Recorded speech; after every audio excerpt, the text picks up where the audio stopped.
Hello everyone, welcome to the stream. Nice to see you people all here.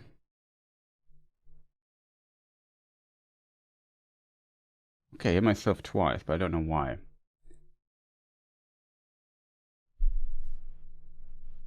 But yeah, nice that you turned in. Welcome, Revolverator, Dante Diavolo, also Meeking and Anivasab, thank you for the bit. And yeah, streaming on all kinds of platforms today. I thought it's maybe a good idea to... Let me just find out where the sound comes from here. And I have to close. Okay, it's very irritating if you talk and you hear yourself talking like time delayed all the time. But yes, today is kind of a potential, hopefully special day. First of all, I wish you all a great first Advent. Hope you had a good time today. Here in Germany, it's almost over in this regard. And I definitely want to complete something I have started 4 years ago. And that is the Who is Elrond series. So we won't complete it as a video, because that still needs voice recording and editing. But yeah, currently working on the script for the last video.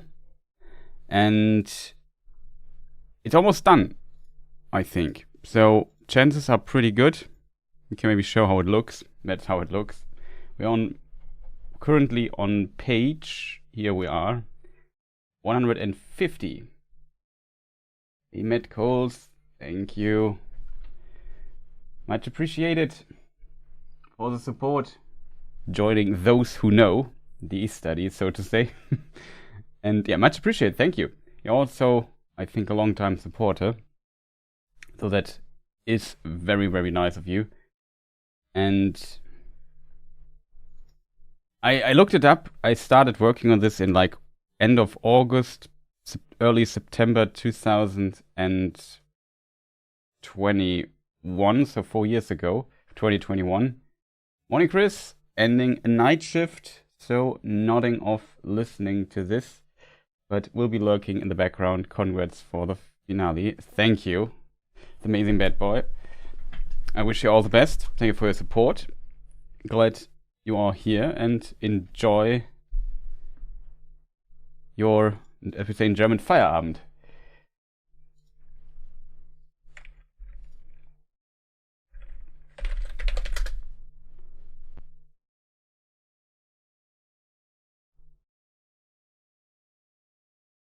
Not sure what the English translation of that would be.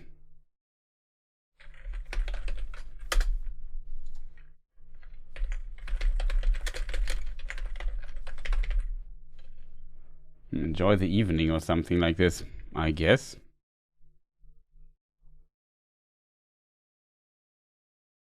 You're welcome. Thank you for all the great content over the years. All I can say is, yeah, without you people, that would definitely not been possible. So there were a lot of people supporting me over the years, even though when I did not upload and stream or do things here on this channel particularly much, people still supported me, which I appreciate quite a lot, working on other projects and so on. But yeah, it's not continuously 4 years of work, it's on and off, so to say. There were some times where I worked intensely on this and then times less. I hope this project in its entirety would have also like a much larger traction or impact when it comes to boosting this channel a bit further, growing a bit. But it was only the first 2 parts that were particularly well performing with over 500,000 views each, I think. And then after it died off a little bit. Like the 3rd part was very underwhelming in direct comparison about the end of Isildur. Then we had the 2 videos about Angmar, which I also had high expectations of, and they also did not perform that well. And it kind of continues. We had the video about the Watchful Peace. I think only the video about... Hey, Miss Nikita, thank you, much appreciated. It's incredible, much appreciated, thank you. Means a lot to me, and yeah, you can see this is the entire script of all the Who is Elrond videos. If you maybe, I'm not sure if you can see the number, but the script has 150 pages. It's just text. It's just absolute insanity. If you zoom out, it's just page after page after page I just have written.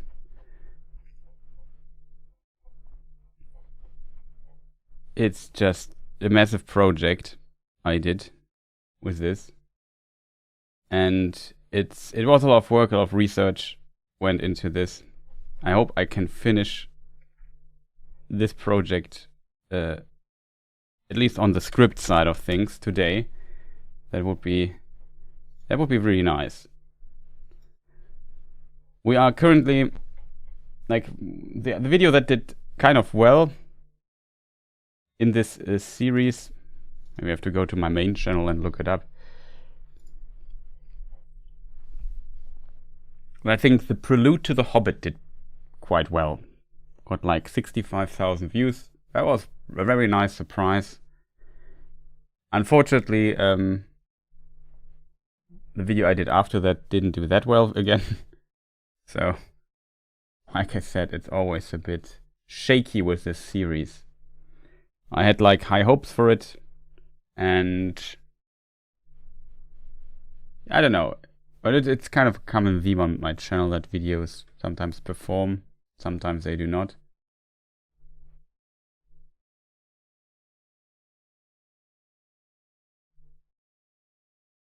That led also the Fall of Moria we had in between. Forgot about that one.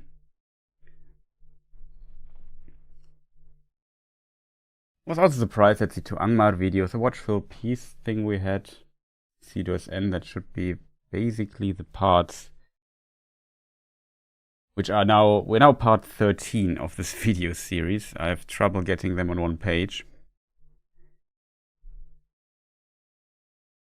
It definitely was a fascinating journey.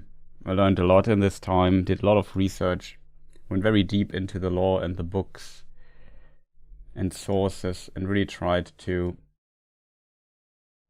cover basically almost everything in a lot of detail, including even the creation process at times. Sometimes you have to cut things down because it gets too much. And I definitely noticed this when it comes to the last video. We are working here on the script, or will work in a moment on the script right now. I was already kind of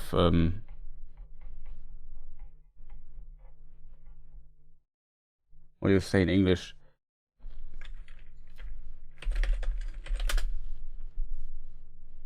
hardworking, kind of, or hardworking, busy, I don't know. But I definitely worked already quite a bit on it. So here it started, it's part 13. Not sure how long I will do the introduction. And from here, we have already, I don't know, 1, 2, 3, 4, 5, 6, 7, 8, 9. Yeah, we're on page 10, which makes sense. We're 150. So I have 10 pages already. I have all my quotes already that I might still need for this. So that's quite a lot. That's again another 40-minute video. For one page, reading it in normal speed, if it's quite full of text, then it's around 4 to 4.5 minutes to read, by my experience. And that will be the outline for the biggest, most complicated part for the video. The next is voice recording, which will change the text, maybe fine-tune it a little bit at times, because reading out aloud you often notice, oh, that's double, should phrase this differently. That's repeating, this word repeats too often. Should maybe make a shorter sentence, stuff like this. But first of all, it's most important to get the information right. And yeah, this is what we will do today. And in case people wonder, where are we in the script or in the story? We're pretty much at the end. The One Ring was destroyed. Arwen and Elrond leave Rivendell and travel to Gondor, visiting Lothlorien and Edoras on the way. I plan to implement quite a few dialogues here at the end, because it's sometimes more difficult to let the author speak than anything else.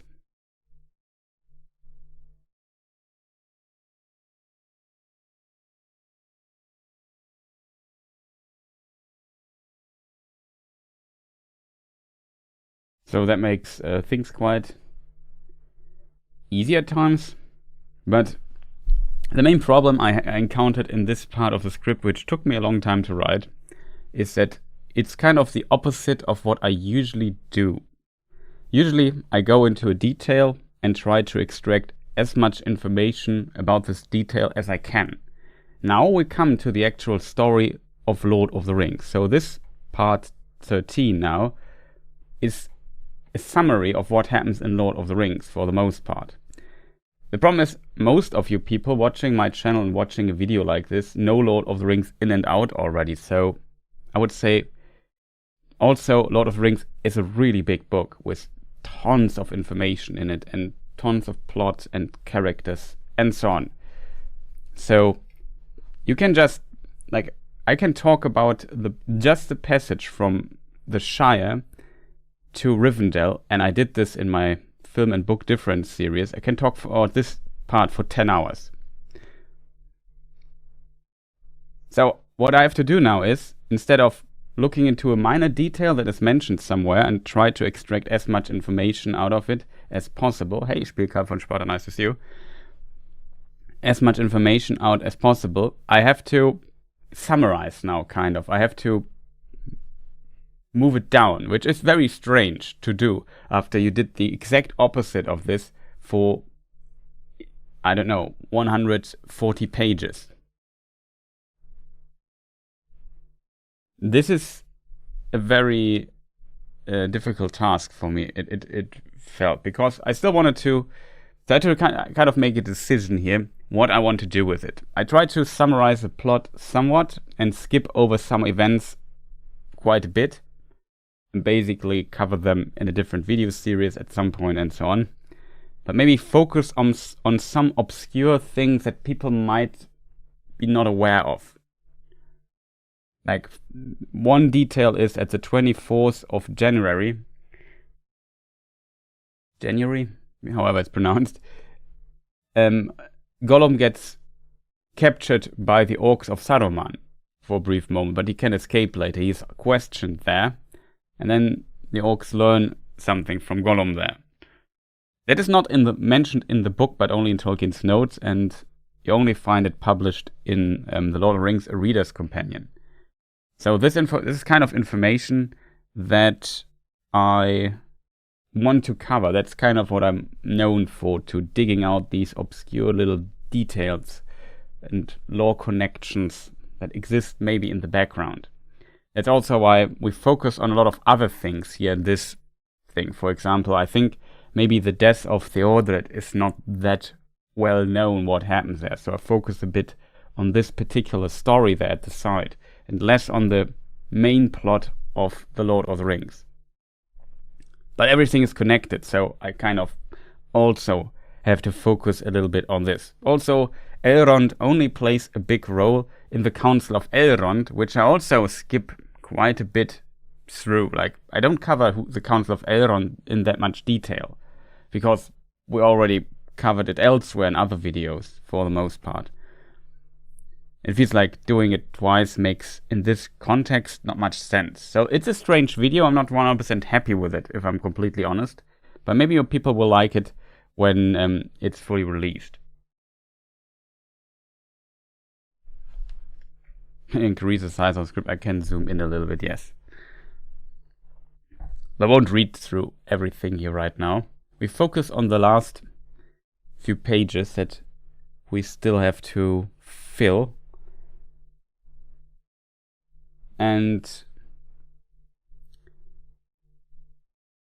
yeah, it's interesting. We also have the story of Grima Wormtongue. That was also a difficult part in the script, because several versions of this exist. Some of you might know that from other lore videos maybe,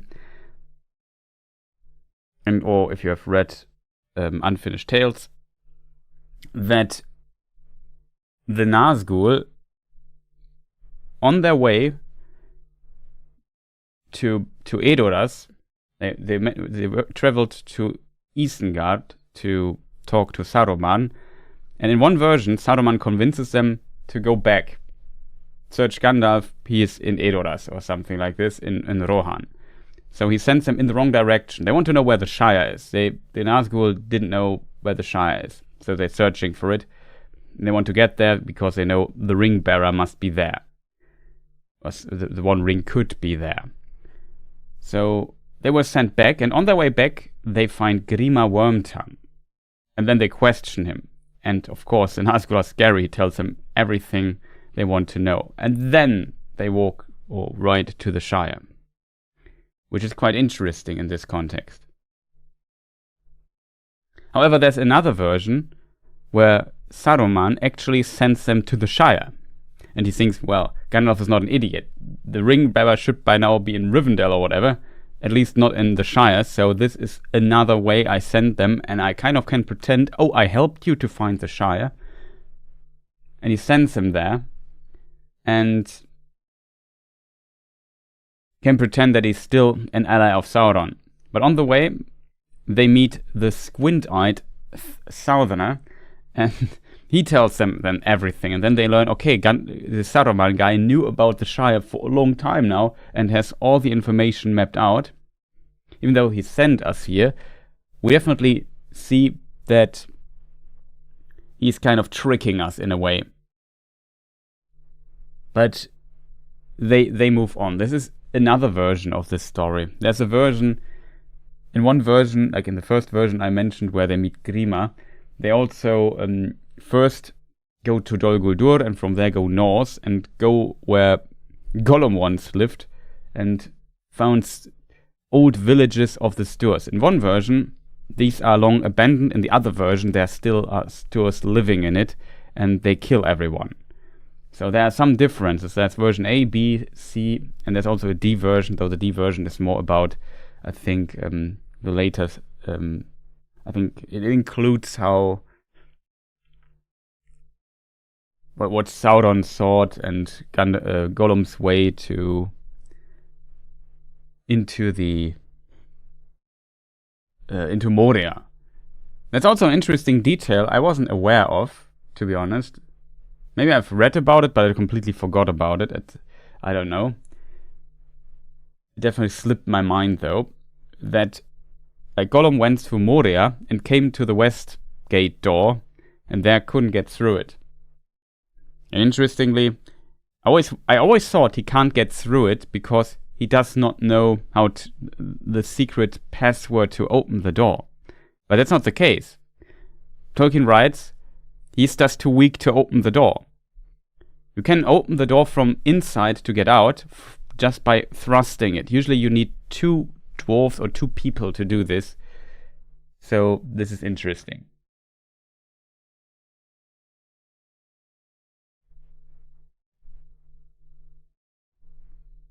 Hey, Dusk Amplifier, nice to see you.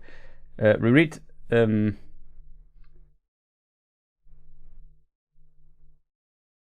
the first book, and Elrond really dislikes Pippin joining the Fellowship.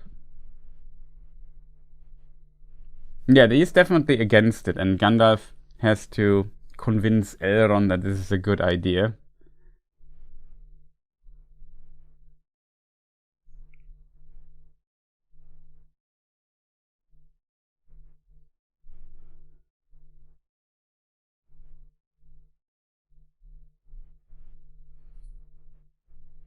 It also is later referenced, I think, when Merry is... I think Merry was also not planned, like Pippin and Merry coming onto the journey. I think originally it was just 7 people on the Fellowship. And when Merry was found in the battlefield, I think Tolkien... hey, Rico Thingle, nice to see you. I think it's also referenced in the book that maybe Elrond was right, maybe it was not a bad idea, and Gandalf corrects him and says, well, without their help, other things would not have worked. Definitely. Hey Patrick, nice to see you.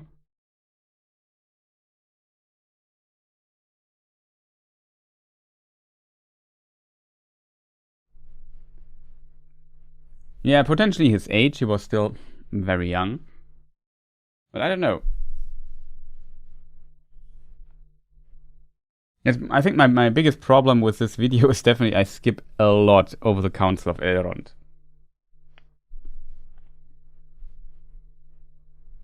Another reason for why I skip, I want to make this all-in-one 12-hour version of it. I only have 1 hour left, so this video has to be shorter than an hour. I don't know how much time I actually have, to be honest. So I think I have to leave some stuff out. It already got too long because I want to finish this video in November, but it just took me a long time to complete the script. It has to do with sometimes I was stuck. I had to reread a lot of things.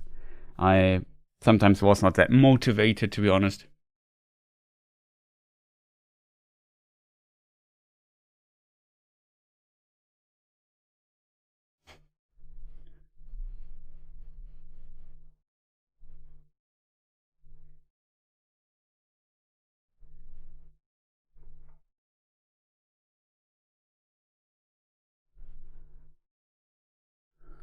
We don't know much about the power of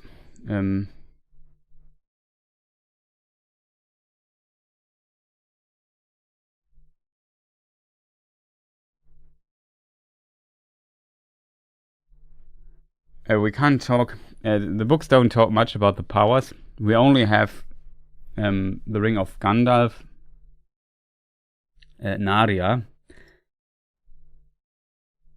There we have a quote. I think it's even in Appendix B. At the beginning, I think. No, it's at the beginning. It's when we switch to the Third Age.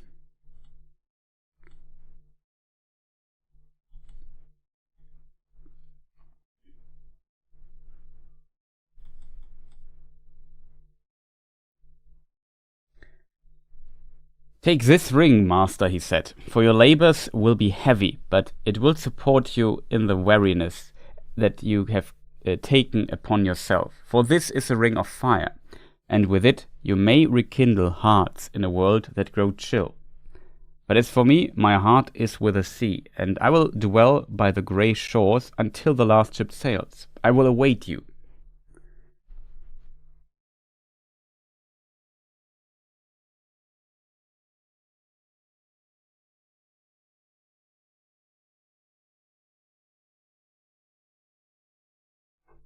So when it comes to Nenya, the ring of Elrond, we only know that it's the most powerful of the three. Which is interesting. In early versions, Nenya, Galadriel's ring, was the most powerful. But in The Lord of the Rings,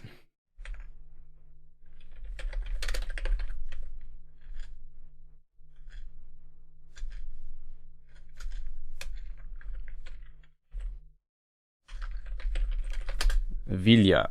Let's say Nenya. I don't. So Vilya is considered the most mightiest of the three. Elrond wore a mantle of grey and had a star upon his forehead, and a silver harp was in his hand, and upon his finger was a ring of gold with a great blue stone. Vilya, mightiest of the three.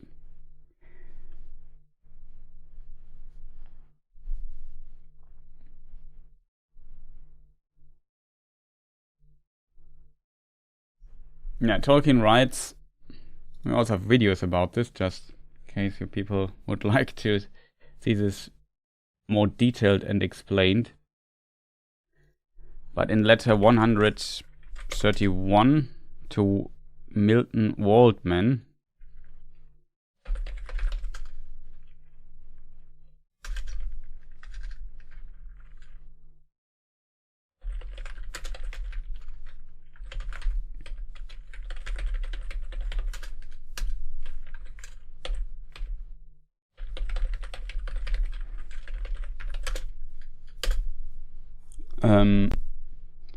we can read: the chief power of all the rings alike was a prevention and the prevention or slowing of decay. For example, change viewed as a regrettable thing, the preservation of what is desired or loved, or its semblance. This is more or less an elvish motif.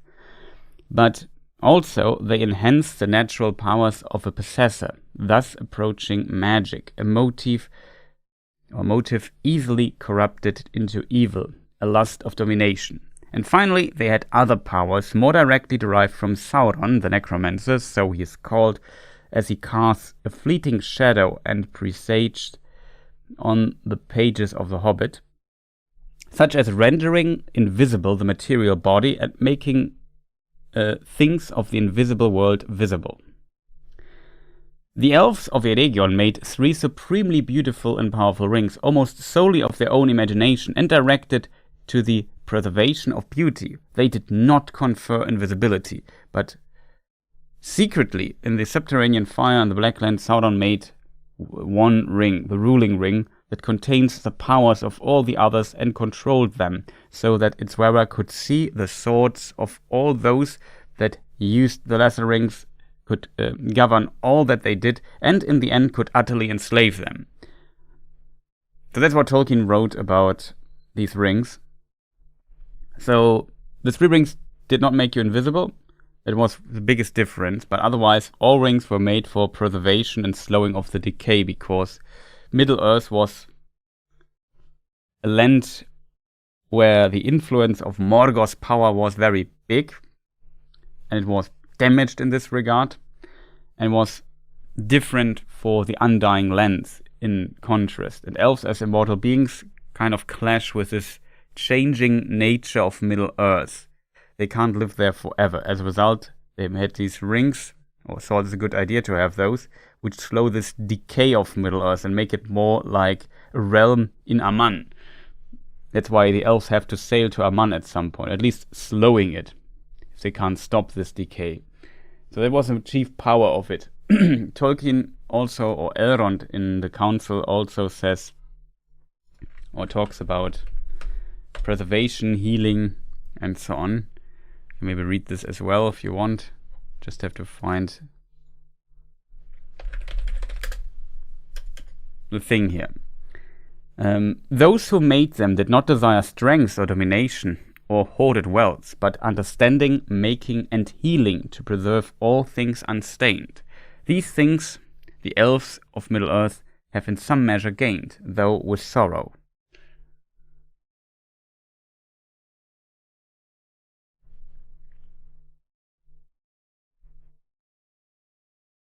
Well, the rings, Joe, nice to see you. The rings itself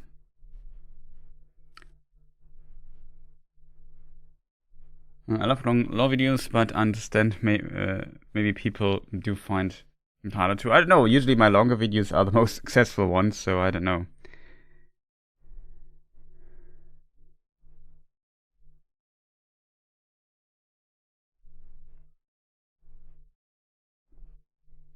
I think that the ability to preserve was the strongest in the Ring of Velia. I think that is what he means. Maybe also because as we read in the other text, but also they enhance the natural powers of a possessor. So maybe this ring enhances the natural powers of a possessor more than the others. Hey, Aris Aurelia, nice to see you.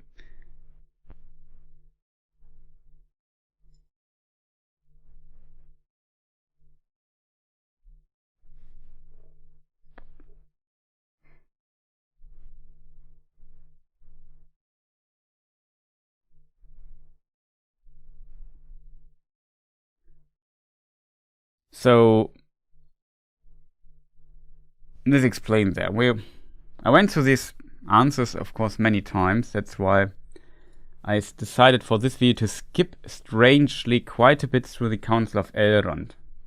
Because you can talk about the Council of Elrond for a long time. And here at the end of the video, I'm running out of time a little bit because I only have 12 hours and we're already at 11 hours if I combine all the video lengths together. Of course, the outros and intros will be cut out for the final version, so I hope the texts kind of fit together quite well at the end. But yeah, it's still one thing in this script which I'm not really happy with. It's kind of, like I said, it's really strange if you go into so much detail for everything and then you have to compress suddenly things because Lord of the Rings is too big to put in one video. So if I want to do this, I have to compress quite a bit. And this we do. I still have some interesting, as said, lore details that people are potentially not aware of, and I dive a little bit into those as well. So I hope at the end you will like the video. However, the reason why we have met here today is to finish the script for this video. You see it's a long script already. 10 pages long so far. We're on page 10. And basically we are at the coronation of Aragorn. And then next comes the wedding of Aragorn and Arwen. In the book, it's still a bit different. In the film, it's a bit different than in the book, I want to say.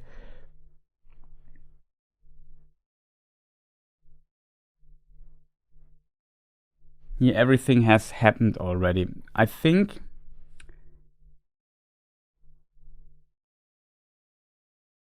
I also cover the death of Smeargol in quite a bit of detail.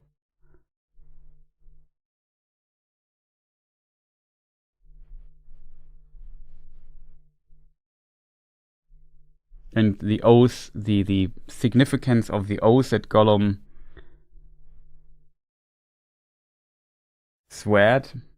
swore, whatever the correct past tense is. Oh, we have the battle of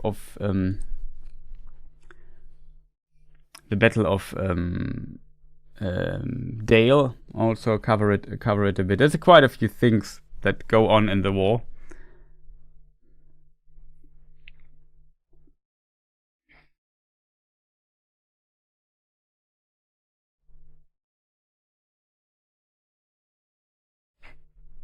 Please excuse me for writing such a long letter. If I had more time, it would have been shorter. No, definitely, it's not easy.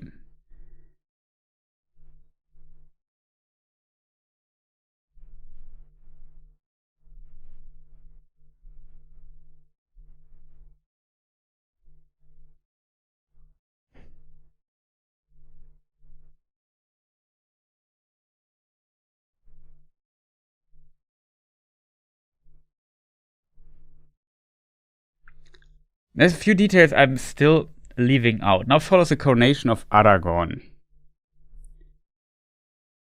That's complicated. Like this chapter, the coronation and the healing, the House of Healing stuff, it's so complex that it's really difficult to get the point across.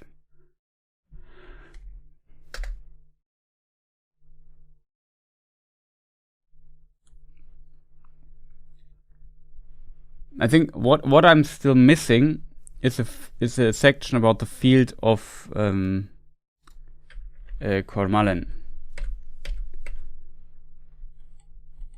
That's a section I maybe needs a short mention as well.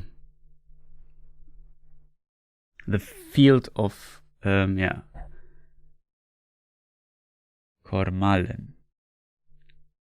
should be double L. Should be on the A. Cormallen. Interesting. Whatever. It's an interesting chapter.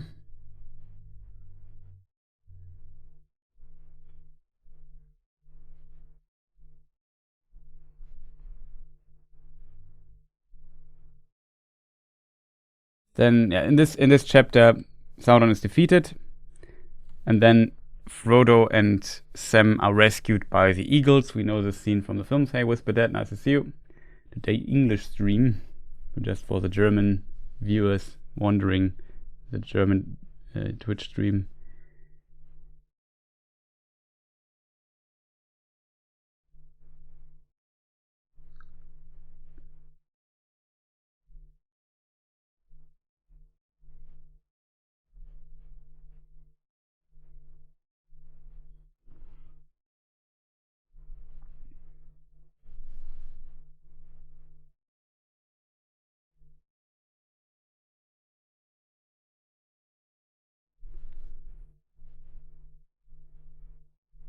Now you can write in German on the channel. I just have to be careful to not answer in German, but you can still continue writing in German in the German chat, of course. We're also streaming to YouTube.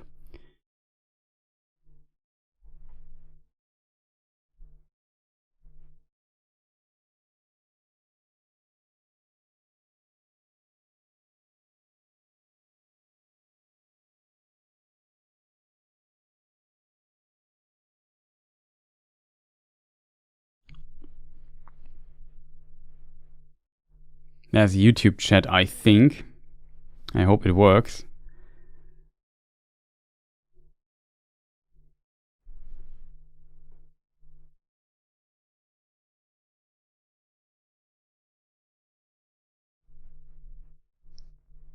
I know. What do you think, Joe? What the mightiest might mean in this context? I mean, it's not, as you say, it's not important for the story. I think the rings in general are less important. I guess what it might mean is that Gil-galad, who had also Velia, was a king. And of course, the ring of the king is potentially a more important ring in a way than the others. And he gave it to Elrond as potentially his successor.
And what's interesting about the chapter, I think,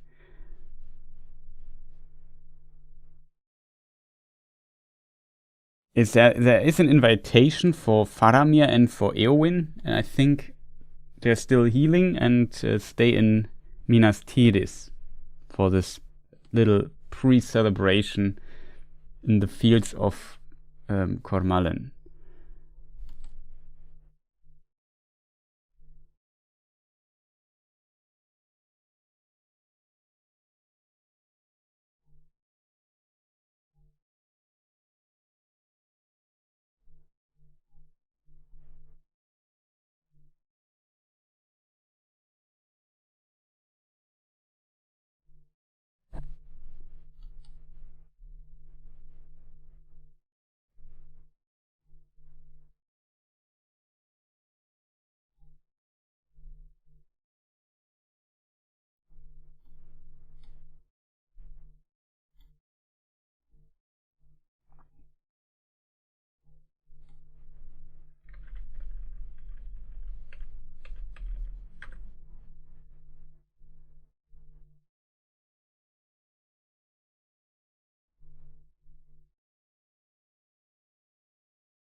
Tolkien called the ring mightiest. Interestingly, in an old version, it's Galadriel's ring listed here as mightiest. I'm not sure if it's in this particular text, but there's another text where Tolkien calls Nenya the mightiest of the rings, so maybe he throws them around at times.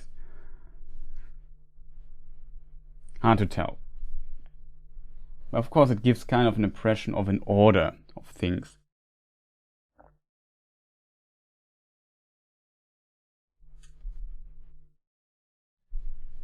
Hey Jack, nice to see you.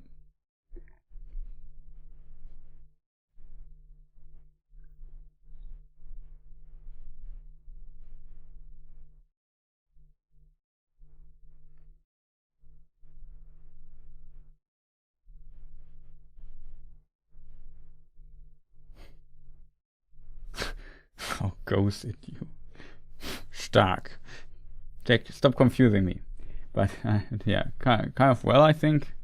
Especially when we might finish this script here.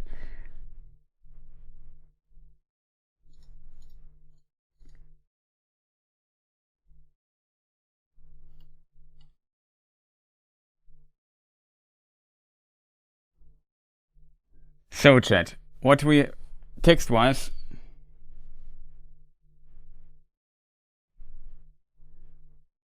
text-wise we have to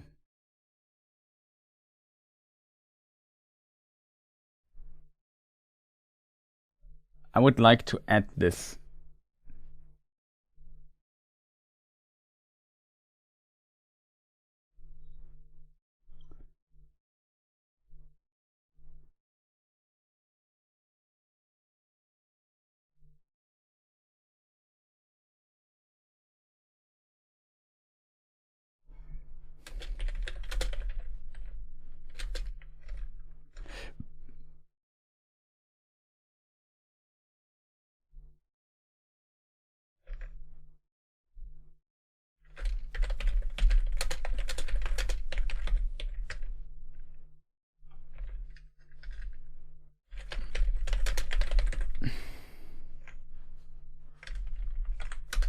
Where does this F come from?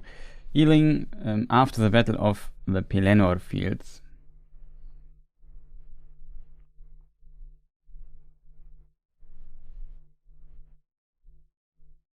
His close friends, almost brothers, Eladan and Elrohir.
I mean, so far.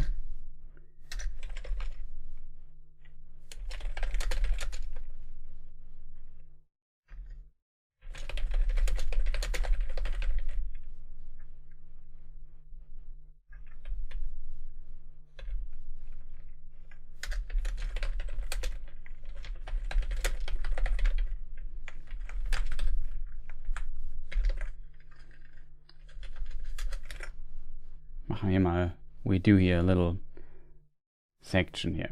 Just adding a few things I might have forgotten.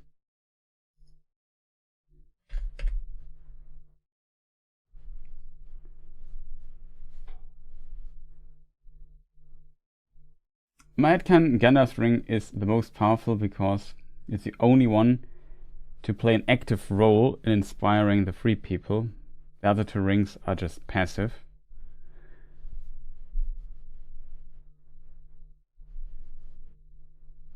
I think Gandalf is different in this regard than Galadriel and Elrond. Galadriel and Elrond both have their realms, and that those exist is very important. Because without Rivendell, without Lothlorien, and that's also something that Gandalf states later, Frodo would have had no place to go. Who would have healed Frodo from his wound, if not Elrond? Who else would have taken the ring then? Where would the Fellowship have went after leaving Moria? Where would they find refuge and heal and get equipment? Where would they have gotten the Phial of Galadriel to enter Mordor through the Morgul Vale and so on? There's a lot of things connected to these realms that make them, I think, also as important. Definitely is Gandalf's role more active, but Gandalf has no realm. He's just a wanderer, so to say. And of course, he uses his ring as a result different, as you say, to inspire those around him and so on. And I think Gandalf in of itself without the ring would be quite inspiring, but I think the ring might have helped him there.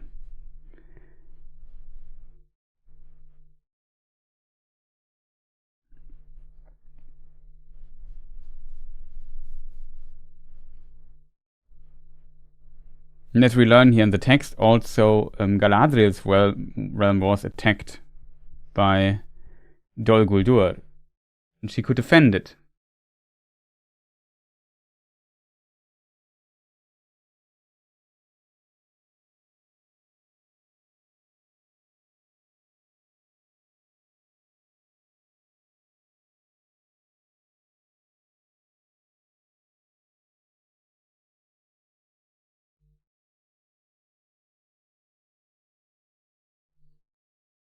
There's also something Gandalf said about Sauron. It would have been maybe smarter for Sauron to attack Lothlorien with all his force and Rivendell and get rid of those first.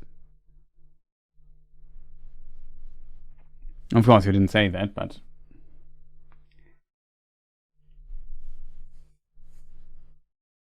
just to say, only because they are, in comparison, more locked down to a specific area in their activity. I wouldn't say they are passive in this regard. Does not mean that this is a bad thing, or that they are less powerful in this regard.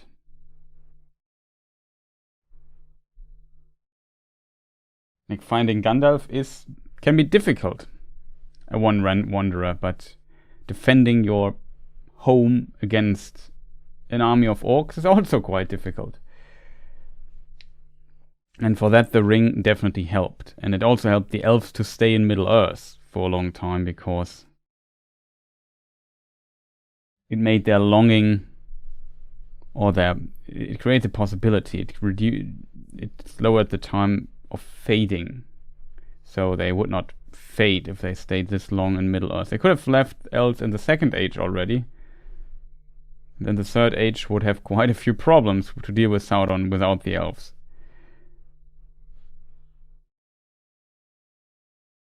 There's definitely something to that.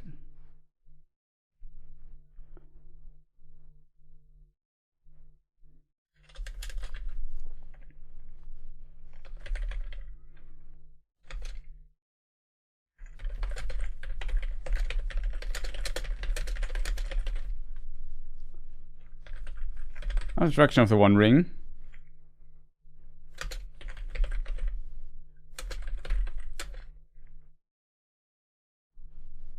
I need the names of the eagles, unfortunately, which I forgot. It's Gwaihir. Let's forget the other two.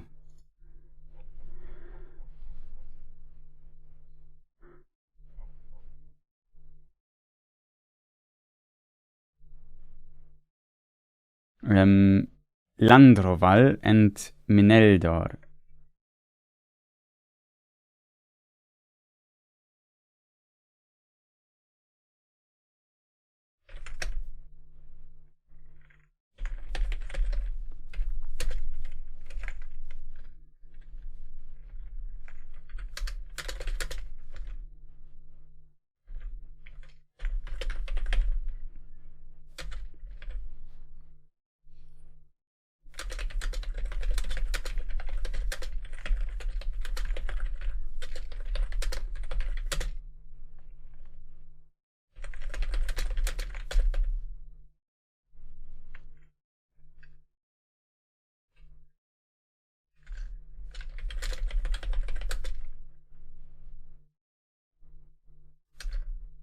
Odo and Sam, and brought their camp in the fields of Cormalen.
Okay, just read a little bit through the chapter. In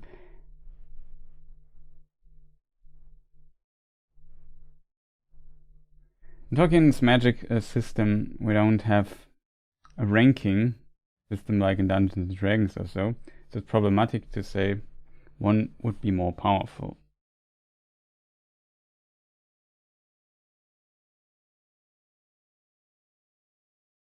I don't know. I think there is definitely often kind of a ranking. Like there's a ranking among the Valar. There is a ranking, among the Maiar. Gandalf is the wisest. The best Maiar to enchant things is Melian, and so on and so forth. So Tolkien often makes these statements in my opinion. Sometimes they're not always correct.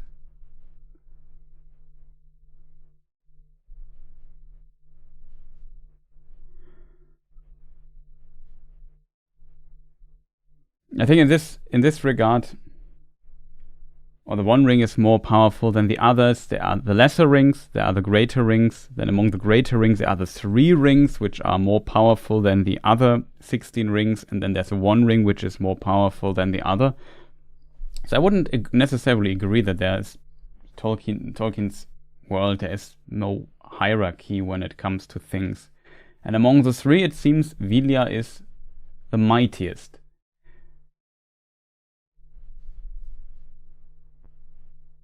I think it's not too uncommon for Tolkien, to be honest, to rank his things. If it's needed or not, it can be debated, I think. But in this case now of the 3 Elven Rings of Power, I would say that in my opinion, that's how I might read it, is that this is the ring of the king, so to say. Elrond is not king, but he could have claimed kingship if he would have desired so, to become like the next the successor of Gil-galad, becoming the next high king in Middle-earth. But he did not so, for reasons. Of course, the high king of the elves in Middle-earth, or of the Noldor elves in Middle-earth, has the mightiest ring.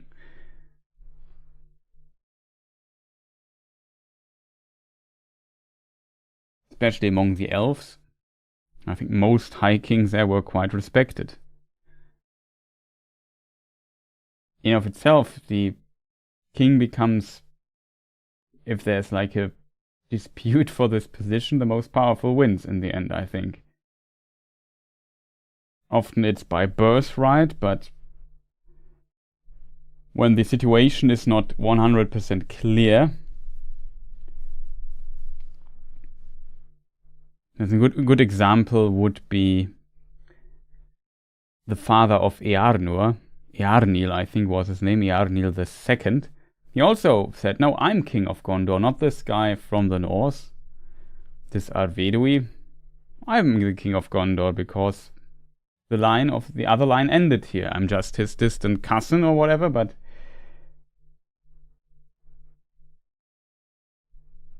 I have won the battle and I'm the most powerful, so I become king. So in a way, when things are disputed, then most powerful is often an indicator for who follows, if that makes sense.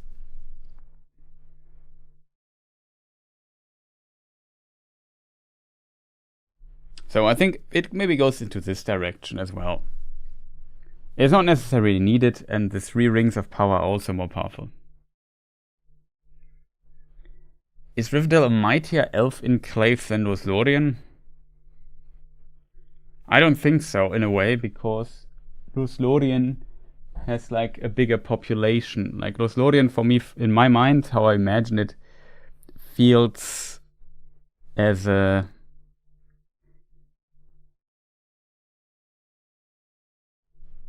it's a real realm, while Rivendell is like the last homely house. Some elves definitely live there and in surroundings, but it feels not like a city or a capital or anything. It's just a nice place.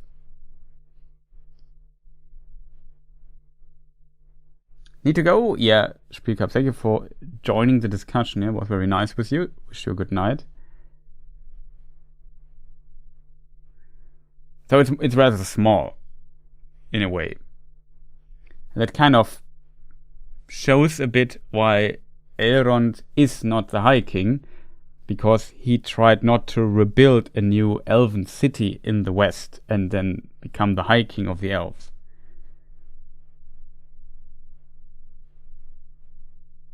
Rivendell is more like a posh youth hostel. You think so?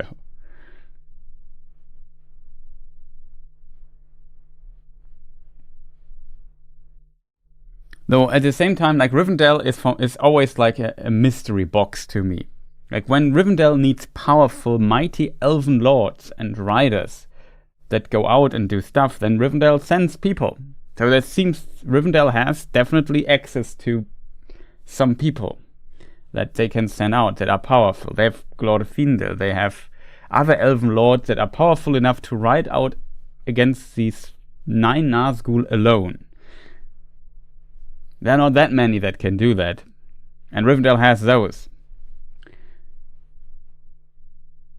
Like Tolkien never explains it. Where do all these powerful elf lords live? We have Gildor and his pilgrimage that is also from Rivendell. So in Rivendell and surrounding, there seem to live quite a few powerful elves. But I think Elrond never tried to become like a major city or a kingdom or whatever. He just did his own thing there. and protected his realm quite well with the power of his ring. And that was always very important in the history, for people to take refuge there, to get advice, to get law, to get a place to rest, to hide, where evil would not come.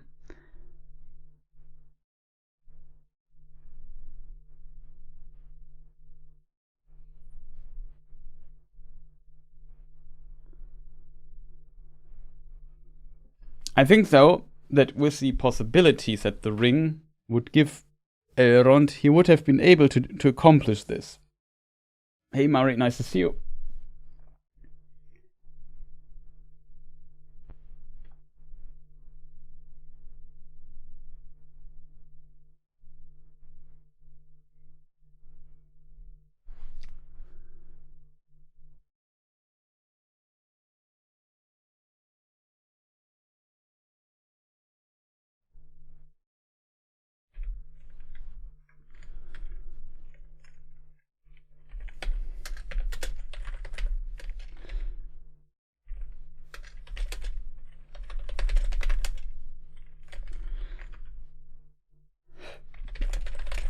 Cover the word.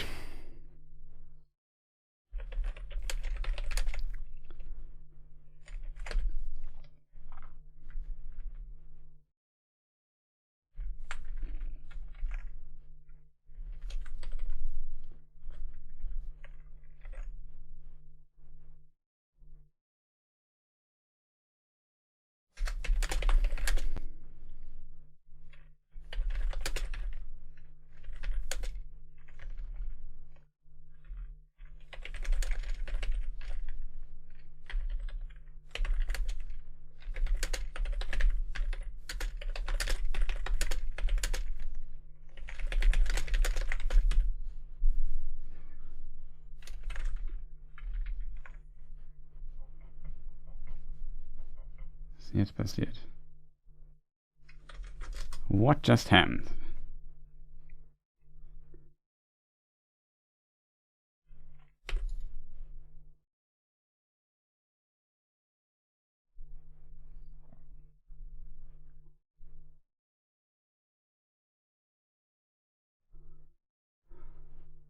So now follows the coronation of Aragorn at the 1st of May, after he was recognized as king. He healed many in the House of Healing after the Battle of the Pelennor Fields, wishing for Elrond to be there. But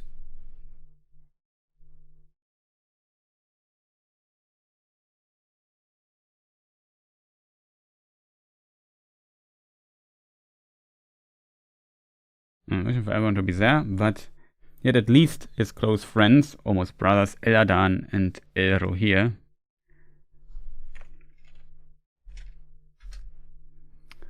it's a strange sentence in my opinion.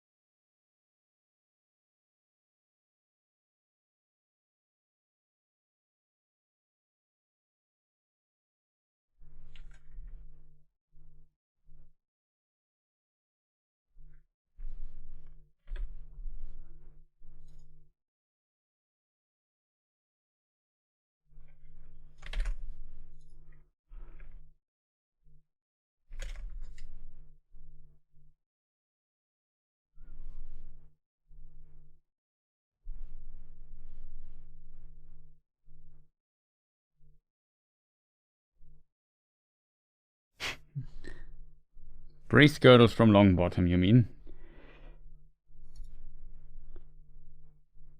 Wishing for Elrond.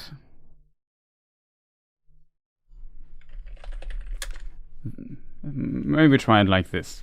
Pelennor Fields, though, wishing Elrond was there to help. He had at least his clone friends and almost brothers the sons of Elrond, Eladan and Elrohir with him. Something like this.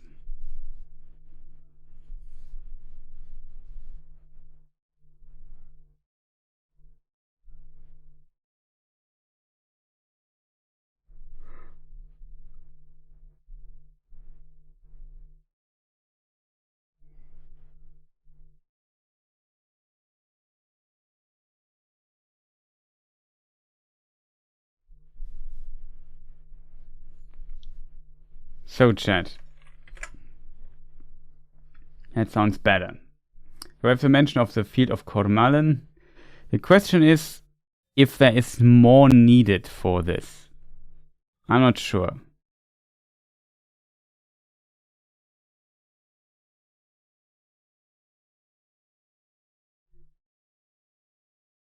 Is there anything...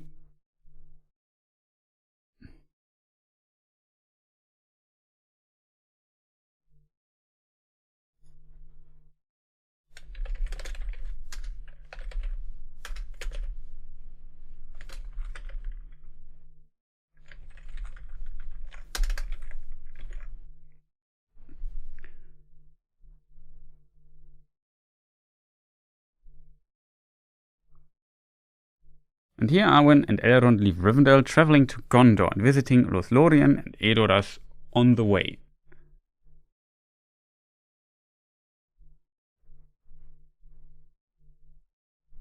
Da habe ich noch mal ein paar. Then we still have some quotes here, chat. I have to be careful. Usually, doing these law streams, I often do them on the German channel. Then I switch always back and forth.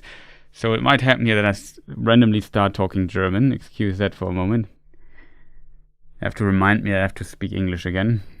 There will be no choice before. Yeah, we just had these quotes here.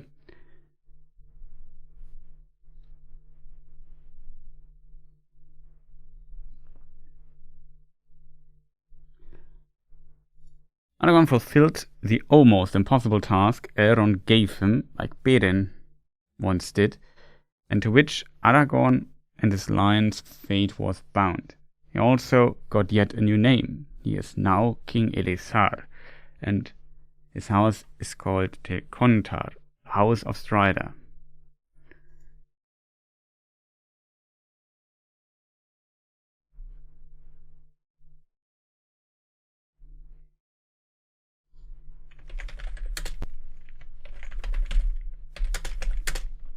From Estelle.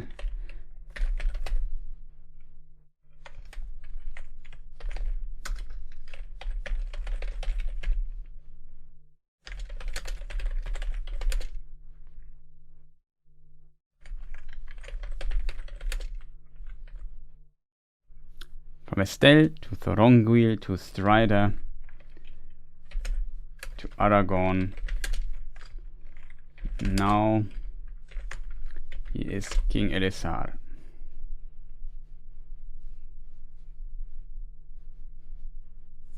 Always mistype Aragorn here.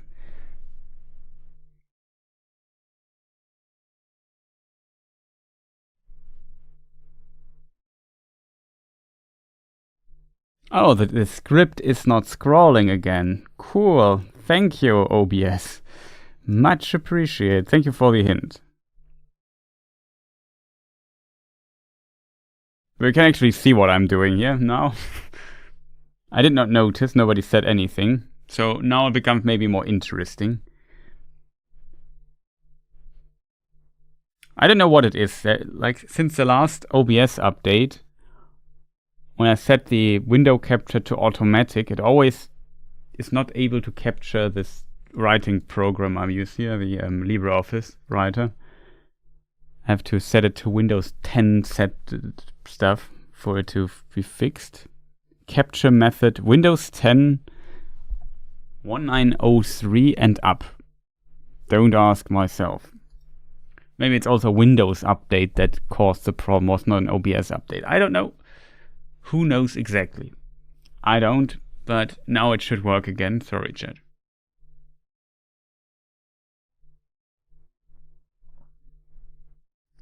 Well, I cover the story with the same name. Like Galadriel gives the file to him. I don't know which page it is though.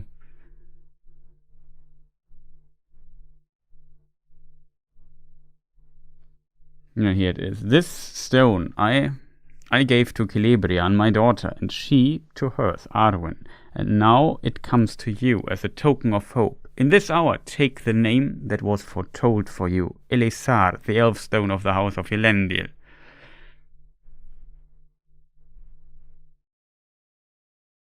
And here's a story that... There's also two versions of it. I like this the most, to be honest.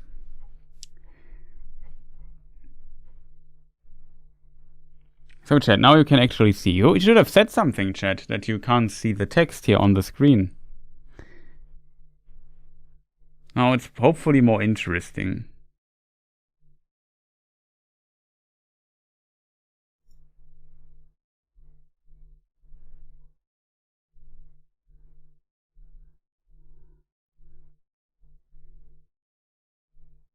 So we have now added this section here with Gwaihir, Landroval and Mineldor.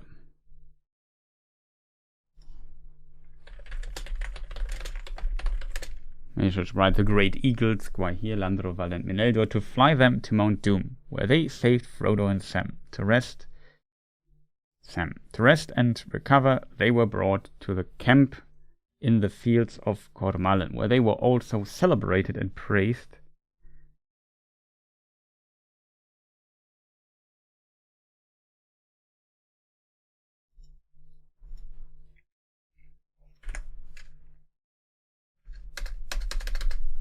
The sentence makes no sense. Where Frodo and Sam were also celebrated and praised. Now follows the coronation of Aragorn the 1st of May, after he was recognized king. He healed many in the House of Healing, the Battle of the Banner Fields, though wishing Elrond was there. He had at least his close friends, almost brothers, the sons of Elrond and Eladan, and Elrohir with him. For it is said in old lore, the hands of the king are the hands of a healer, and so the rightful king could ever be known.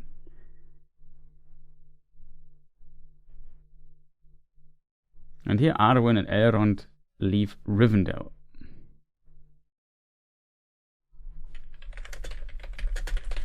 At that time, Arwen and Elrond leave Rivendell, traveling to Gondor, visiting Lothlorien. Remember the dialogue that we also read. Aragorn fulfilled the almost impossible task Elrond gave him, like bitter ended end to which Aragorn and his lions' fate was bound. He also got yet a new name, from Isdell to Thorongil to Strider to Aragorn, and now he is King Elisar, and his house is called Tel-Contar, the House of Strider.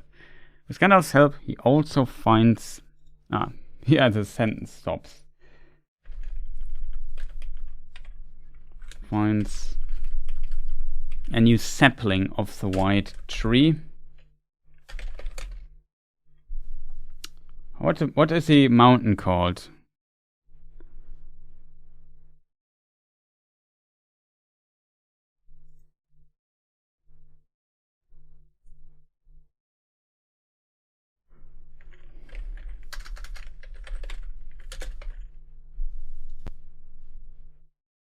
Thank you, Mindolluin.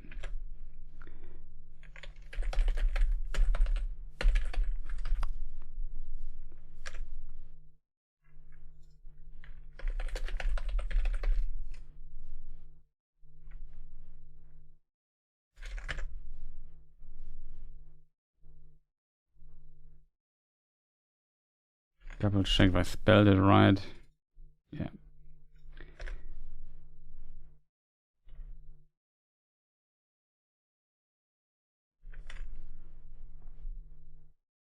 No, it's right. You spelled it right. I copy-pasted it from Tolkien Gateway. It's Mindolluin. Well done. I knew it started with an M, I just couldn't remember the name for a moment.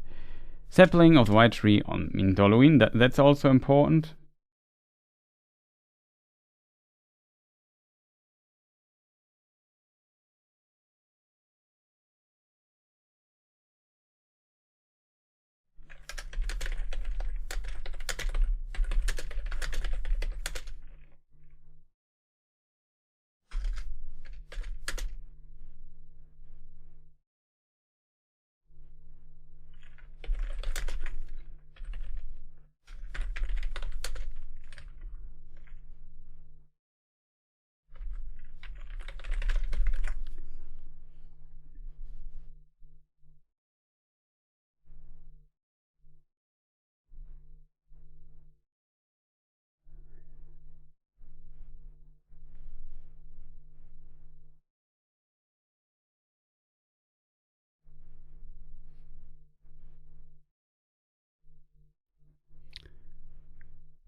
So now it becomes a bit difficult because we have to kind of summarize the next events. The question is how we do this.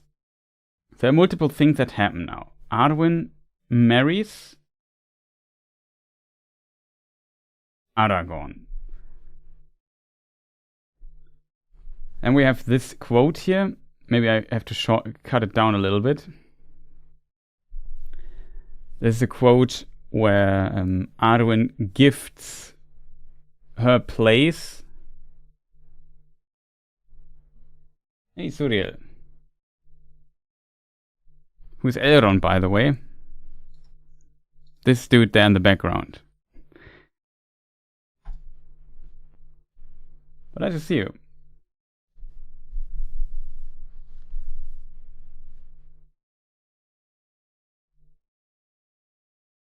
I shall not go with him now when he departs on to the havens, for mine is the choice of Luthien.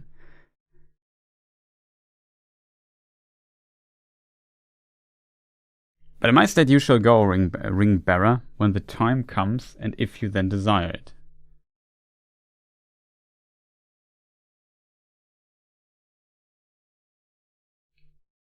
Maybe I just take this quote here, shorten it to this.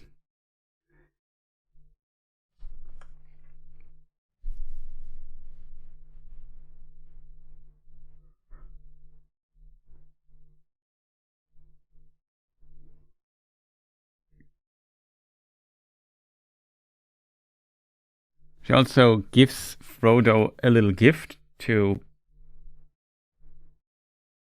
help him out a little bit with his wound that he received that will never heal.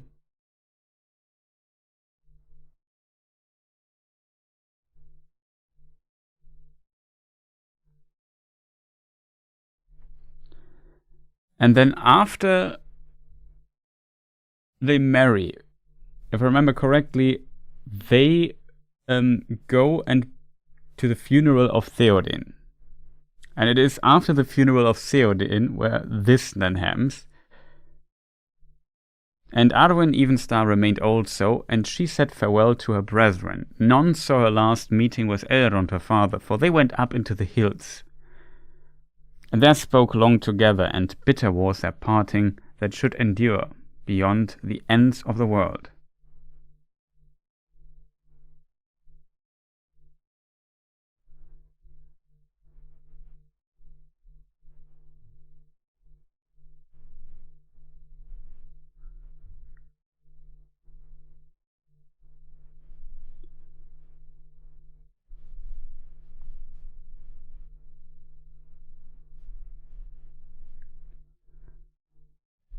And then all start journeying back home.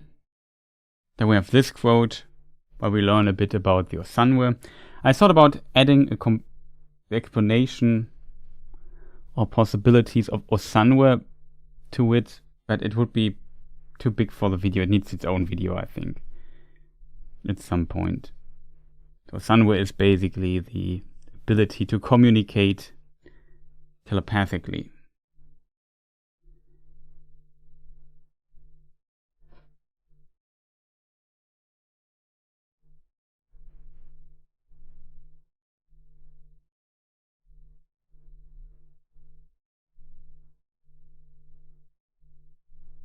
How is Elrond?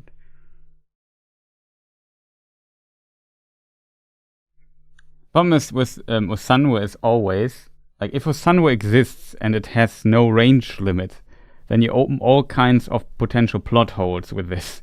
Because then Gandalf could have just telepathically contacted Elrond or Galadriel, whoever, and said, well, careful, Saruman is a traitor, and so on. So, and I'm also in Orthanc, send help, or whatever.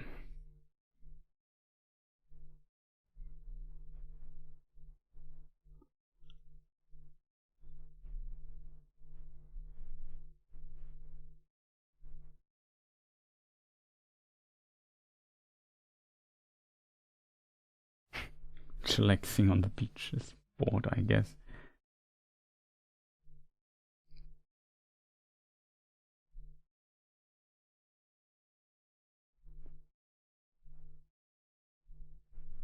Do elves get bored?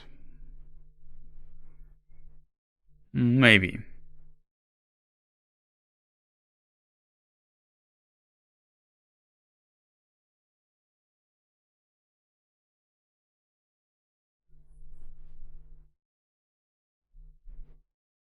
As a gift to the ring, Barra actually gift for both father and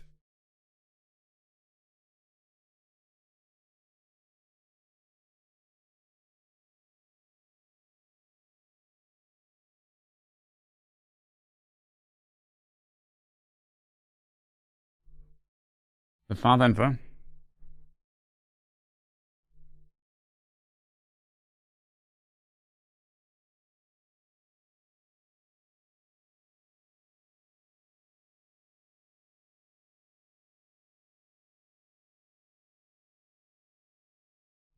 I think there was a similarity to the complexity when you compare Elden Ring and Rings the Hobbit. 10 out of 10 sentence structure. Don't worry. I mean, Arwen. Arwen as half-elven has this choice, and she to remain like she has a place on the ship, and she kind of gives this place on the ship as a gift to Frodo because she won't use it. She will stay in Middle Earth.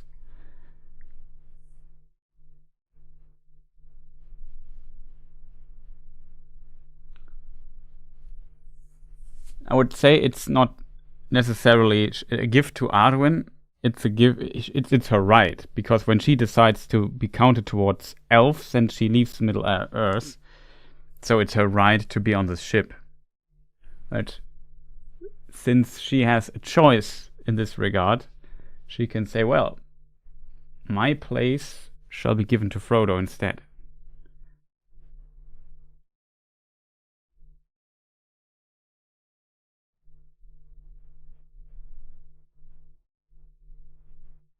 I would definitely say that Lord of the Rings, though, is much more complex than Elden Ring in direct comparison.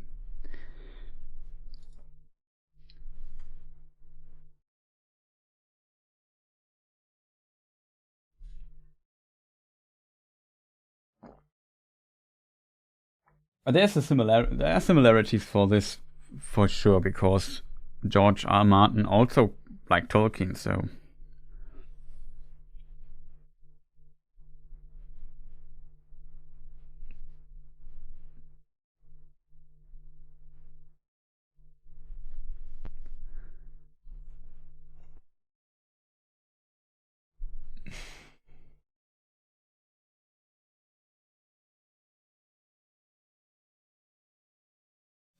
11 of 10.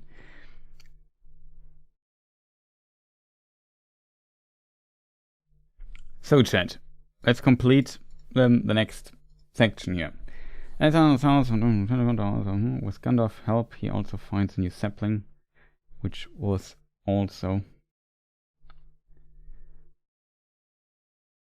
awaited. The new sapling was planted and the old white tree carefully.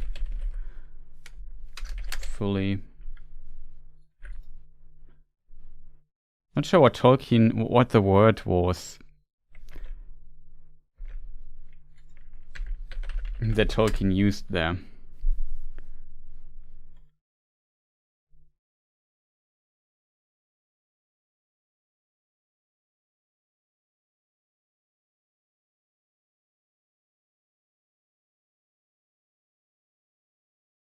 Uprooted, Tolkien used.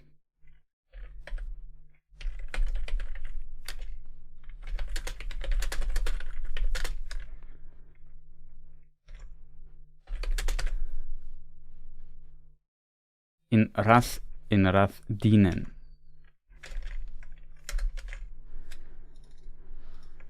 Rest in Rath dienen, okay.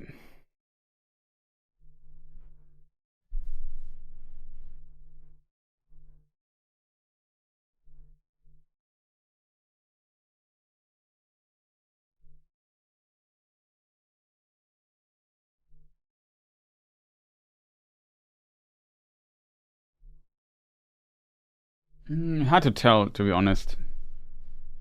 It depends a bit on interpretation, if it was just a symbolic thing. Also, I think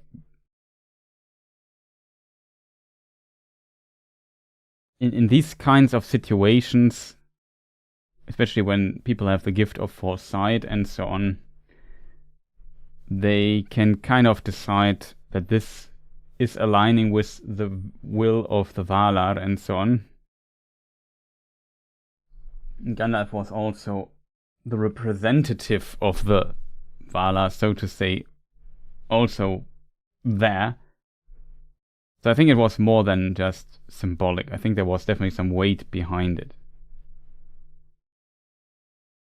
Elrond, a long time ago, made this choice that he's counted towards the elves already. I mean, Arwen...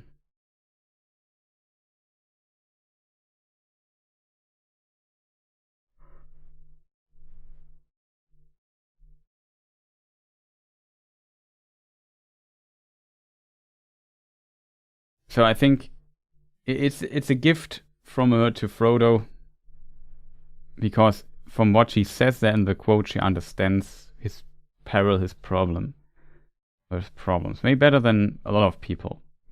And when it comes to Elrond, he rejects the gift of men and decides to be counted towards elves, and elves have to sail to the west at some point, so it's kind of his right to be on this ship.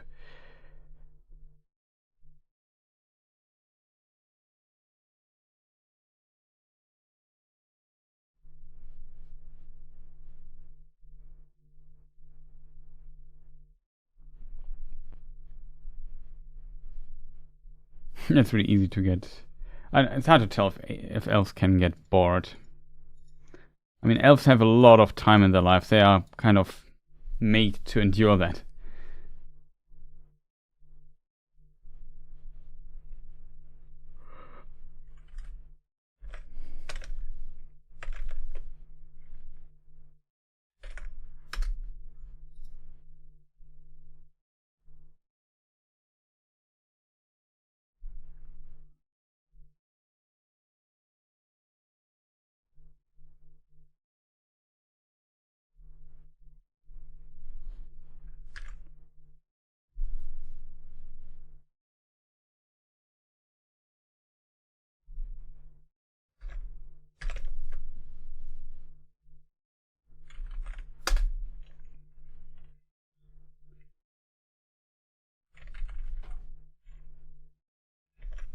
It's strange. It's strangely worded in Lord of the Rings, but it laid to rest in the silence of Rath dienen.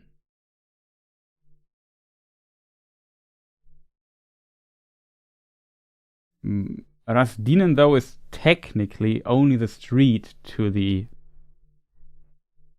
grave of kings, so to say.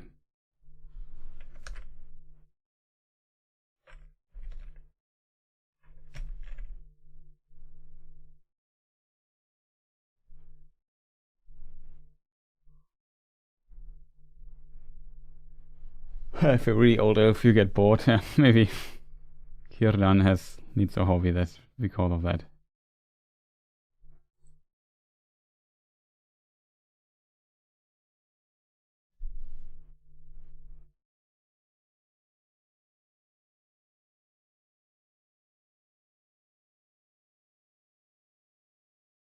How would you understand this sentence, chat?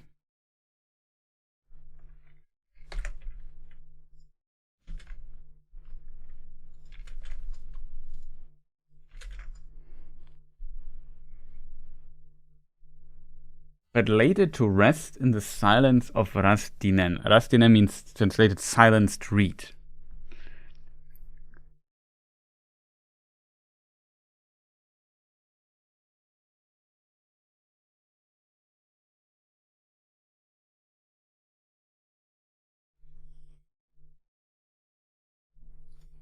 Now, maybe just copy the sentence.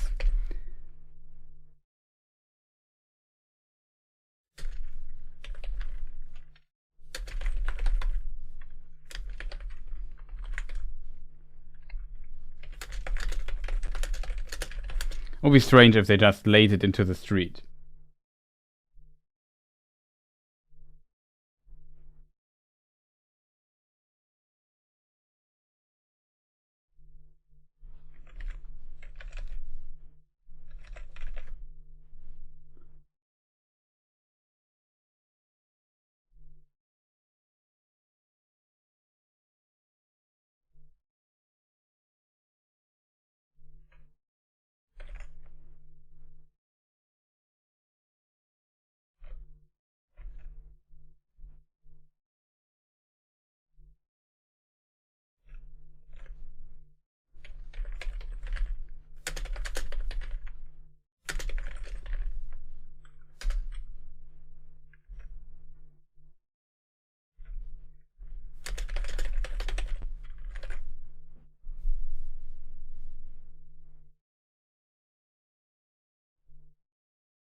I'll get it through the doors. Make the doors bigger.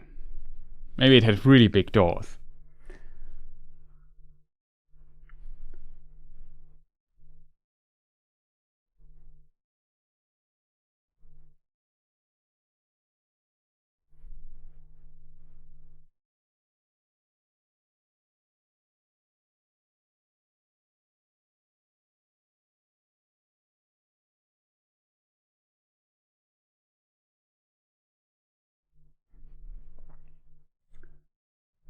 Owen's words can also be interpreted that Elrond would have also gave his permission that Frodo would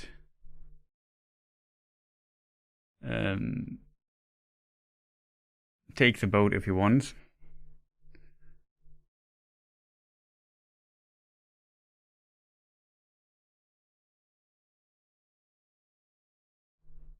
I don't know if there's any like, to be fair, there is an artwork by Ted Naismith that shows how the white tree might have looked. I'm not sure. I'm not sure how much description there is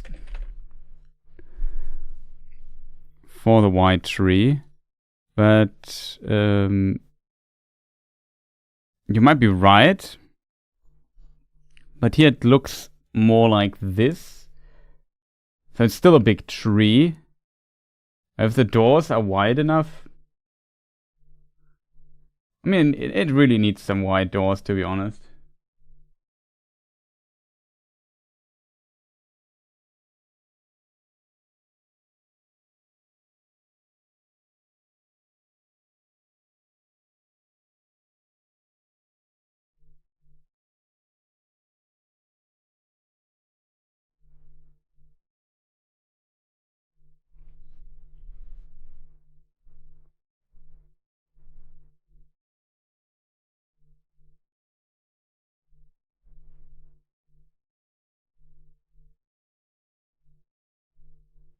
I know, chat.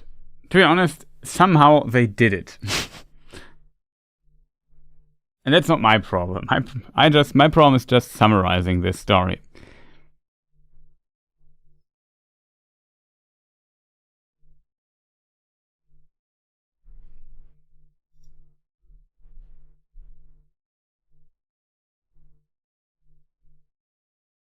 No, they said they would not burn it.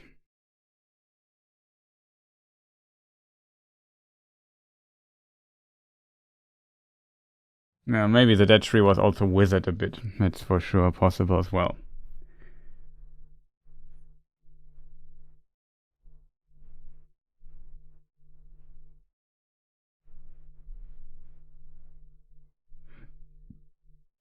At least the branches you can kind of move.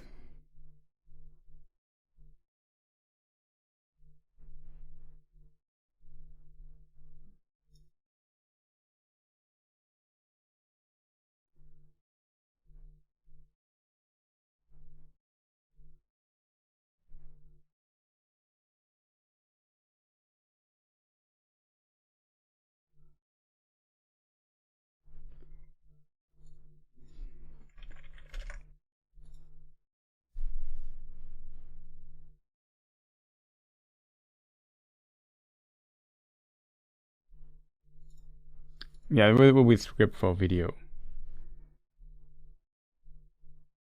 I think the detail's not that important, to be honest. They somehow got it into this tomb.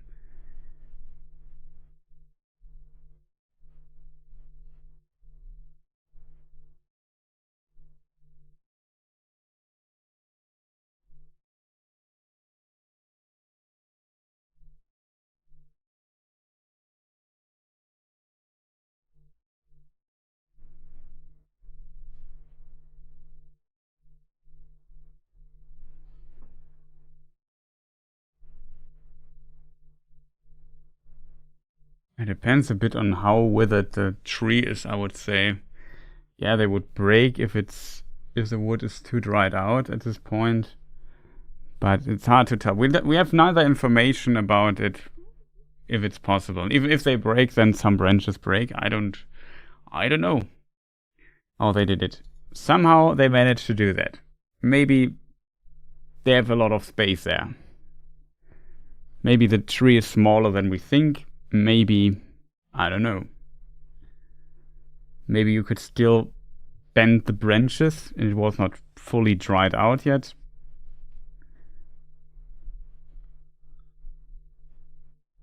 I mean, the tree was still in the ground. It just did not bring any flower anymore.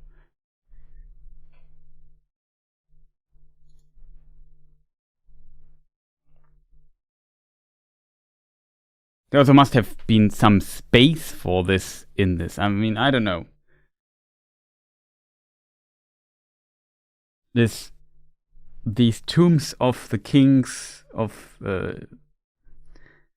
in Minas Tirith must be massive because they had a lot of kings. They, I guess, all are laying there. They're waiting more to get there.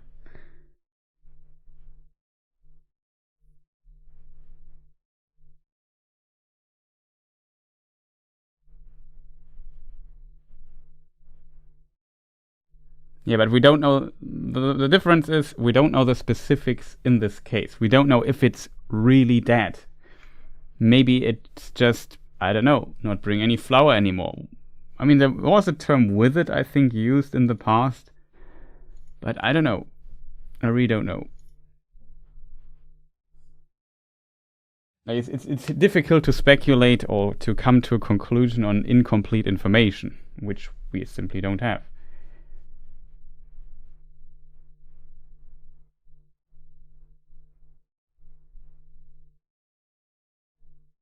Barren, broken branches. So when the branches are already broken, then maybe it was already smaller because of branches have broken already through the wind or whatever. I don't know.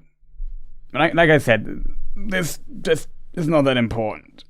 We have still a lot of things to do.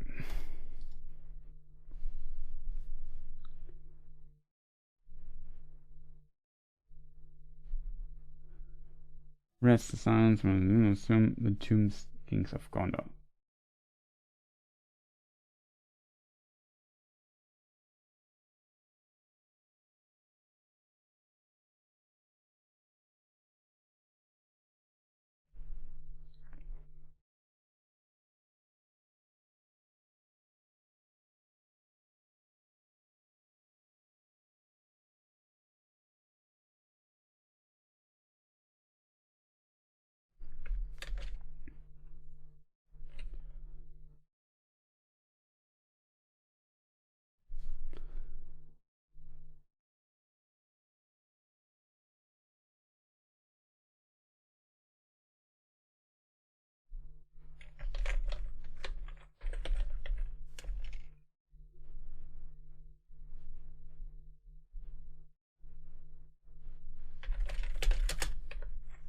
Should I include what happened to Faramir?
Battle House of Healing. So now that we just debated the tree for half an hour, we can now maybe move on to the more important stuff.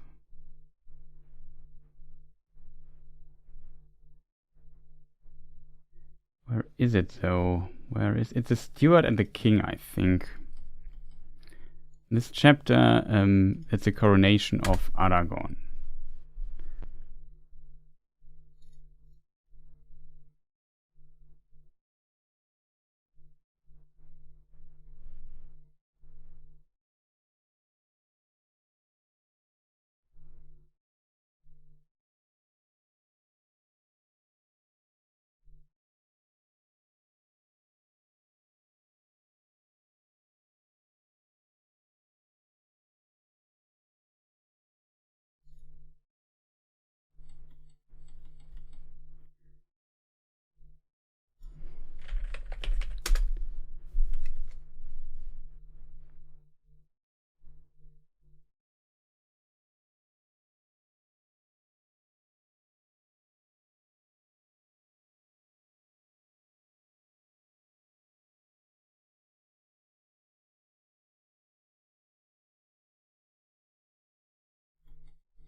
Huh? Wasn't it in this chapter?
Yes, that's in the sentence after it. And Aragorn gave to Faramir Ithilien to be his princedom, and bade him dwell in the hills of Emin Arnen, within the sight of the city.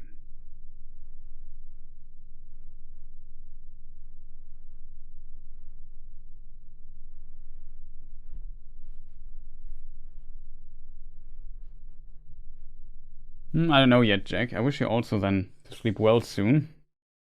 And I'm not sure if I start the recording later, maybe. Because it's a lot of work to record this many dialogue pages, written pages. So chat, I know it's a bit silent here at times.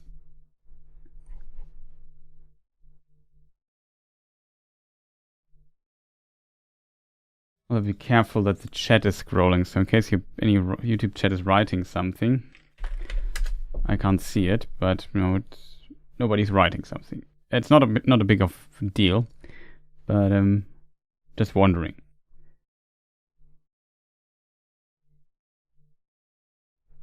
Sometimes the YouTube chat just doesn't update or whatever. The audience is listening. Okay, awesome.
That's an impossible task. He should have learned humans are good at impossible tasks somehow.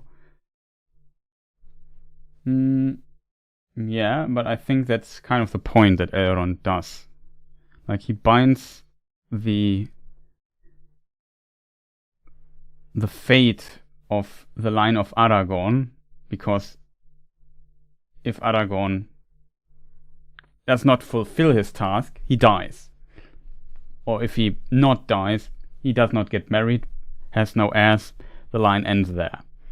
So the success or the only remaining line intact is the line of Isildur through Aragorn, and it would end there if he fails his task.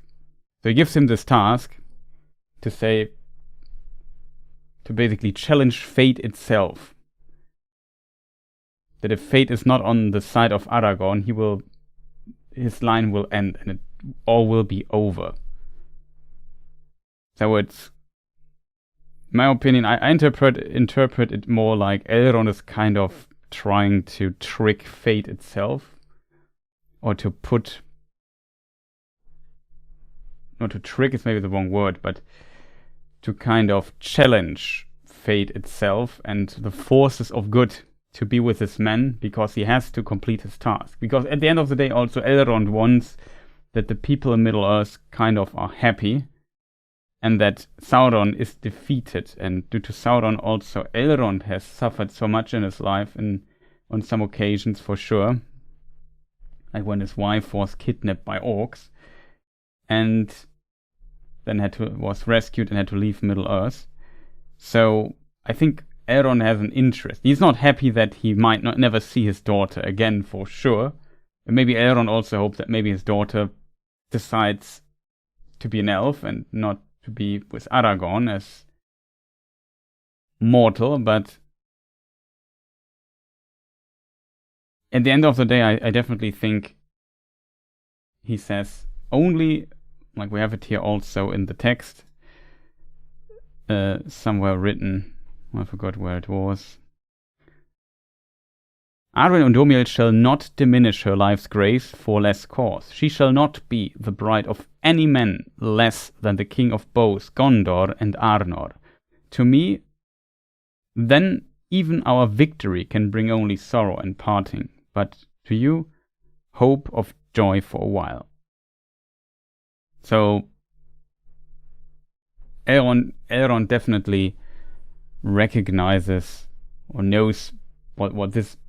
He knows what is coming. Like, he's not stupid.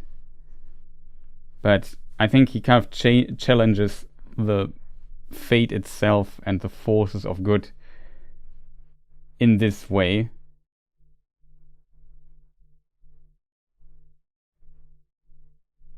Because he knows that when Aragorn fails, it's over with Middle-earth anyway. So I guess in a way he believes that good will win at the end, though he has like kind of an escape way. If evil is winning at the end, he can leave Middle-earth and is safe as well. And in a way, of course, when Aragorn fails or dies in this task, then there's still the potential that Arwen would say, well, I can now also leave Middle-earth in a way. So then it is also bitter for him because evil has won in the end. He does not want Sauron to win.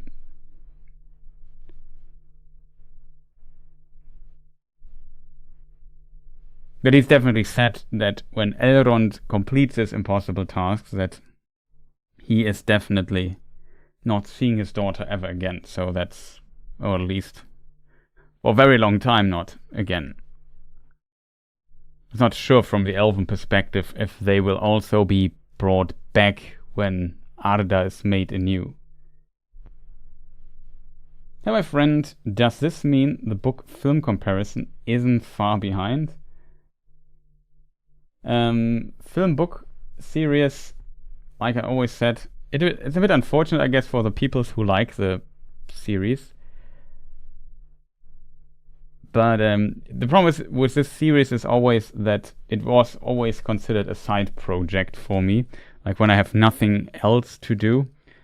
So in a way, sure, now I'm done with this, I can maybe produce a new episode for the film book series again, so it's not completely off the table. And with this I have some more capacities, I guess. On the other side, as you probably are aware, my channel currently view-wise is struggling quite a bit. So I'm not 100% sure what to do with this yet. I try to establish like a second channel and see how it works.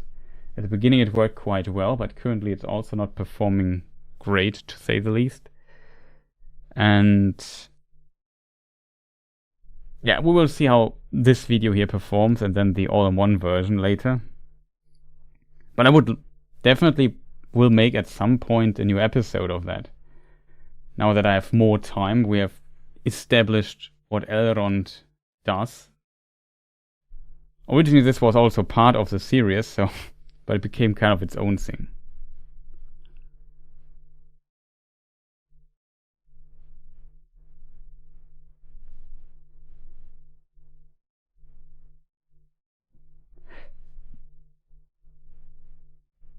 Some people, at times I get questions about the film and book comparison series, so you're not the only one, but it got rare because I haven't done an episode in like several years.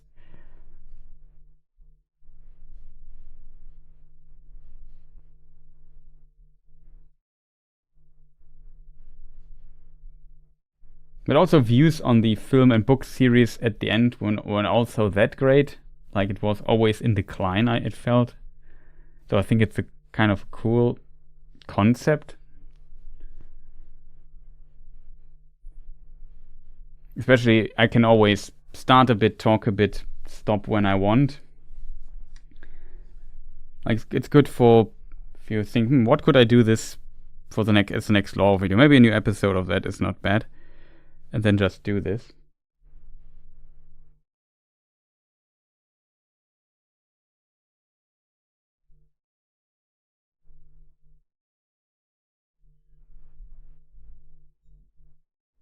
We are currently in Rivendell with the series.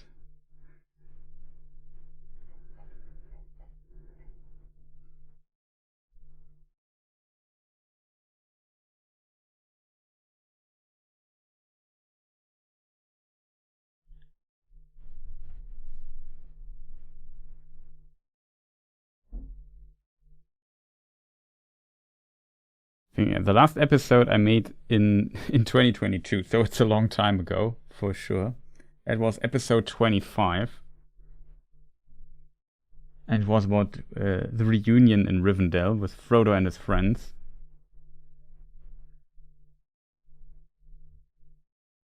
But yeah, it only got 4,000 views back in the day.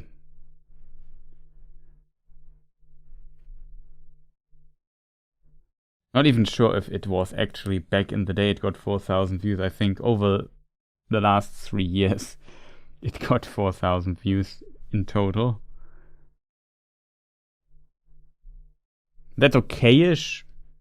But back in the day my expectation for views were still a bit higher than they would be maybe today.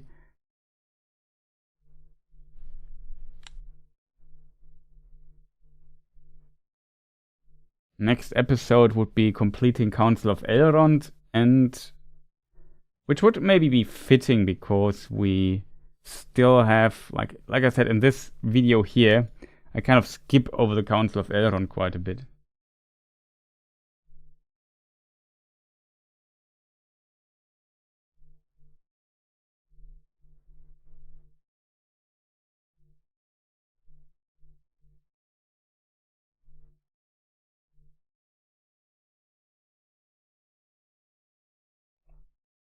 Oh, we're talking about different series. I don't know. It was about the film book different series.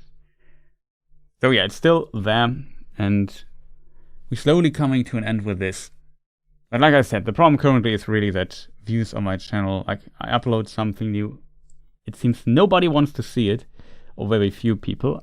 I know though that those people seeing it are quite happy with my stuff, which is nice, but I still would have wished that views were a little bit better on the videos, to be fair.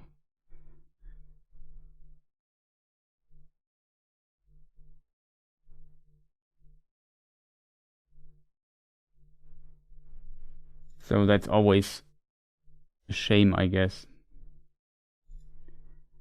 But I'm very curious how this video here will do. I expect not much of it because the last two Who is Elrond videos also did not perform well at all.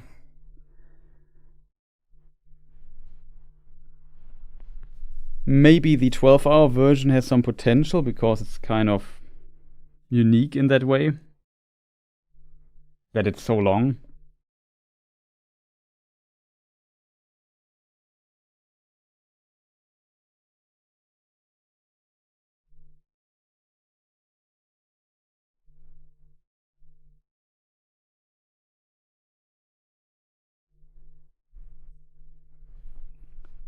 My approach is quite good, like a science project. I also don't know, like, for me that's always like strange. I approach this series also, I wouldn't say scientific, but yeah, like a science project in the widest sense. And the first episode of Who is Elrond got like 500,000 views, and or the second one over quite over some time, of course, but it was very successful.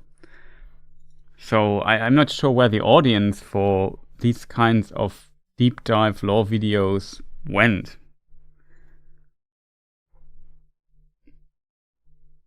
That's always the part I don't fully understand. Like, Who's Elrond Part 1 got 446,000 views. Who's Elrond Part 2 got 542,000 views.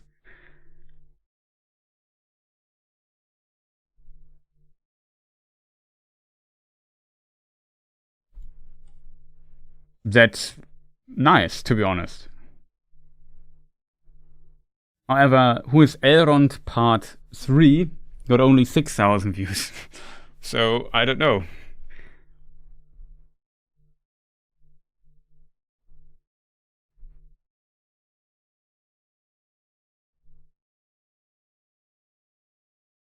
Yeah, maybe it was the Amazon series. It was not a new movie. I think it was definitely the Amazon series.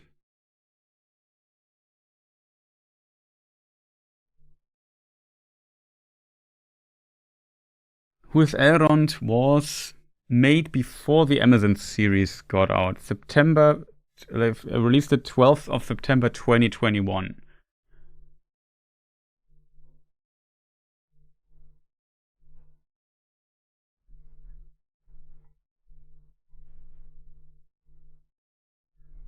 And the show started, let me double check.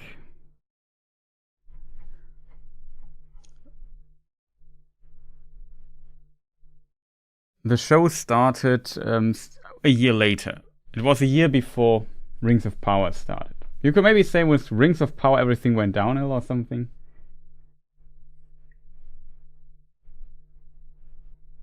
Need to go now? Yes, Revolverator. I wish you a good night. Thank you for staying so long. I hope it was at least distantly interesting. I know writing a script live is potentially a bit difficult, especially if we get distracted discussing all kinds of things at the side. But thank you for your support, Revolverator. Have a good one. Sleep well. And see you next time. Yeah, I'm very curious what people will say when this is done. The magnum opus. Yeah, it really is my magnum opus, I think.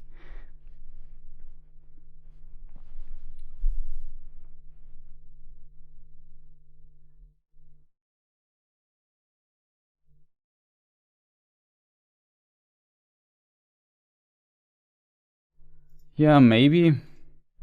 I mean, it was still a year off. There was in the meantime, there were some other videos that did quite well. Like after Rings of Power, we had Who's Elrond in 2023. I had Who's Elrond Part, I don't know, 9 or something. That was the prelude to The Hobbit. That got 65,000 views. Then I had a video about the Blue Wizard that got also 62,000 views. So pretty decent views. It was kind of interesting. Like they got a lot of traction and then they died off suddenly. I don't know. And after that, I struggled getting decent views for now 2 years on new videos. Even though I haven't. It was also the reason why I published less, because it felt so random when a video performs and when not.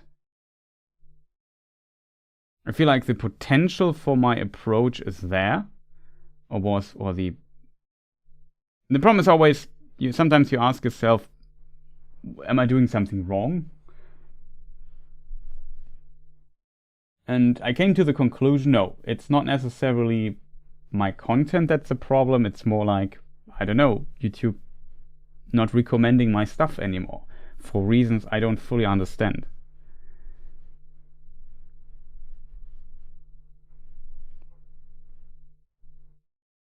And always struggling quite a lot getting subscribers on my channel. Like considering how many views I have on my channel, it's kind of surprising that I never reached like 100k.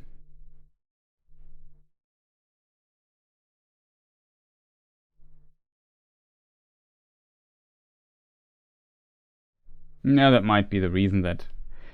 The problem is, back in the day I could relatively reliably predict the success of a video. and I can't do this right now.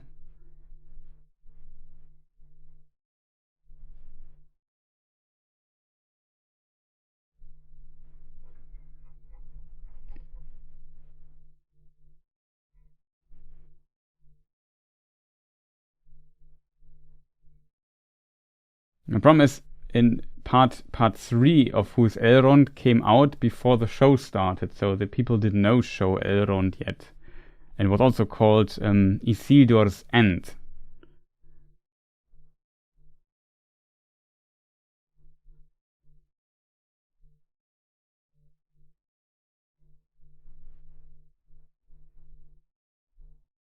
Yeah, it was before that. September 2022 was the first season. 2023 was no season. 2024 was the second season. Now we have 2025. Potentially 2026 comes the next season. I don't know. Who knows?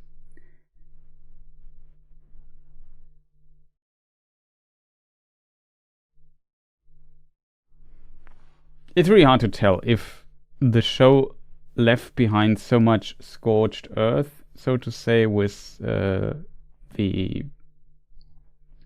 show, and kind of ruined a bit the joy of many, or ruined videos being suggested on YouTube. To be fair, my show coverage was also often very, let's say, limited in its reach. Like, well, very few videos I did about the show, independent of how much work I put into this, that really exceeded my expectations. However, during the time of the show, a lot of my other lore videos that were not show related were very popular all of a sudden again. Especially during first season, there was like a lot of stuff I've did at this time got really a lot of views during that time. Maybe the interest is now lower on YouTube for these kinds of videos. It's really hard to tell for me.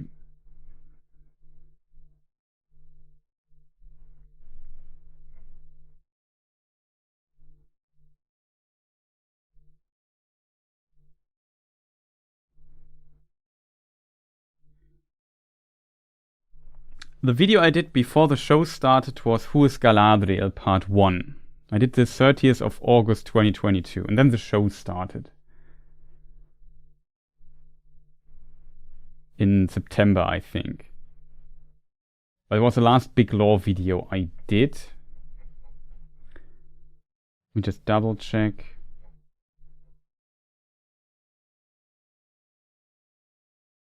Yeah, I basically did this, and the next video after the show I did was Who's Elrond, the episode about the War of the Rohirrim and Helm Hammerhand or Hammerhand. And then I did the second Galadriel video. That also was, in my opinion, a really good video, but performed absolutely terrible. Then I tried to cover the Gollum game. I planned like at least do a let's play with like a lot of lore stuff, explained references and the story of Gollum a little bit. I did so quite a bit of research for this in advance, and nobody wanted to see that.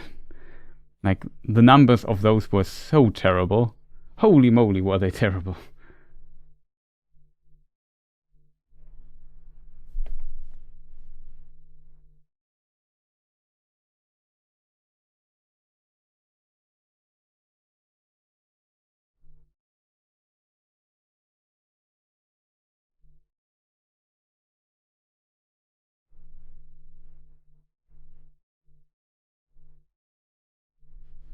Yeah, I don't know. The game, I think lore-wise, the game was actually okay. It was just gameplay-wise a catastrophe. It was not a good game.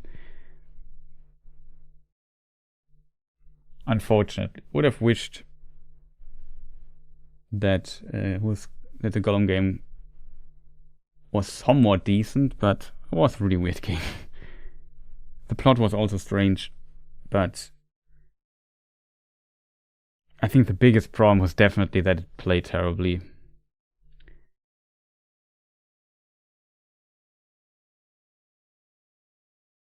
Maybe the people explained so well in the first two parts that interest confirm. Maybe, I don't know. I don't think so, because I go through it chronologically, and the first video is the first age, the second video is the second age, the third video starts with the third age. And then I kind of decided to split everything in parts, because the third age is just too big to cover. Like, it's not bigger length-wise, but content-wise, it's very big.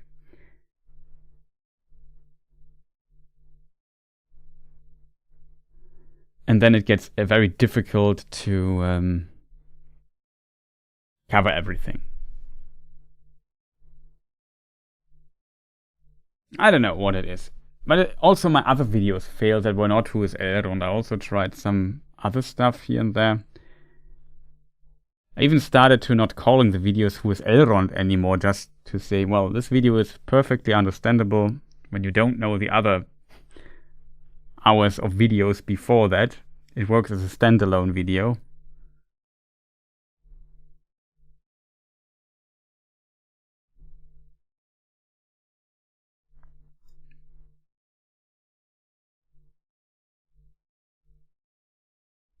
But yeah, it's very unfortunate, I think.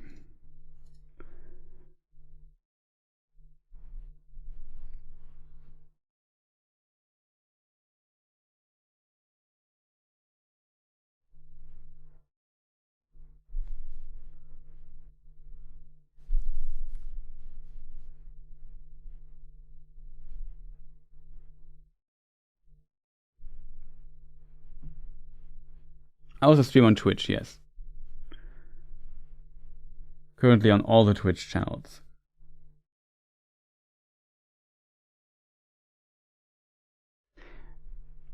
I like, it's not like I didn't expect a drop in views after the COVID era and after the seasons went out and so on, or finished. The season finished, but it was so drastically, like back in the day, even before the show was even announced, it was like, if I upload the video, I could definitely expect it to get like its 5,000 to 10,000 views. And currently I'm struggling to getting 1,000 views. And I'm not talking about videos like Who's Elrond 1 and 2 getting 500. And my expectation is not to get 100,000 views on an upload. Therefore my channel is too small. And maybe the stuff I cover is a bit too niche. But like, I have 50,000, almost 50,000 subscribers. Isn't it strange that I have really trouble getting 1,000 views on a mainline lore video on my channel? That's just weird. It could be. That's the biggest problem I have, or why it's so frustrating for me, because I don't know. Like, if there's something I could change, I would just change it, but I don't understand the problem. I know there's a problem, but I don't understand the reason behind it. All I know is, as far as I'm aware, that that currently, like, viewer retention is very important, so that might not be high enough on my videos that currently are watched or whatever. Due to this, I get less possible suggestions on YouTube, like so-called impressions. And yeah, I don't know, it's weird. I also notice when you search for lore videos that my videos don't pop up anymore in the top results. That's also definitely a problem, I guess.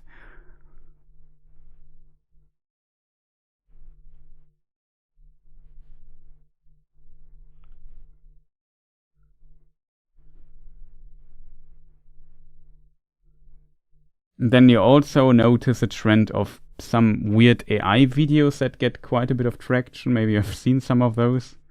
Don't want to call out people too much, but looking into some of these videos, there are even completely wrong information in those. And they are narrated by some decent AI voice. But still an AI voice. If you know the stuff, you kind of recognize it. And those also get quite a few views. And they put out like a law video every day or every 2 days. That's like 30 minutes long. It's tough to beat if you write your videos yourself and so on.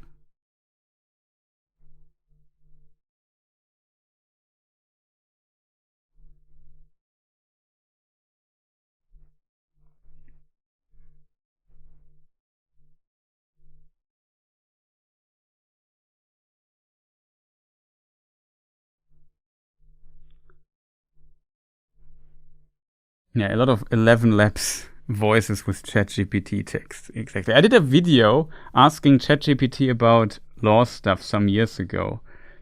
And it was kind of interesting. That's kind of, sometimes the core was right, but it made up complete nonsense at other places. It was very fascinating. I should make these long streams and then make a shorter version of it. I tried that, but it's too difficult and it's too much work. Like it's easier to just narrate something new than to take old stuff. I planned on basically answering a law question in a Q&A and basically put this as its own video. But usually my answers are not good enough for a standalone video quality that I would need to kind of for it to work. On every topic, yeah, it's kind of sad. I wish that YouTube would do something against this, to be honest, because it kind of hurts the classic creators a little bit. So it's definitely possible that due to this video spam of some other sources, that my videos don't reach you anymore, but more some of those, which is unfortunate, I think. I wouldn't mind that much, I guess, because I could do something similar if the information, the videos would be at least correct, but that's not the case, unfortunately, only in here and there. Like you have like, I don't know, maybe a 70% or maybe 60% accuracy when it comes to the information there.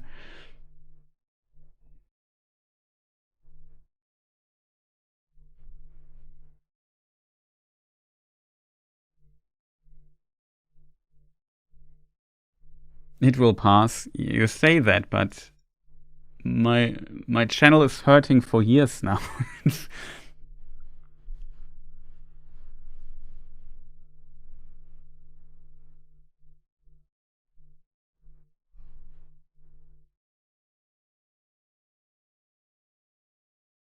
No matter how much energy, time, and work I put into my videos, I never feel like I rarely feel at the end it's worth. If it just comes down to what I earn from making a video and how much time and energy I put into it.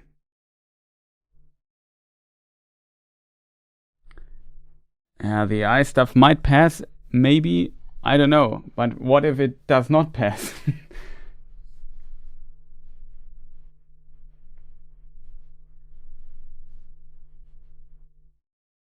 Yeah, it's possible, but I don't know. Most people hate AI. Yeah, I guess. It gets annoying. I guess it will get annoying after some time. But it doesn't help me, let's say, right now. I just would wish... there was a time where we had like this unwritten law on YouTube. I have a cool idea for video. I do the research, I write my video, I produce it, I voice record it, I edit it, and I upload it. And I will find an audience for it. If I make good work or decent work, some people will potentially find it. If I have a good title, a good thumbnail, a good idea, and a topic that interests people. And this kind of agreement is currently, at least for my channel, not true anymore. Or only true on a very low scale. That's kind of unfortunate. Like usually if you work on something like a YouTube channel, you have like some expectations. You want to grow a little bit, find new viewers and so on. And even if I don't find new viewers, at least it should stay at the levels you're used to, kind of. But it doesn't work anymore, and that's really frustrating for me because I really try to make good content and to find my viewers, but often it doesn't work, or people are not that interested in it anymore, which might be that the interest in the topic itself might have shifted. There can be so many factors, and I simply don't know what it is exactly. All I can do is just sit here and try to write here my video and make hopefully decent work with it.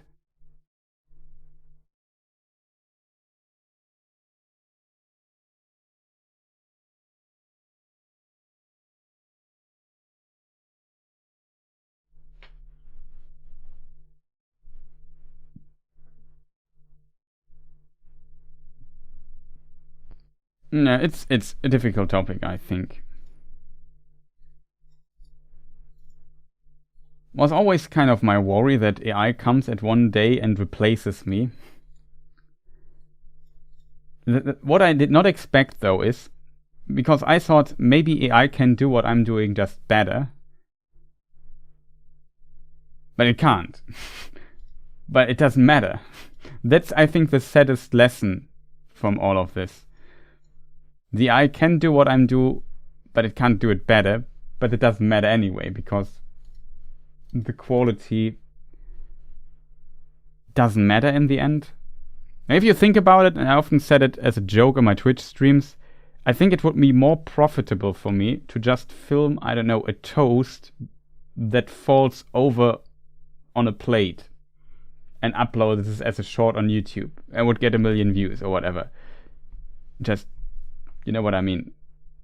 Sometimes the big research, reading the books and pages and chapters, rereading it for hours and days, and writing the script, refining the script, and editing and whatnot.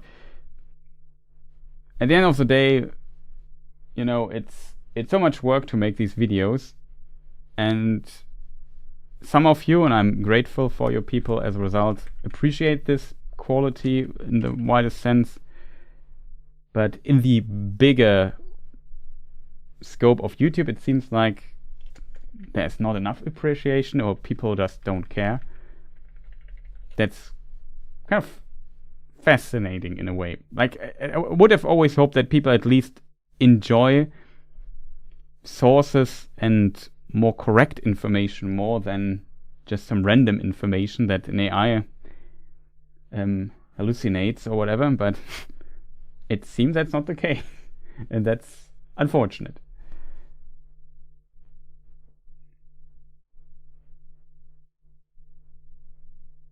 Yeah, definitely.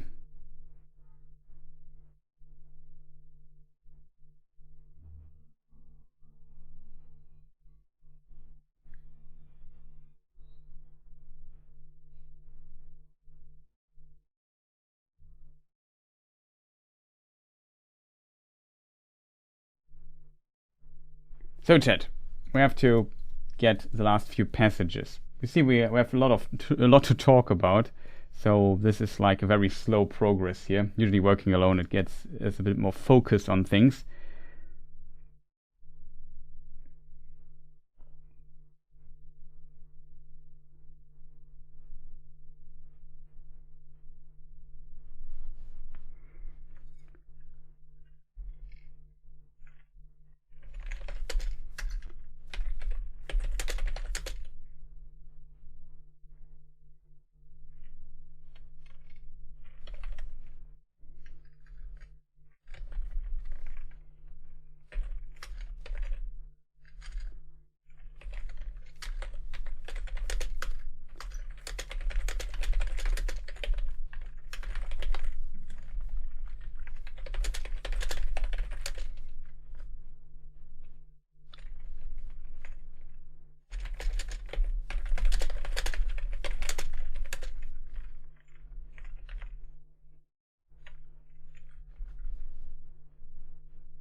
Hey Meeking, nice to see you.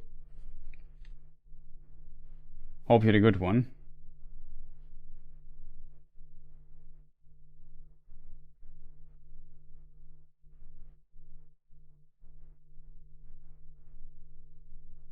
Yeah, that's definitely dangerous.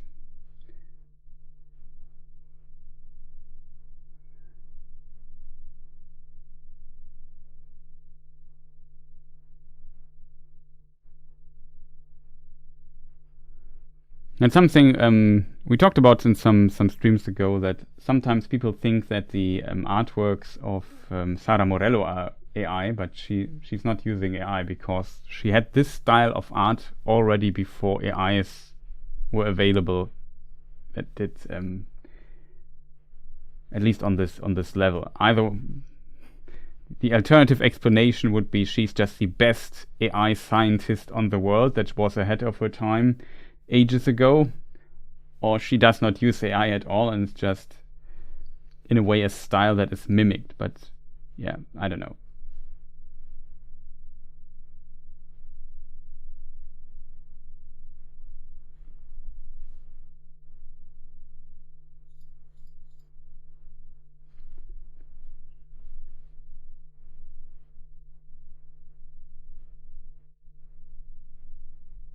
We will see.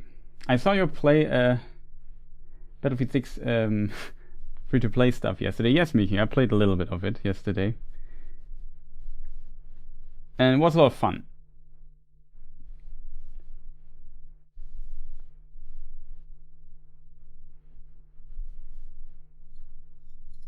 Just want to try out the free weekend. Or it's not a weekend, it's actually to the 2nd of December. So Tuesday, I think. We played the beta quite a bit.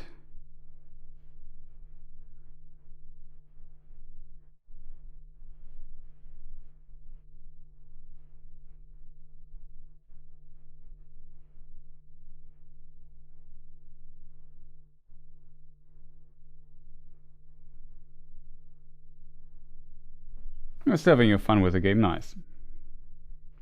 Well, let me just focus here on the next sentence I started.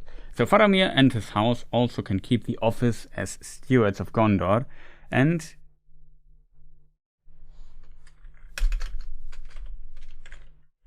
he becomes Prince of Ithilien as well.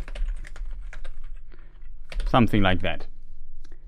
And he became, past tense.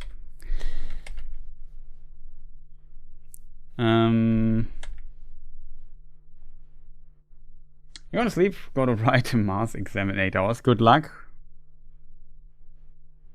Much success with that. Sleep well.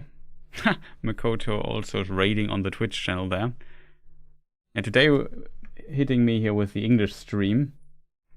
But welcome, Makoto, on the Twitch stuff is going on for the YouTube fellowship. Wondering what's he talking about. We don't see anything. But yeah, we're currently streaming and finishing my lore script here. I do it in English because today we will finish it. You can also write in German if you want on the German Twitch channel, which you just raided.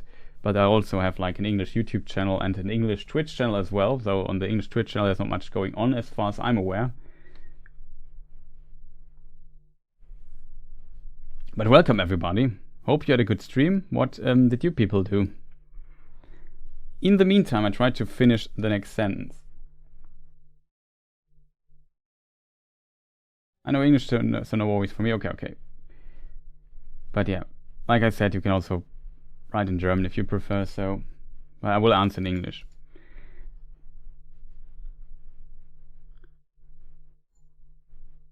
But yeah, this is like kind of special. We're at the end of the script for just to get you people who just raided the Twitch channel of mine into the boat.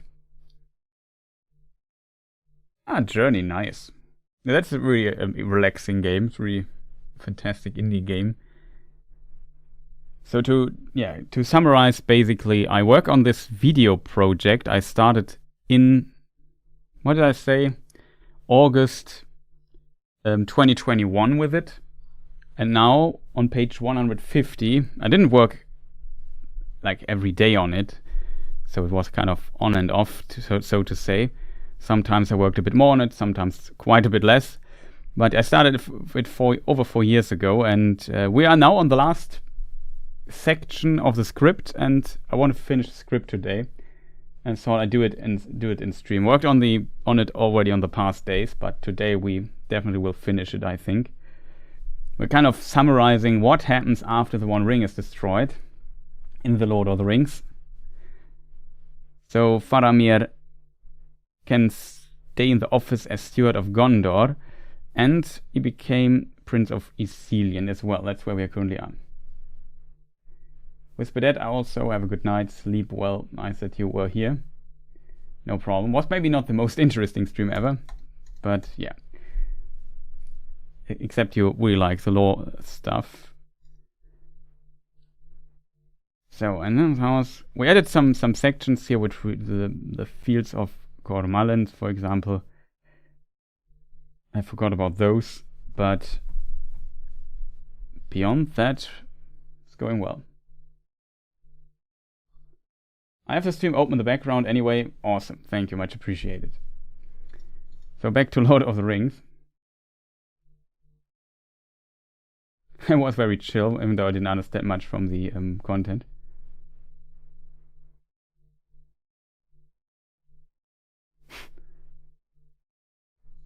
No, not the AI stuff, where we also talked about AI stuff and problems that might come with it. I think it's kind of interesting to see that this technology is finally there. The question is how it will be used. I think it can be an interesting tool in some areas, but not everywhere. And it also can cause quite a bit of problems. And I also think that, especially when it comes to artworks and AI training, that artists should be, first of all, be asked if their art can be used to train the AI, and then they should be paid for it as well. Because when an AI company makes money with the AI or plans to do that, then they use the copyrighted work of somebody else for their system without permission. I can't do this on YouTube. I can't just, I don't know, show you. Well, there is some exceptions to this, to be fair, because there is fair use, there is the right, if you kind of, on an educational level or on a critical level, look into media, you are allowed to quote the media which you criticize. Else, the law could be used to kind of silence critiques and so on. So it's always important that you have the ability, like I like to use quotes in my videos as well, but usually I use those to kind of get my point across and so on and so forth. So there's some exceptions for the copyright law, but if they just train in AI, I don't fully understand why the exception is allowed there, especially with such a big commercial interest behind it. It always feels like, well, there's like a two-class system for copyright. The big companies that sue you into oblivion when you use some of their works, and then you have the small illustrators and artists who do some work and show online what they can do to maybe get commissions and so on. And then some AI dude just comes, or company comes and just harvests their stuff and trains AI with it without permission. I think that's not fair. I think wasn't there even a scandal where, I don't know, was it Meta or something? They over torrent downloaded thousands of books and fed their AI with it. I'm not sure. I think they're getting sued anyway, but I'm very curious what will going out of it. It's the internet, nothing's really fair. Yeah, that's true.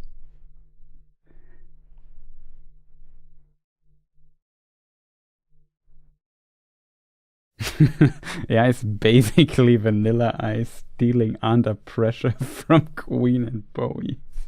That's a nice comparison.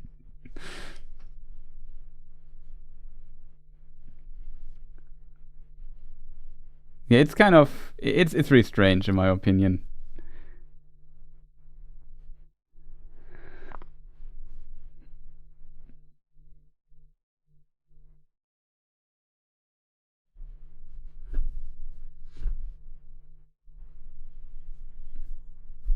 But let us return.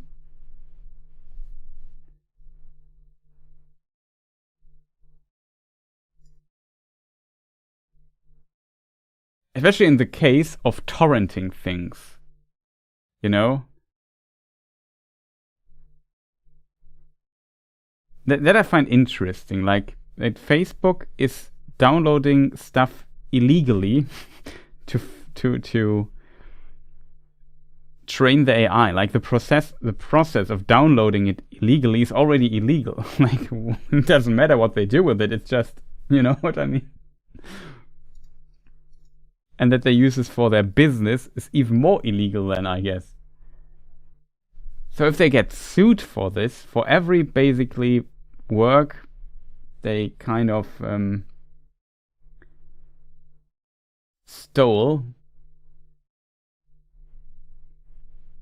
Very interesting what this might do, but we will see. Hopefully there are some limits for what these companies can do at some point. But yeah, let's not get too depressing, because we are now at the fantastic ending of Lord of the Rings. And yeah, Faramir and his house can keep the office, and Gondor and the prince became official as well. The problem is proving it. Yeah, that's, I guess, definitely a problem.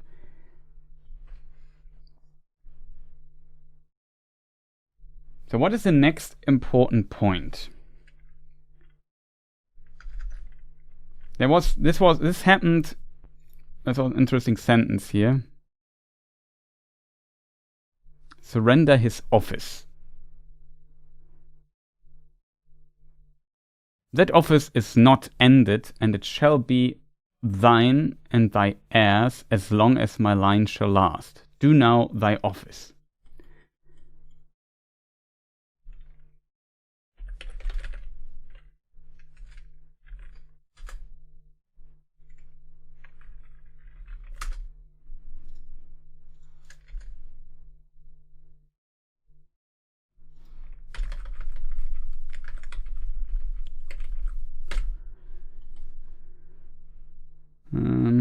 The steward and the king. Where's the chapter? There.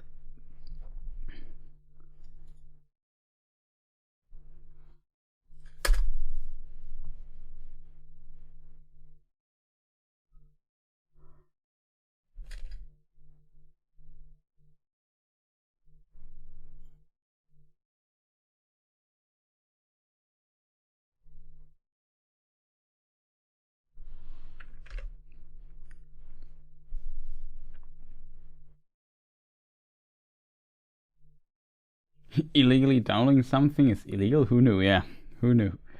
It's only illegal if you do it, but if you are a multi-billion-dollar company, it seems, well, I might get away with it.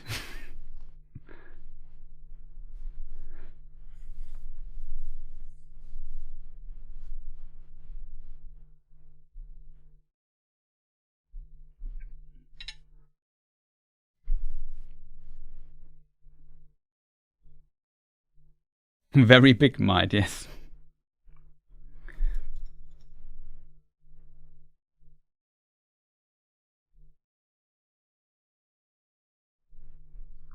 The only thing, okay, when?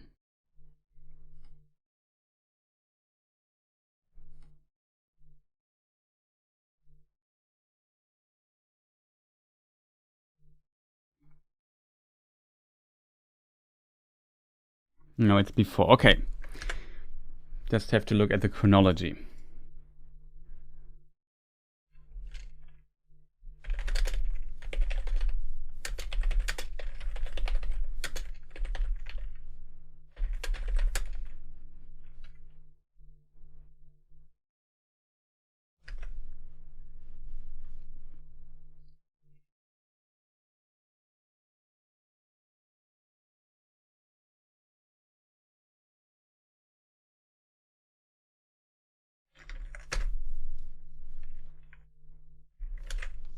I just take Tolkien's formulation here. You can also pronounce judgment over.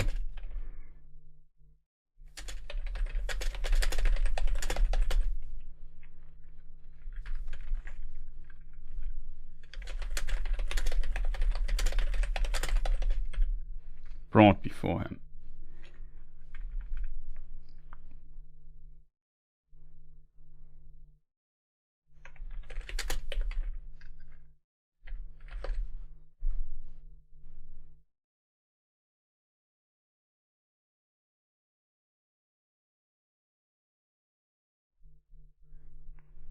The Orc genocide.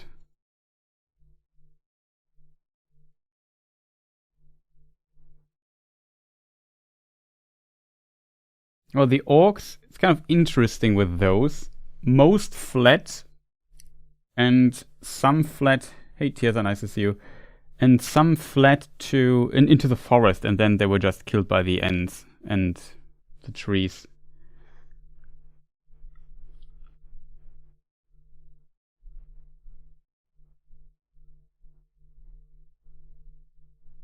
That's always a problem with Tolkien's.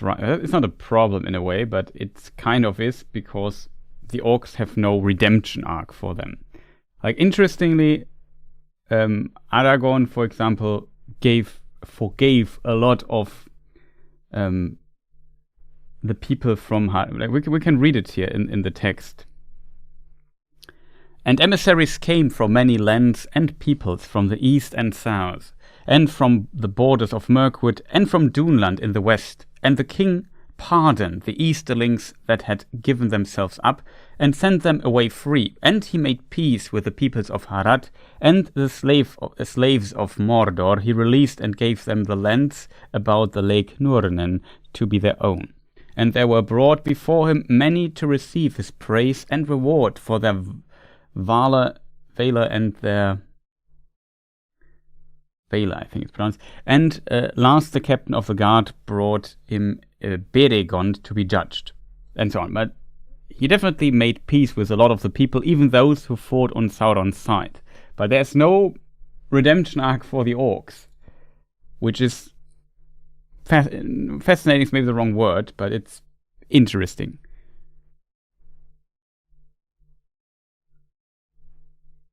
Glad I caught this live stream. Yeah, well, currently it's a bit all over the place.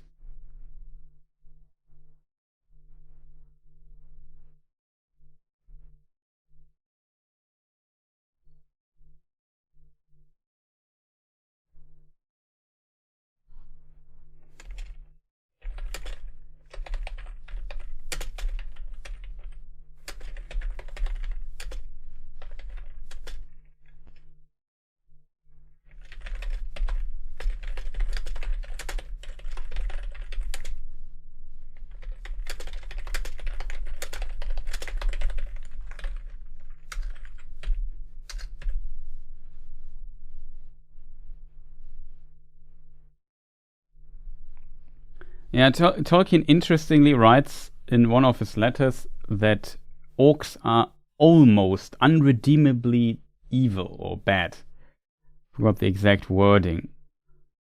So there is a potential possibility for redemption, but this redemption might only lie within the power of Eru, not in that of men.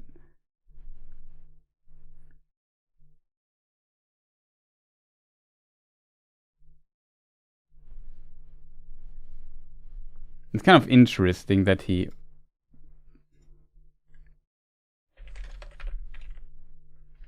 Let me see if I find it.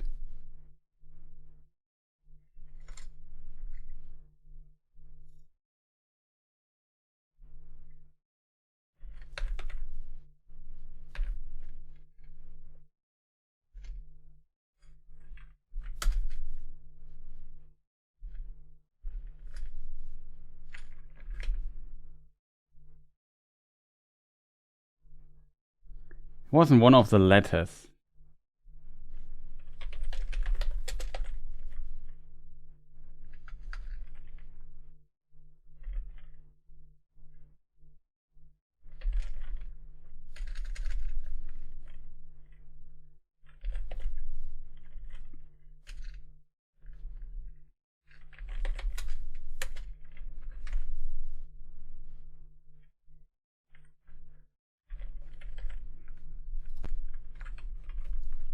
I don't find it, of course. Now I have to... I think, a law note of it in a different document.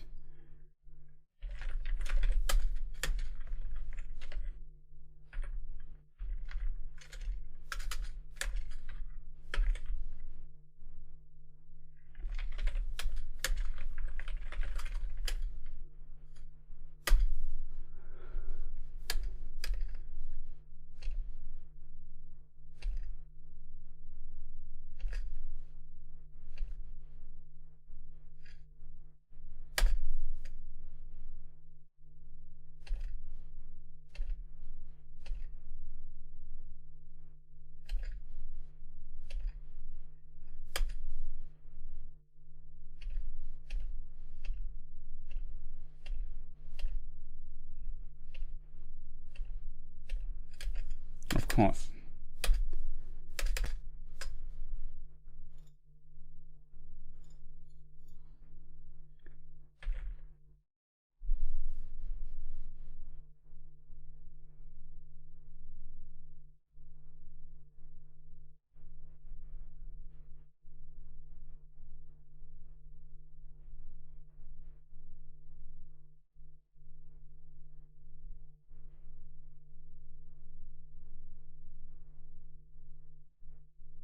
Hey, from a flight, Crafty Spirit, welcome that you are here. I don't find the note. I hate it so much if I don't find the notes.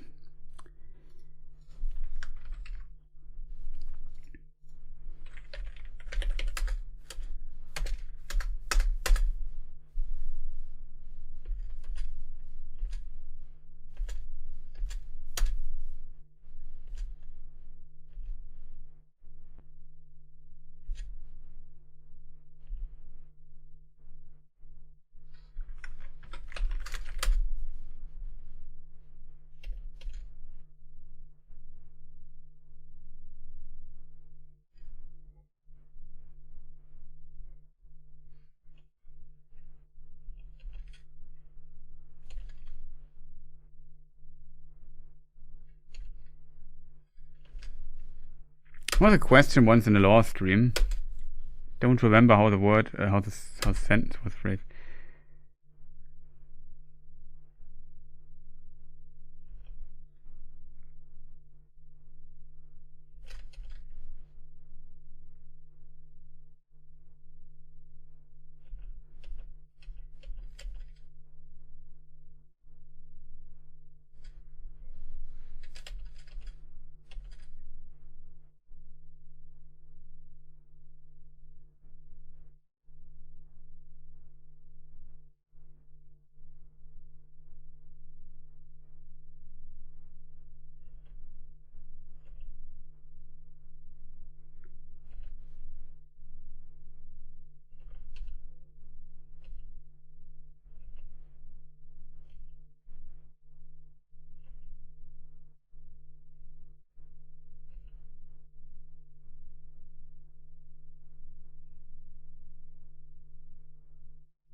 Man, I hate it so much when I don't find it. Why don't I find it? I could swear he said irredeemable, but I don't find this.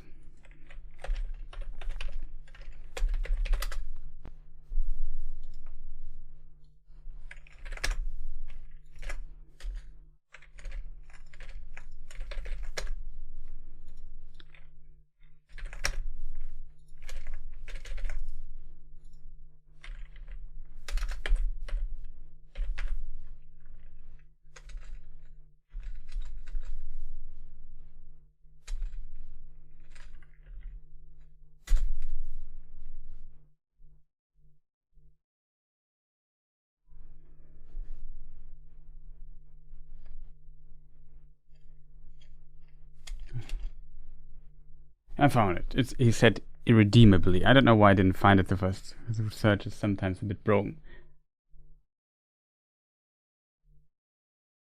Anyway, sadly, I have early meetings tomorrow. Thank you. I found the quote here.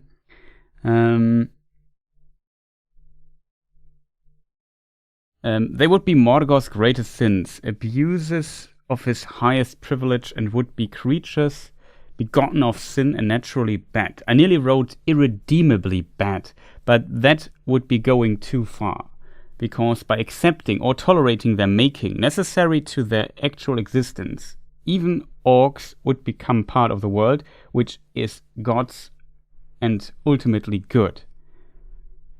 But whether they could have souls or spirits seems a different question, and since in my myths, at any rate, I do not conceive of the making of souls or spirits, things of an equal order, if not an equal power to the Valar, as possible delegations, I have represented at least the orcs as pre-existing real beings on whom the Dark Lord has exerted the fullness of his power in remodeling and corrupting them, not making them. So, yes, it is letter 153. Thank you.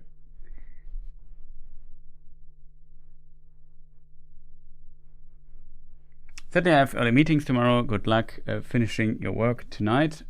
I'll take a look tomorrow how you ended it. Thank you. I wish you a good night. Sleep well. Thank you for joining.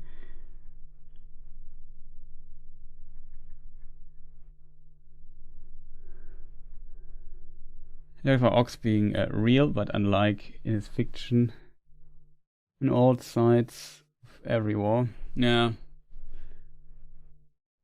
But yeah, Tolkien kind of hints at that there might be redemption for them, but he does not really cover it. However,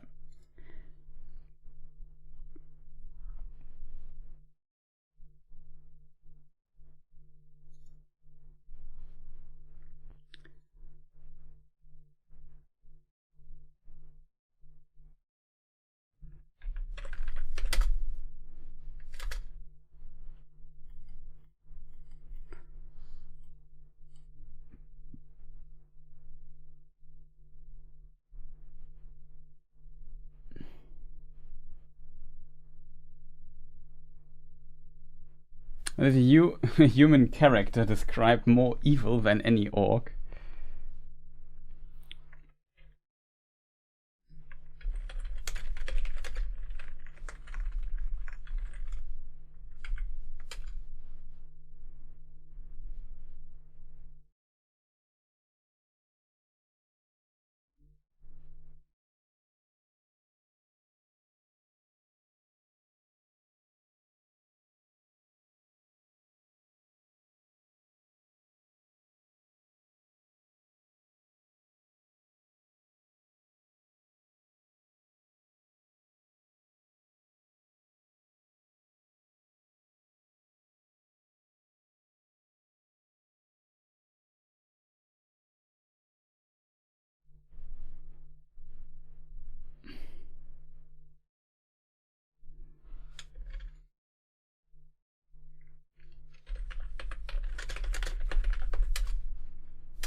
And he entered the service of the Dark Tower when it first rose again, and because of his cunning he grew ever higher in the Lord's favor, and he learned great sorcery and knew much of the mind of Sauron, and he was more cruel than any orc.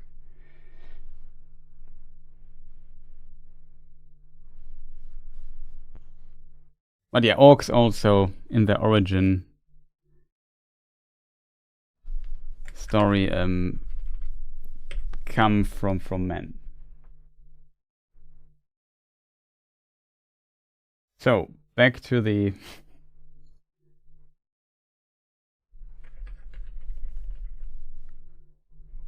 last book, The Steward and the King, Arwen.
And then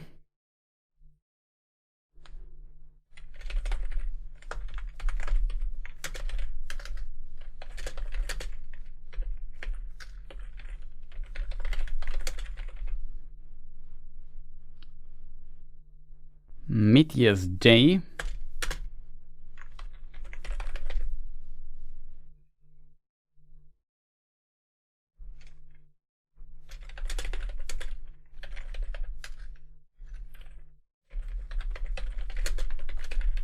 Companions reached Gondor.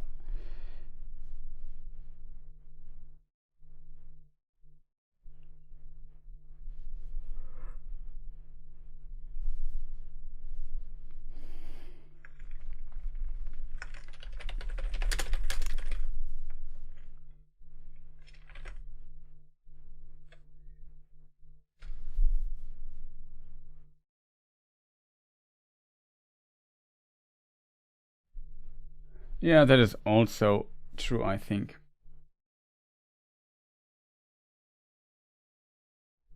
But yeah, let us slowly work our way towards the end. So first of for this quote, Arwen has to be already married to Aragorn.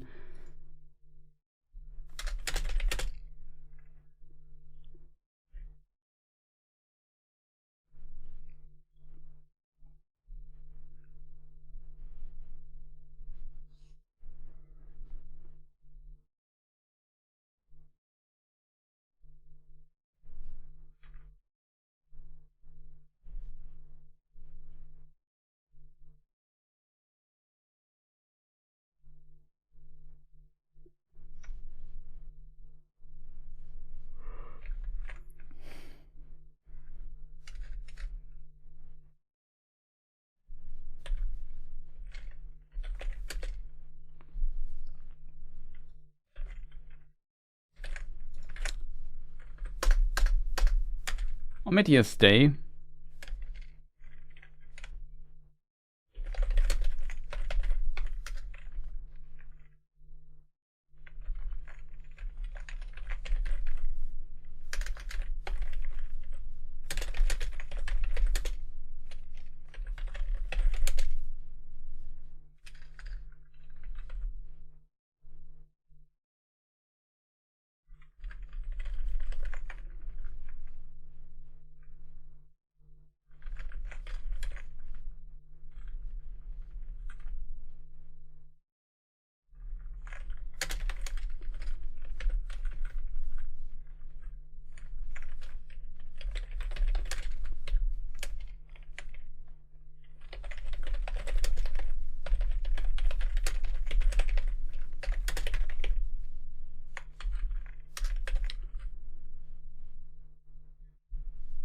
also writing fulfilled in English is also always difficult for me, depending on which country you're from. You have to spell it differently. I usually try to use a British spelling, which I think is fulfill with one L. You say fill, then with two again. I always get confused there. But whatever. Especially when you see online all the spellings.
Maybe the same as Canadian, Australian, New Zealand, etc. Only USA needs to be different.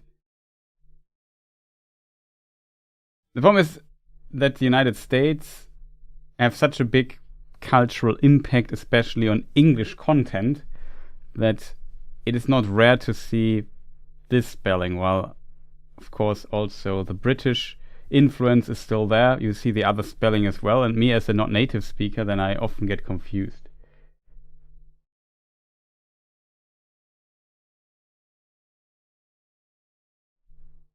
No, you don't like it? I think I find it quite fascinating, the tale of Aragorn and Arwen. Is there a specific reason for this, Crafty Spirit?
Bitter parting beyond the end of the world, which is kind of a cool wording in my opinion, for Elrond now. I think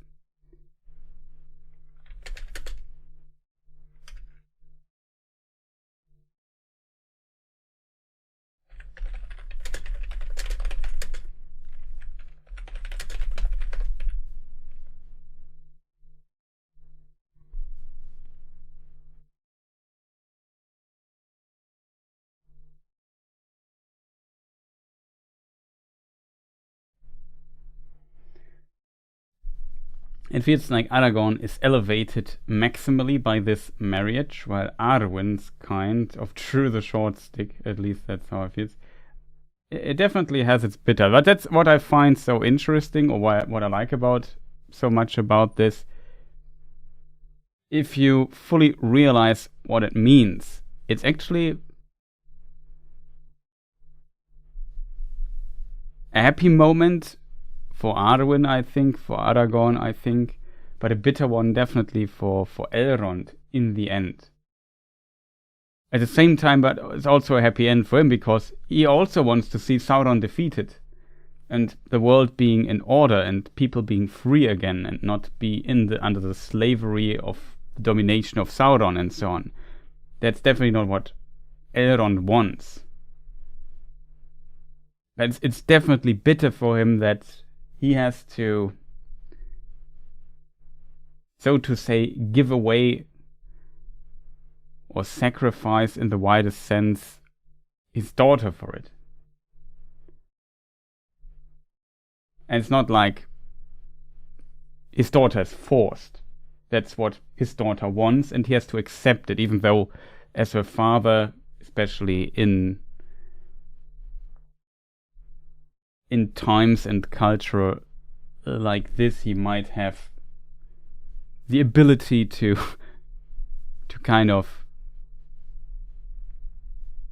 overrule her daughter, the wishes of his daughter, in a way which he would of course not do. I think that's not who Elrond is, but that he is kind of not happy about this in some way. Not, he's kind of, for sure he's happy, but he's not that happy. It's very tragic in the end.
That's a good point, Crafty Spirit. What it means is a sacrifice giving up something for good and not receiving back, a concept hard to convey these days. Definitely hard to convey. Now I have to think how Tolkien and all those other young men felt who were drafted into the military and war, especially in World War I, World War II.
Let's think about how to word this.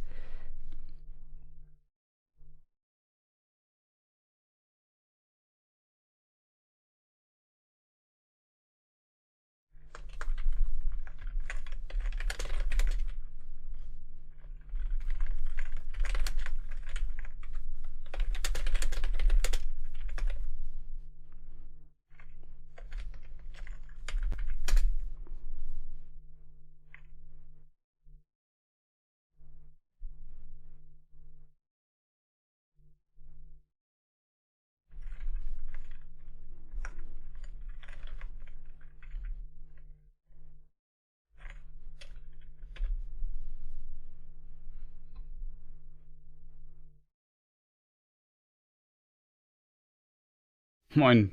Nice to see you, Balder. Hope you slept. I would be surprised. I wouldn't be surprised if you just got up, but welcome. Nice to see you.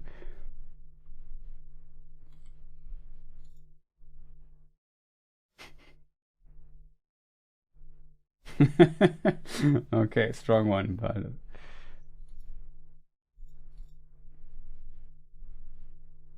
Okay, nice.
Let me just see if the chat is still updating. Test. Sometimes the chat kind of crashes on YouTube and nothing happens. Okay, everything seems to be fine.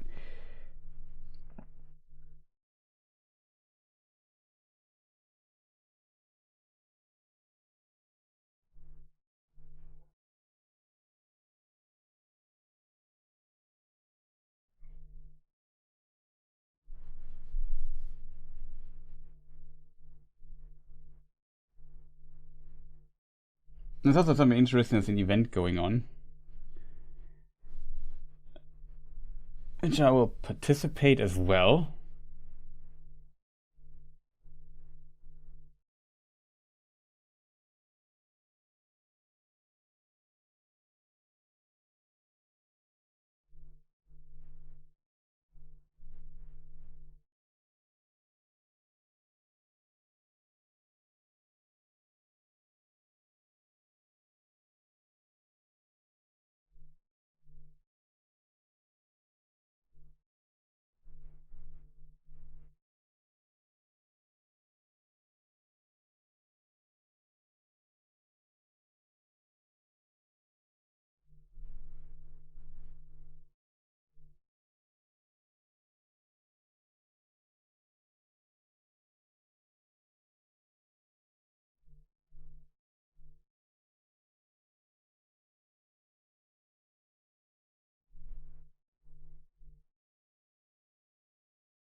Hey, Kirdan, nice to see you.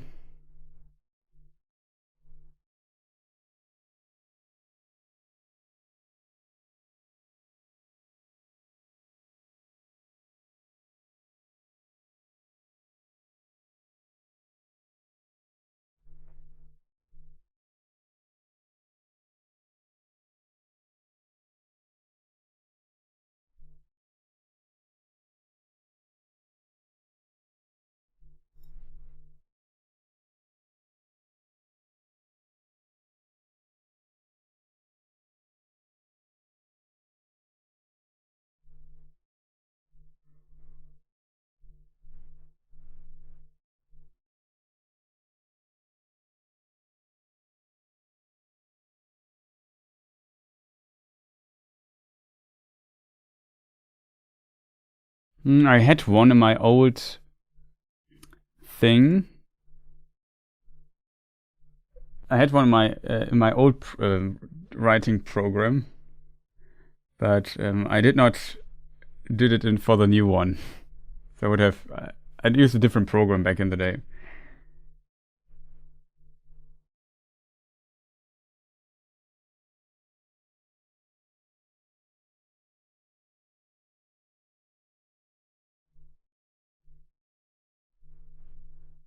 And usually, I don't know, often I write the names somewhat correct or copy paste them from Tolkien Gateway just to be sure. So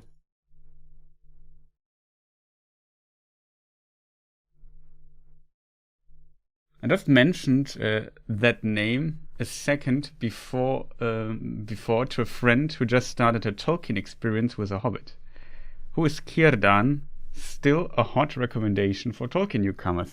That's much appreciated. Yeah, also a video I really like. That's, I think, one of my best videos, I think. Maybe I'm wrong.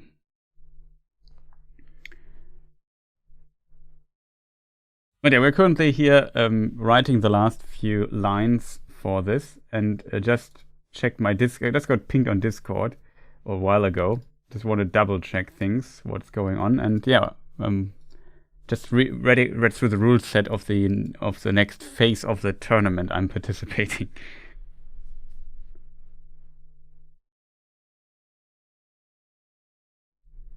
Elden Ring always starts in a weird resolution, and you need where you find Sombers. Well, I can tell you where you find the Sombers, or some at least, but not now. Let's not talk about somber smithing stones, because I need to finish this thing here really quick. A weird moment for him in his life, both happy and crushingly sad. The last sacrifice he had to make for Arundel shall not diminish her life's grace for less cause.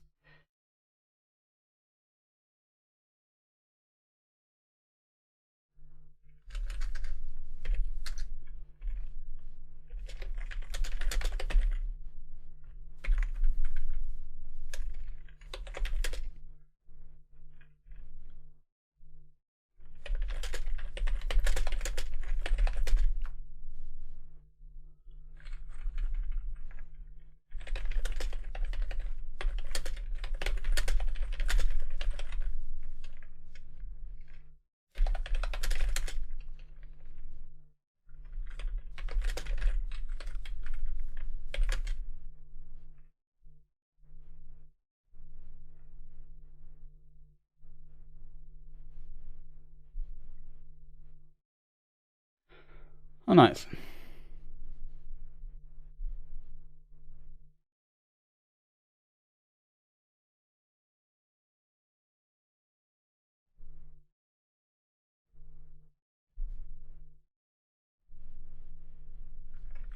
Yeah.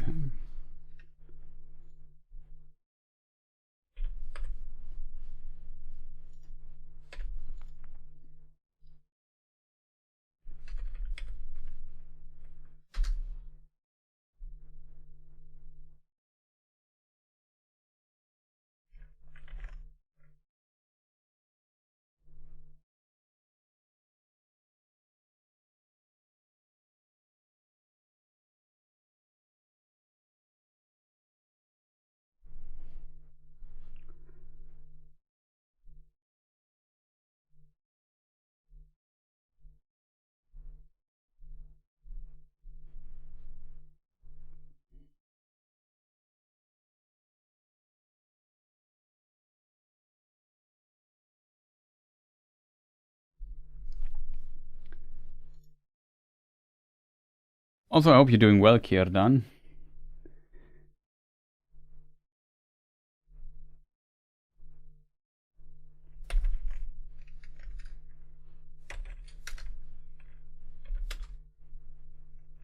Okay, chat's still working. Just a wonder if the chat just crashed. That gets me paranoid when nothing happening in the chat for a moment. What a higher cause could there be than the defeat of Sauron?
How do we phrase the last sentence here for this thing here?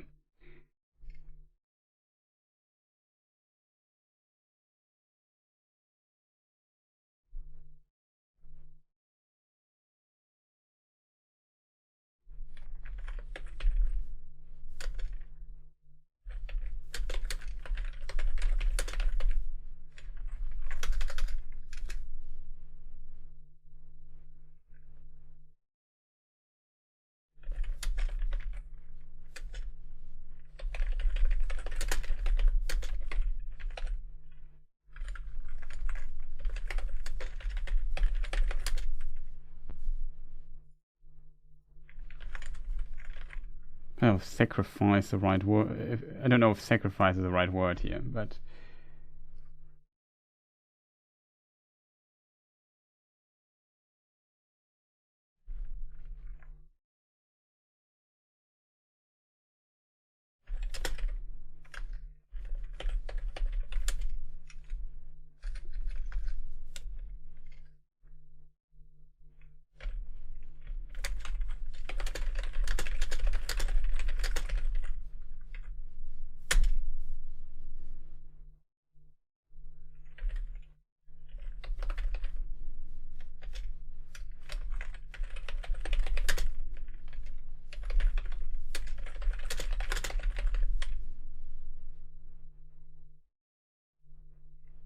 chatting between games. Don't worry. What you're playing currently?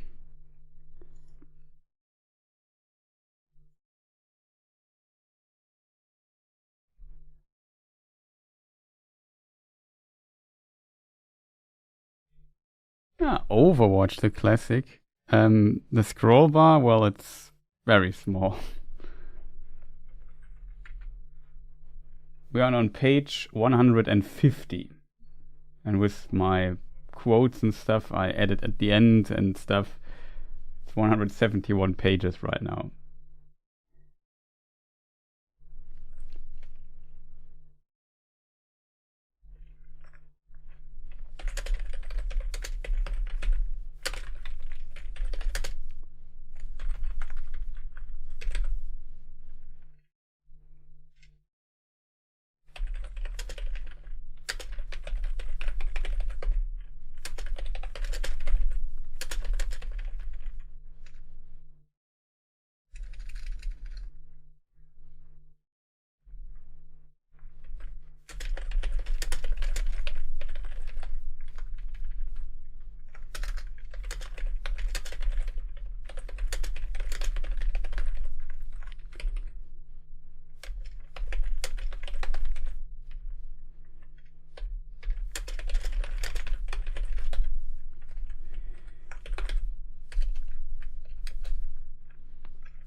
How is Overwatch right now? In case you have potentially don't have time to answer, but I remember when I played Overwatch 2 a bit, it was definitely, how to say, a bit improvable. It's alright, okay.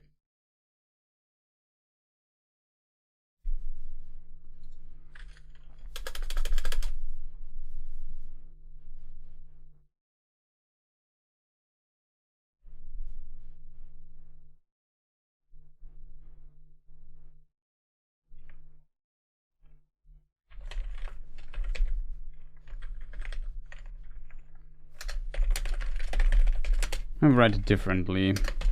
I want decision.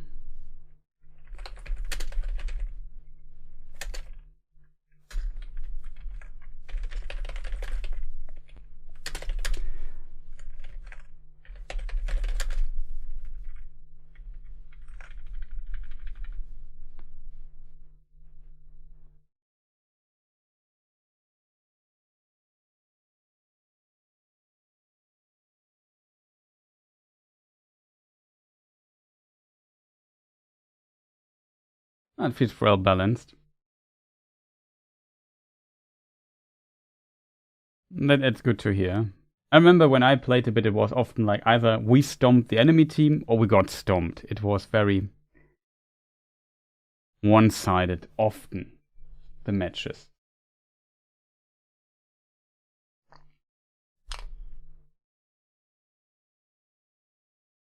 Is it still 5v5 or did they go back to 6v6 again? At least they, I think, planned a 6 versus 6 mode again. Heroes feel balanced in the re. Okay, it's just a mode, but you're playing 5v5. Okay. I don't know, it's still a strange... I can understand it, kind of, but... Oh, wait. Oh, you got perks now, interesting.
And it loads in perks in load perks ability mode. Interesting. Now, I've also played Overwatch back in the day. I also tried Rivals for once, just to connect the chats with each other.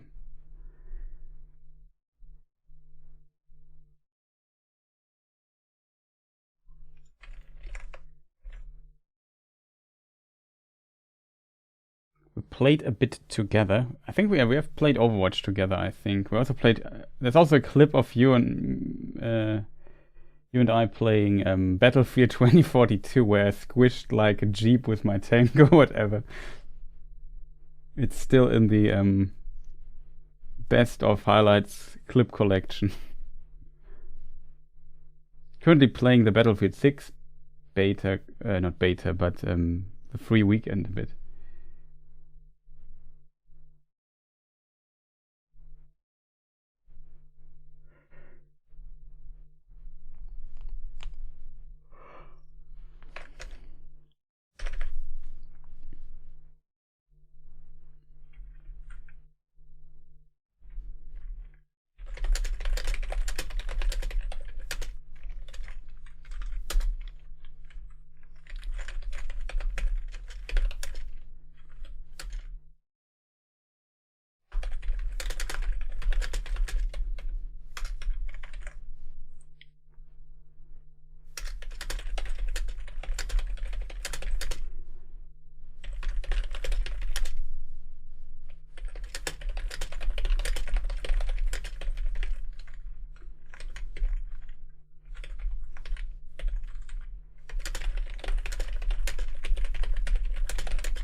Loretto cheese? No.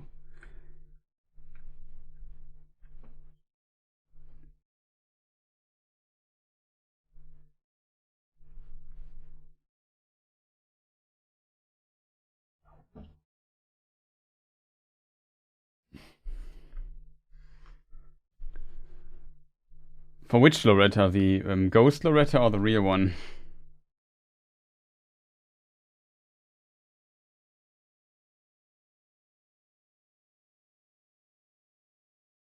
I assume ghost Loretta.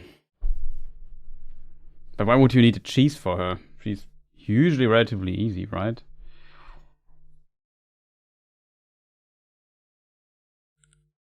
Sometimes annoying, though.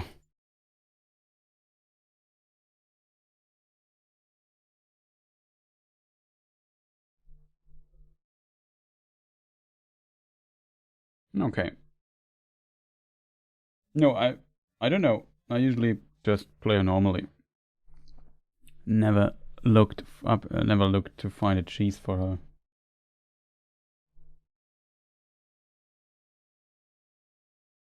Oh, okay, I can break her AI. Interesting. I guess it would be illegal in most of the tournaments I play anyway.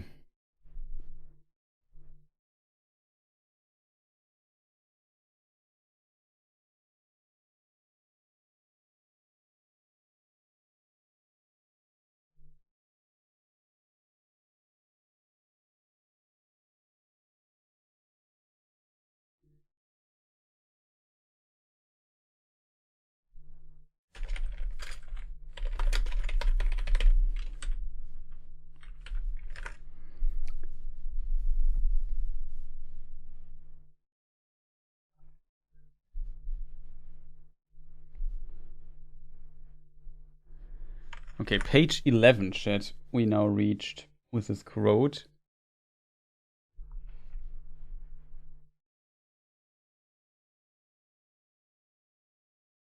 No.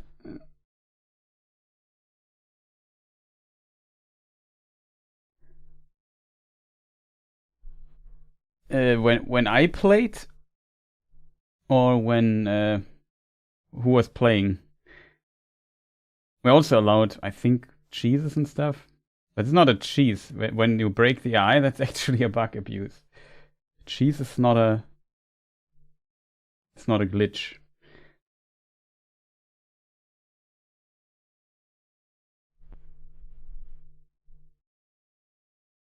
It depends on what it exactly means.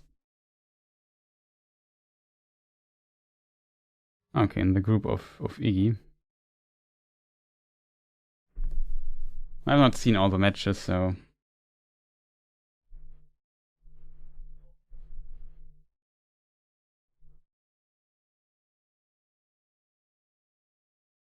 It's kind of fascinating that a YouTube channel has no idea who I'm talking to or whatever. Somebody's writing in the Twitch chat, so just in case you wonder.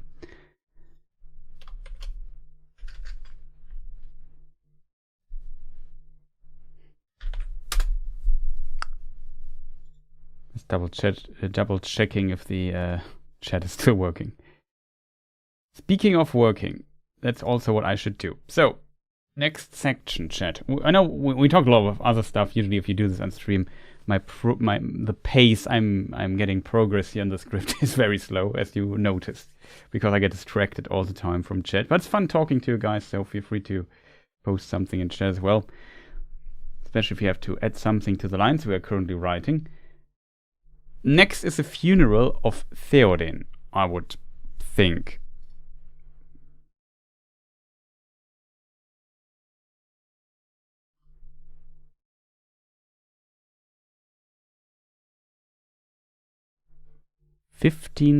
July 15th is here listed as a potential date for it.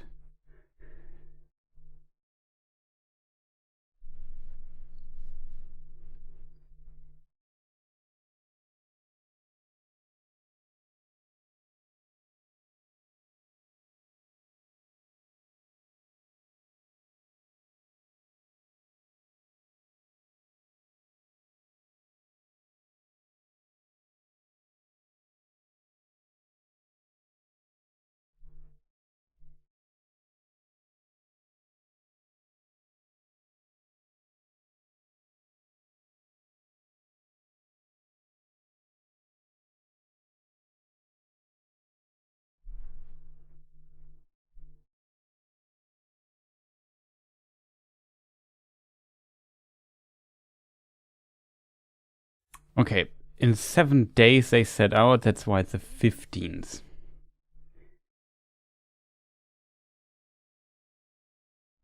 Because it's in Appendix B. Let me just double check on the dates here. I'm not always sure if I should include all the dates for the stuff, because I don't know, it's just a lot of stuff. It's also interesting now that as we're this late in the script, we now have literally days to cover, sometimes the same day. And before, it was really like, okay, this happens, and then centuries later, the next event happens. Or, I don't know, a few years later, or a decade, 10 years, whatever, or a century later. Like, sometimes nothing happens for like a century. And then, now in Lord of the Rings, you have like, okay, we are getting through months and day after day with all kinds of things happening there in this time. It's always fascinating that, in a way, in the chronology, things get a lot slower all of a sudden. We won't skip over decades anymore. Well, we will skip very soon. We have a very big skip, I think.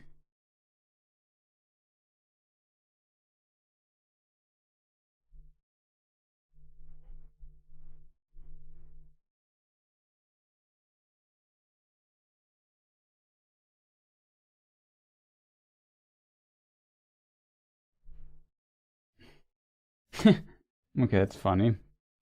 What do you have to do for this?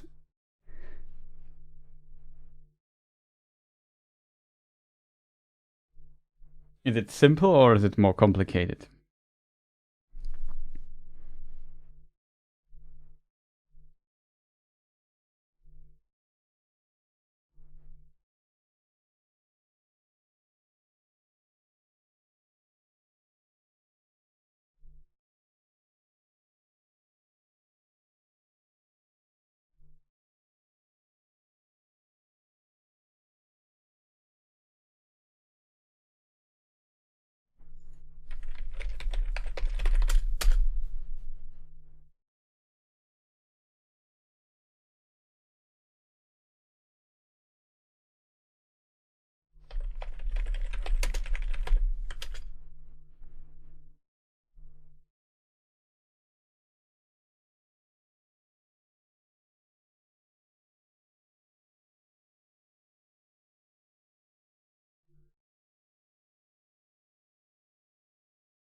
Ah, okay.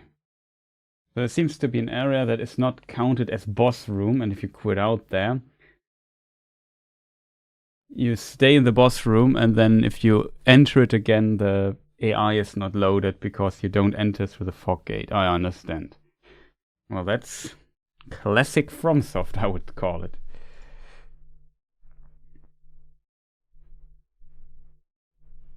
So, back to the stuff here.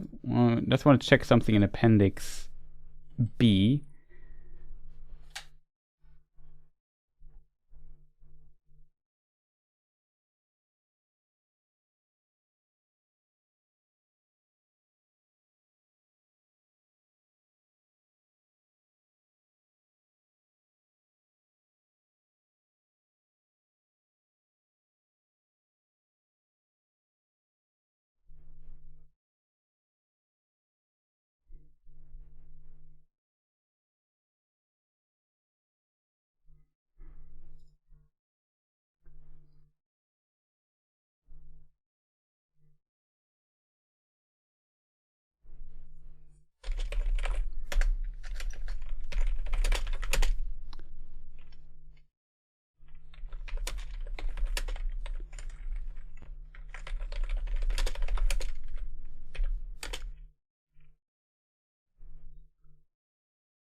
On the 15th of July and 7 days later.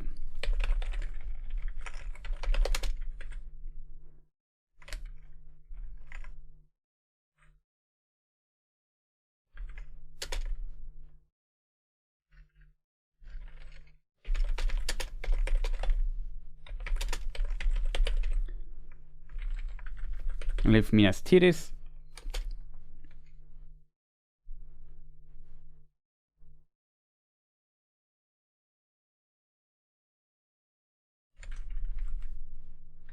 Okay, maybe I just copy the funeral escorts of King Theoden sets out.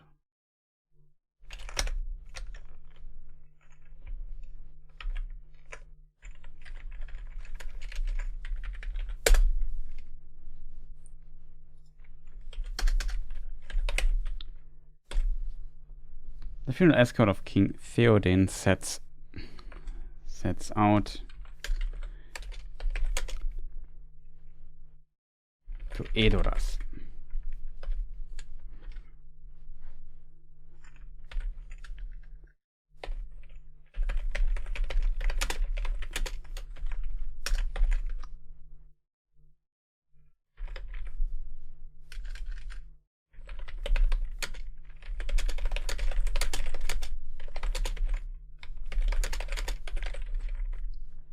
I'm in the halls of kings, or in the tombs of kings.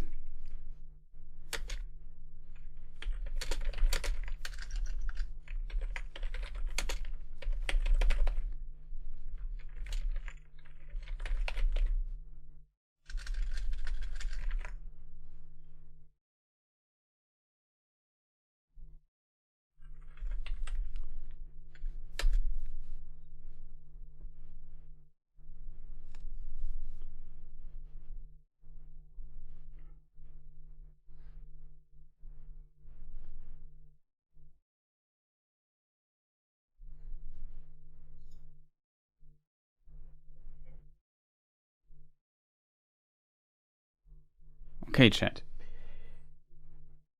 Questions, how much do we want to cover of this?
Yeah, Tolkien definitely knows how to write these things, I think.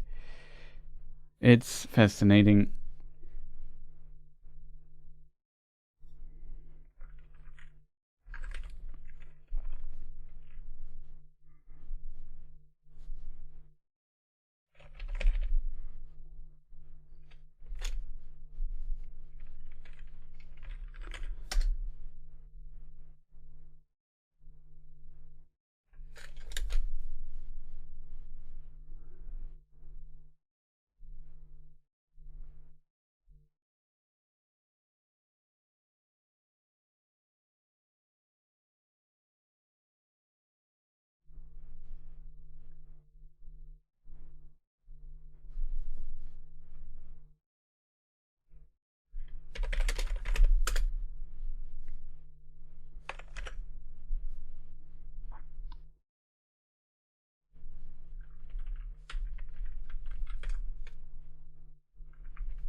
That's also happening that the Druidine get their forest, the forest of the Druidine.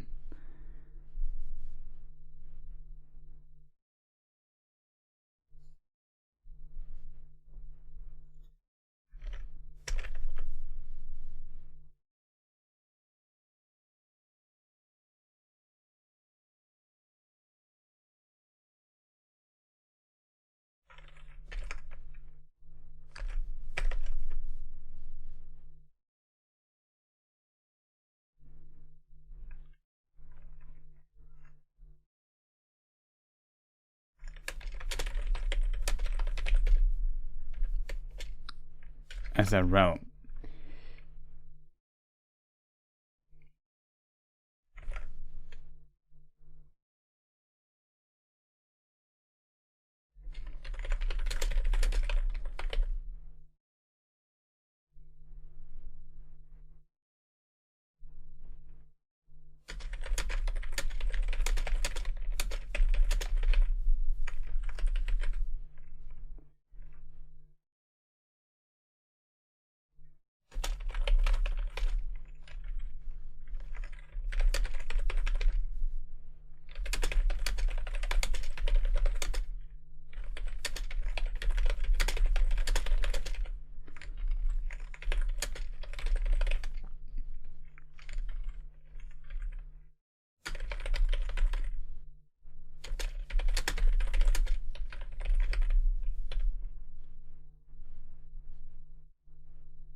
Finally departed to their realms.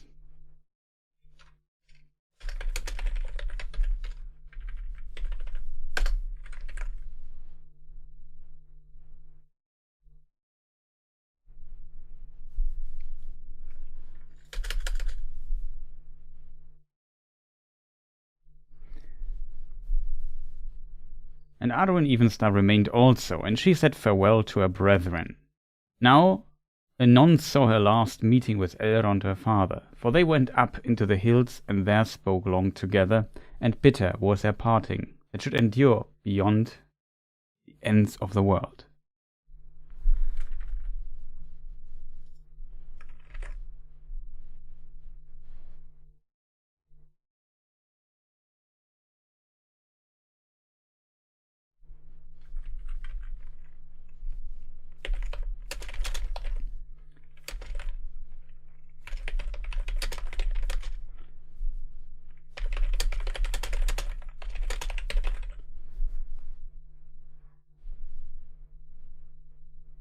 But very interestingly, when it comes to this script here in particular, that I think when I finished a big part of the script already very early on.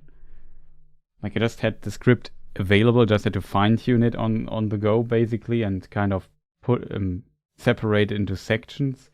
But there was a time when I wrote a pretty massive script already in a relatively short amount of time, and I hope to continue it, but at some point I didn't continue much with it, and then my video producing caught up with my writing process, and now I have to write the scripts basically for the last few videos on the go.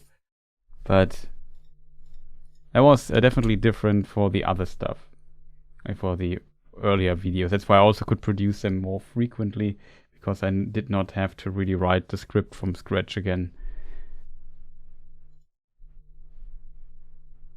I can't even imagine, like for me it's sometimes hard to imagine how I wrote all of that. But it was a lot of work.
That's, by the way, another detail I forgot, just noticing.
Okay, that was close.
Oh, I'm just reading something. I'm still there. I'm just reading the a chapter here.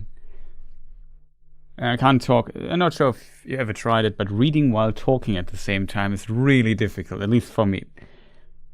So I'm almost done. So I'm back in a moment for you.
That should be roundabout right.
Okay, chat. Anybody still there in chat? You're always worried that the chat kind of crashed and nothing is happening. Let me just double check. Well, chat is still working. I know you maybe want to just let me focus on the last lines of text here. It's already late.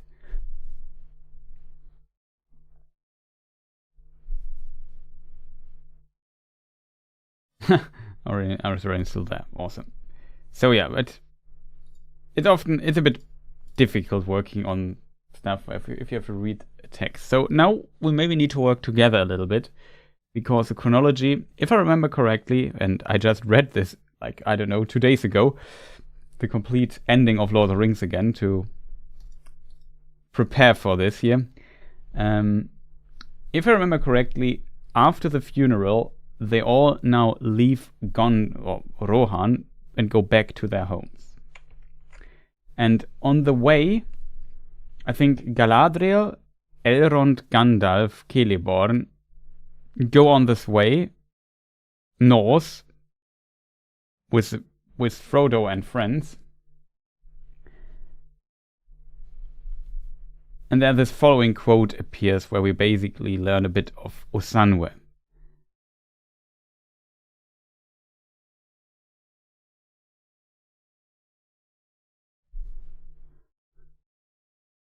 And then Galadriel goes with her husband over the mountains to Lothlorien.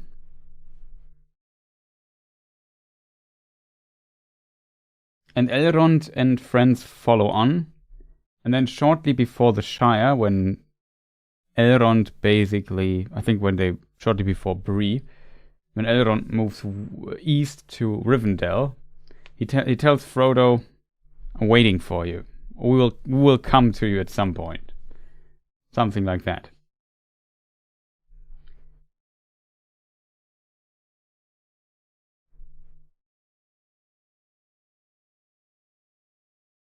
And then Gandalf moves a little bit with Frodo and friends. And when they are shortly before the Shire, he says, "I go to Tom Bombadil now." And then Frodo, Sam, Merry, Pippin go to the Shire, are alone again on their own, but they have grown. And then the chapter, The Scouring of the Shire happens. And then after that there is some peace. At some point, Frodo says, "Hey, to Sam, you have some time for me. Let us go." Smelly cheese, yeah. That's the uni cheese, or the cheesy corn.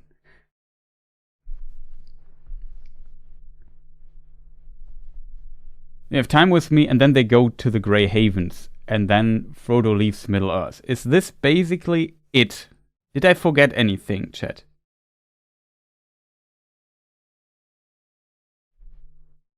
Now here we have the quote. There's some good quotes here still. Did I mix up anything in the chronology or so? They also meet Saruman on the way, by the way. On the way, by the way.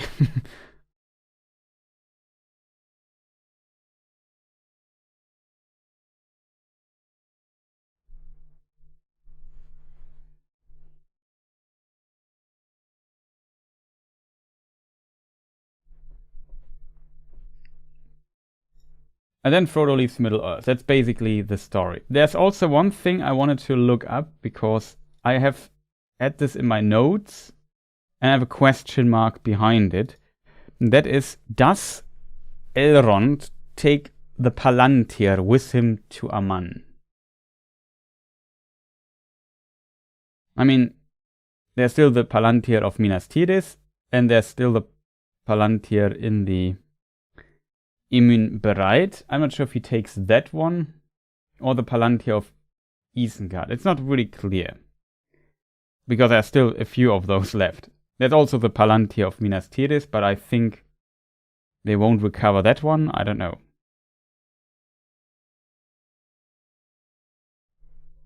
What wonders me is that I put a question mark behind this, because I don't know.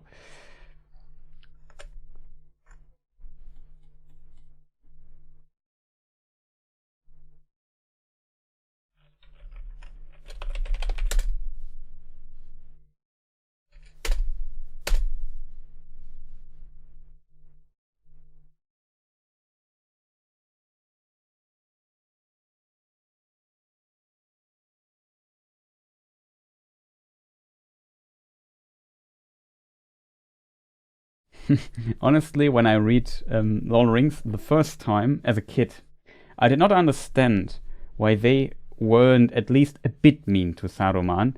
Maybe lock him up for good measure.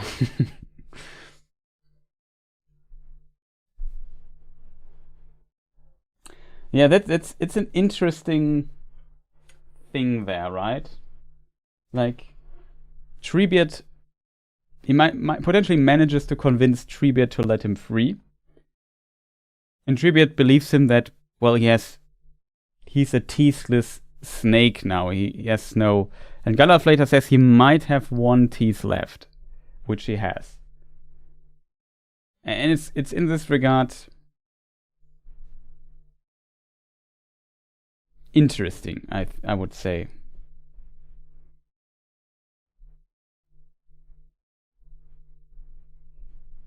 It's an interesting lesson in this regard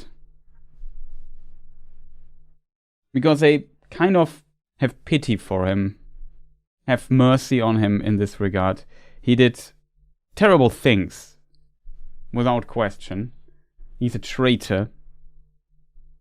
And not only that, he is responsible for a war that killed so many people.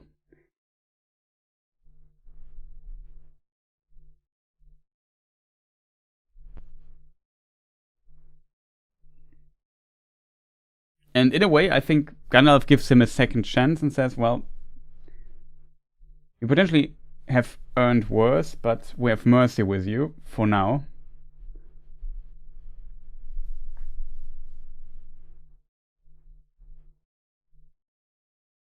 And then if you read the Scouring of the Shire, it's really like, I'm not sure how many were killed, but at least 17 people or so of the hobbits were killed of the Shire in the battle. Or 21 or something like this. The people actually got killed in the process due to the things he did. It's kind of an interesting lesson. I guess sometimes if you want to be merciful, you have to commit to mercy, even though if you don't get repaid for it, if that makes sense.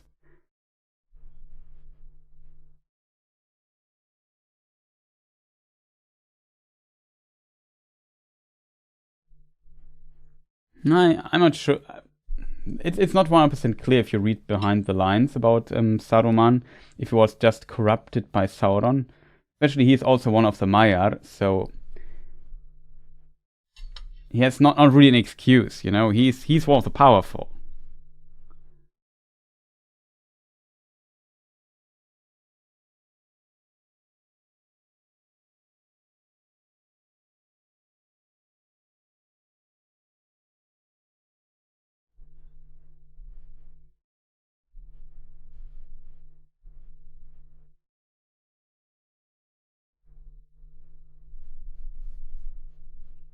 So also in the books, it feels more like that Saruman was not corrupted by Sauron. He pretended to be an ally of Sauron, but he wanted the ring for himself and wanted to do his own stuff with it. So he was full aware of what he did there. He played the game as everybody else, and he lost at the end. And he did terrible things to achieve his goals.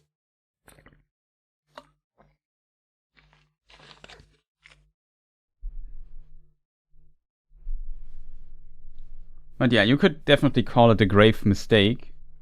But the point is, I guess, in case of, as you say, with Gollum, it kind of paid off.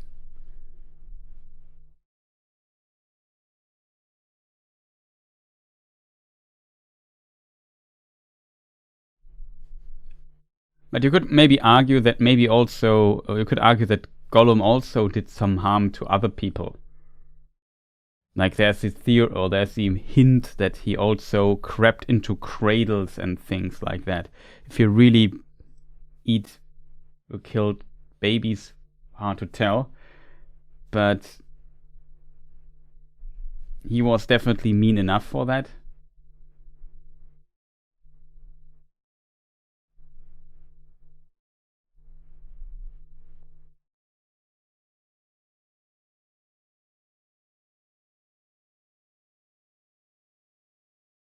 But yeah, in a way, it paid out big at the end. That for sure. I guess maybe it's more like a lesson of sometimes you have to you have to have mercy and pity, not because you get a reward for it because it's the right thing to do, and sometimes not always something good comes out of it. I mean, in the end, very few hobbits died in this way.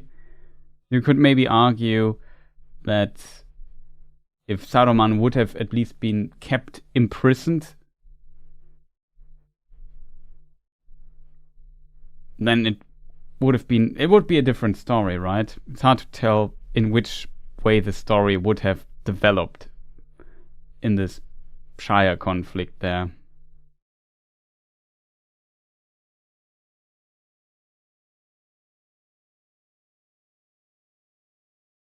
But it's an interesting story nonetheless.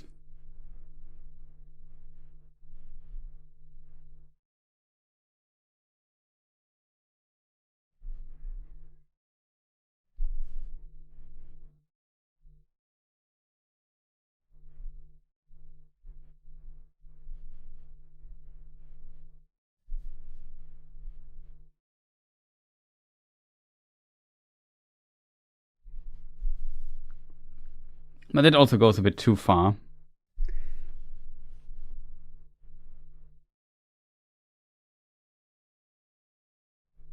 My summary, it seems like nobody's protesting. Seems to be somewhat right, though, in this regard.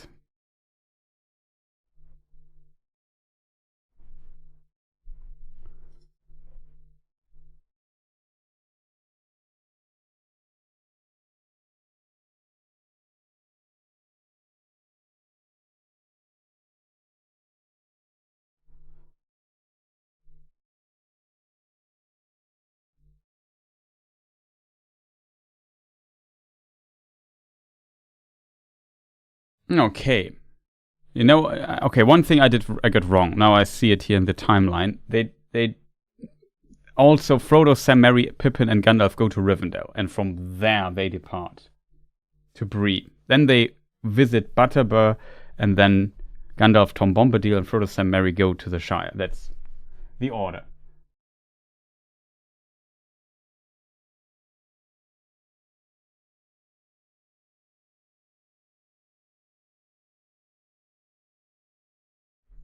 Nowadays, I can acknowledge Frodo's greatness of character, as he pities Saruman for the irrelevant bully that he has become. Yeah, definitely. Like, even after the Battle of the Shire, he says to Saruman, "Come on, don't come back, but go in peace. Leave us alone. We won't kill you." This angers Saruman a lot.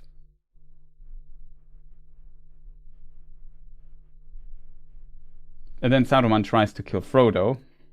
And then, but thanks to his mithril code, nothing happens. And then Saruman gets,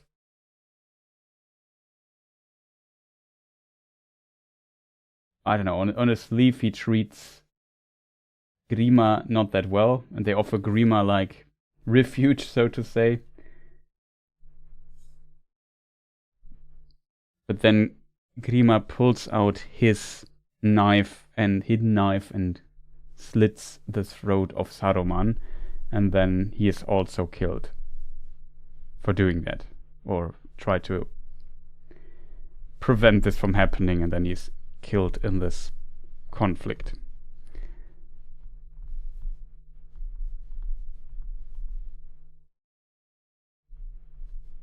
Very interesting.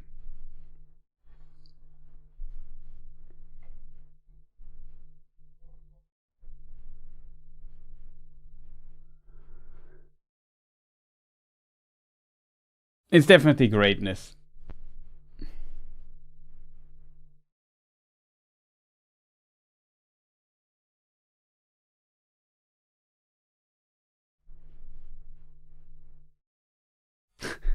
I kind of wish Tolkien would have skipped that disgusting dark throwaway line about Grima and cannibalism. Yeah, I know what. When I reread the chapter, I thought, oh yeah, that was also in it.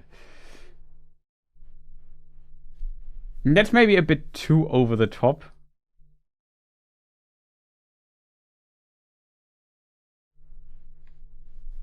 The hint into this direction, in my opinion.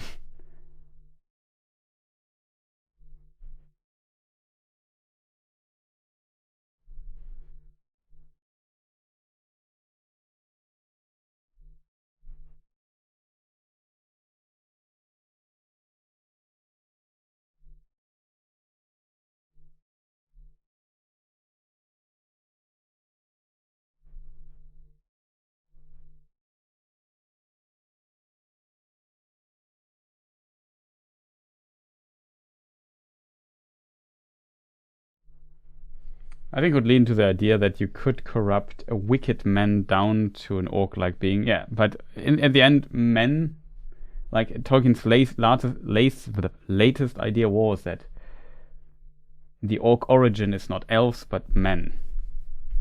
So somehow it must be possible. We don't know exactly want to know how.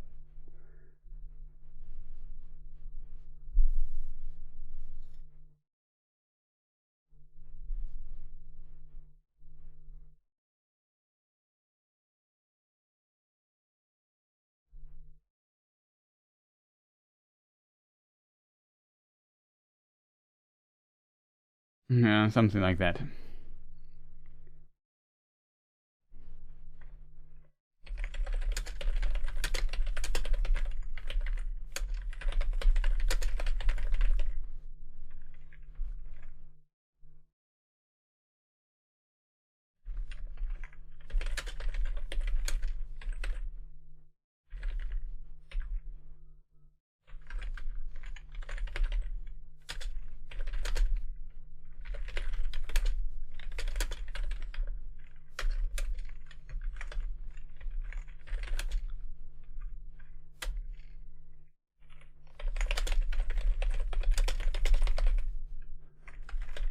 Hobbits, Gandalf, Elrond, Galadriel, and Celeborn. I'm not even sure if Elladan and Elrohir I would assume as well.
The War of the Last Alliance?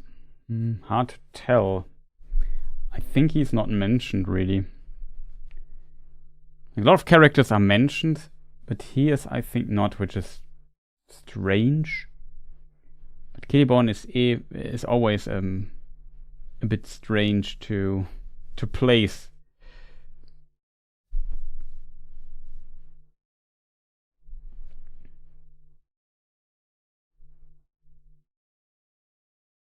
But it's possible.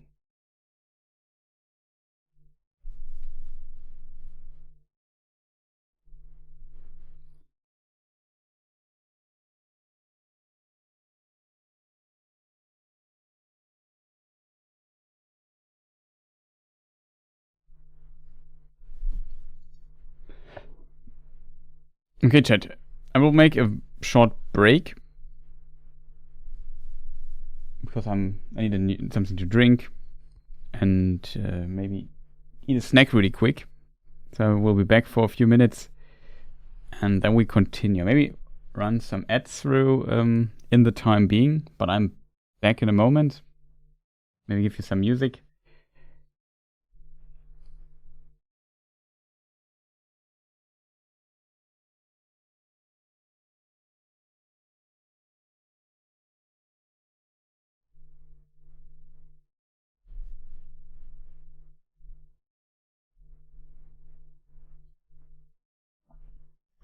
Was there a mention of the armies of Lorien, though? Wasn't it just the armies of either Orofer?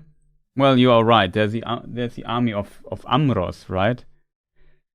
Not Amros, but his potential father, Amdir, not Amros.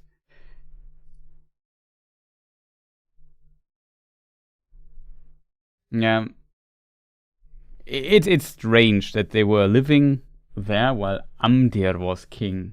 You know, it's always feels strange. But the problem is, anyway, the Second Age Galadriel and her movements are very, and also Celeborn's movements are, as a result, are difficult to track. Like in some versions, they lived down in the far south.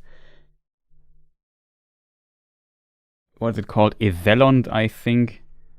Or round about that place where also elves lived in some area that should be basically Gondor. So, yeah, things are just complicated. Let's put it that way. It's really complicated. But in this version, I think Galadriel's, to this time, still son, Amros, was there, and Amdir came later in the other version. And then there was also the version where he became Malgalat, something like this.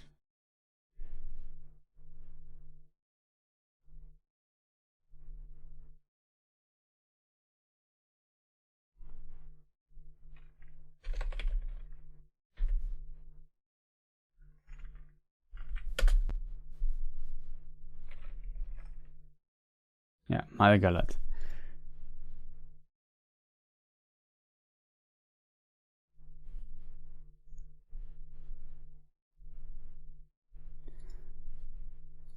It's a problem with these versions, simply. I feel like Tolkien tried to build something, but they just, especially in this time, they don't really connect.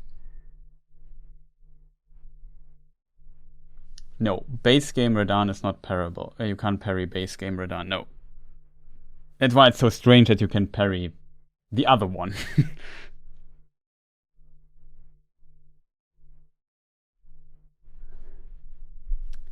Yeah, but short break, chat, back in a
Hello, I'm back. Sorry for the long for the long break.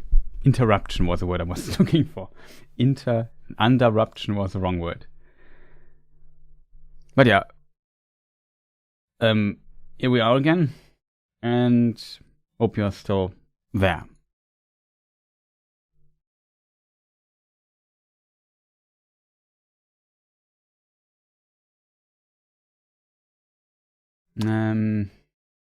Cool weapon in Elden Ring. I don't know.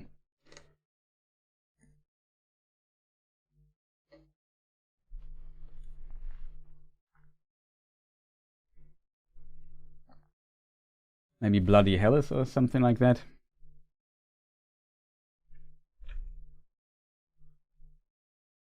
Intermission. Yeah, maybe that.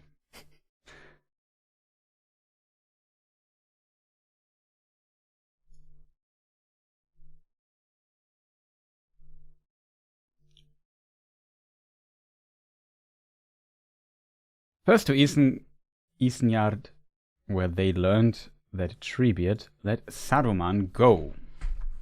A very unfortunate turn of events, in my opinion.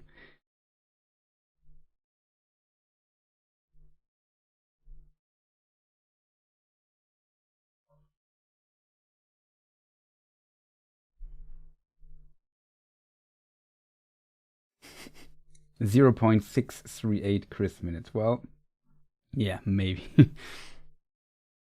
I was streaming for 5 hours plus, so there's that. Sometimes you need a break. Also, the P in TPH game stands for pause, because break in German is Pause.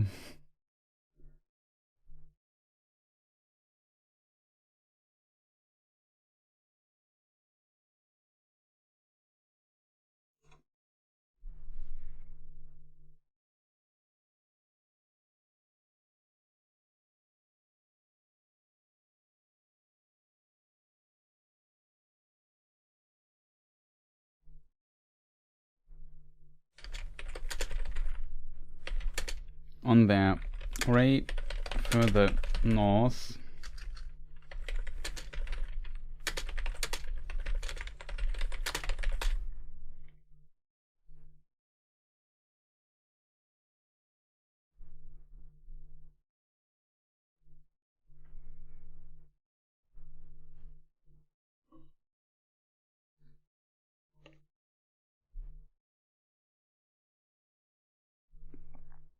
when's the next watch party? I wrote in chat, but maybe tomorrow, so Monday, from my perspective, from my perspective, it is already tomorrow.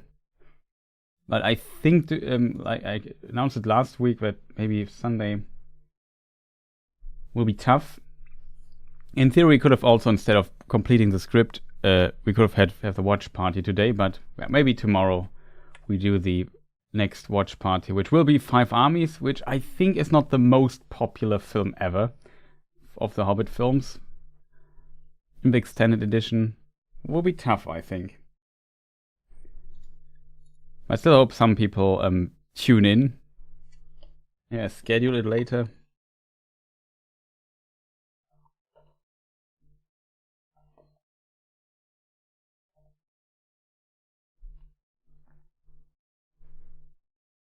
On the way further north, they also met Saruman again.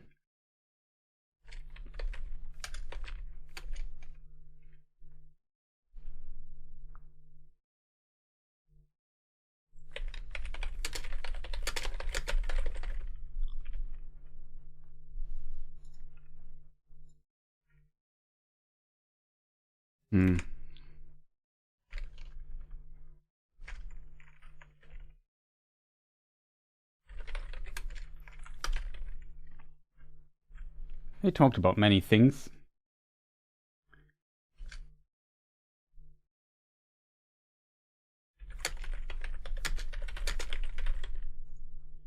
Especially the elves.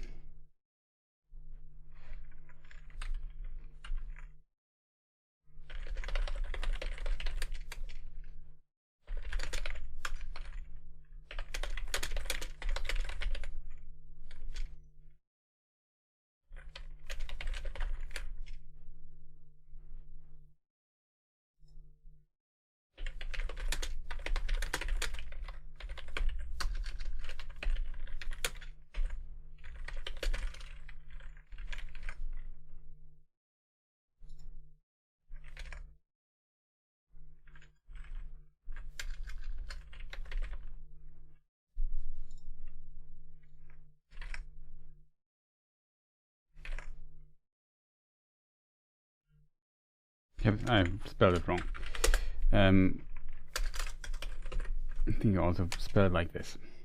What's called Osanwe.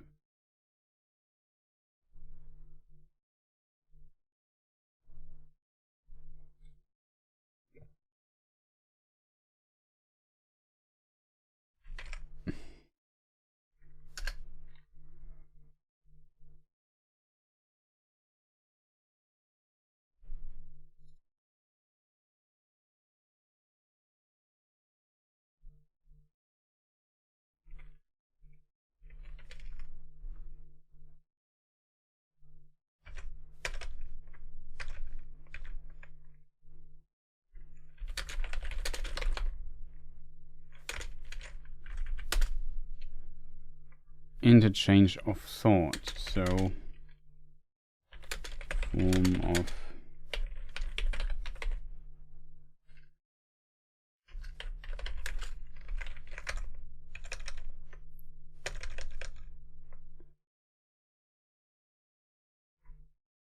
it's kind of an interesting detail, I think.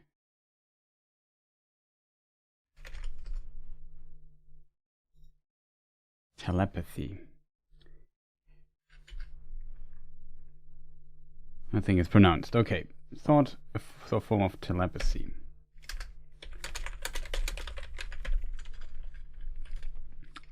For they did not move or speak with mouths, looking from mind to mind, and only their shining eyes stirred and kindled as their thoughts went to and fro.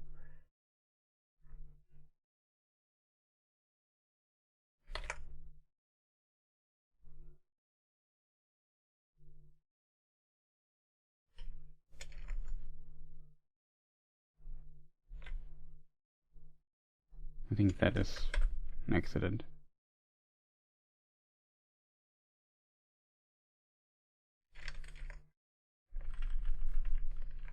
To and fro. On their way, they also met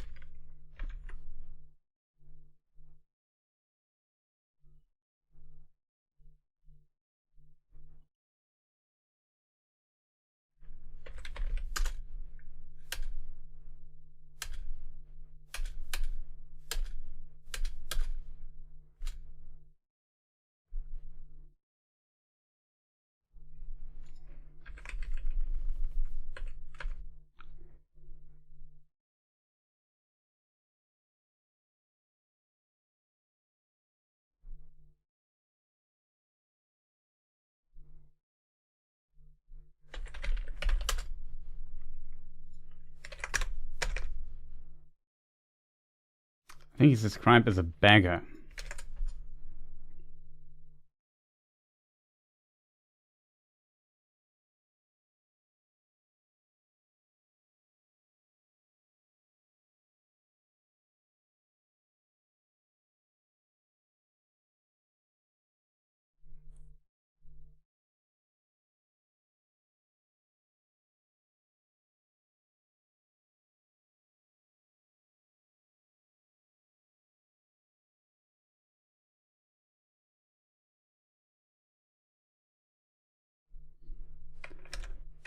Okay, in the chronology it's different though.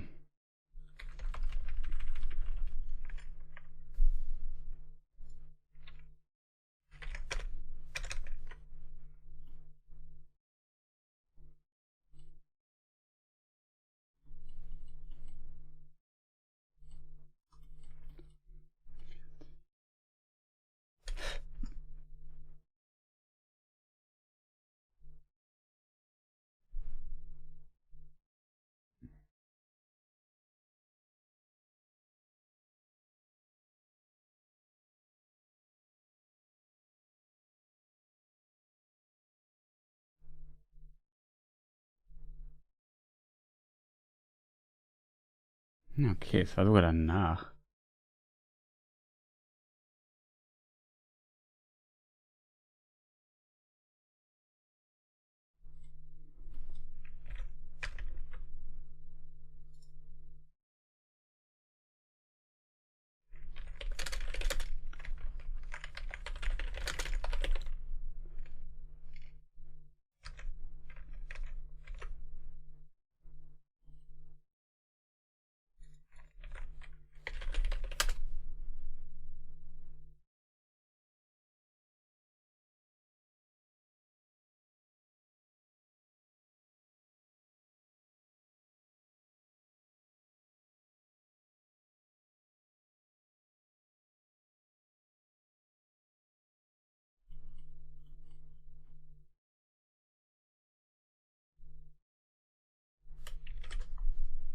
com channel. Let's see if chat still works.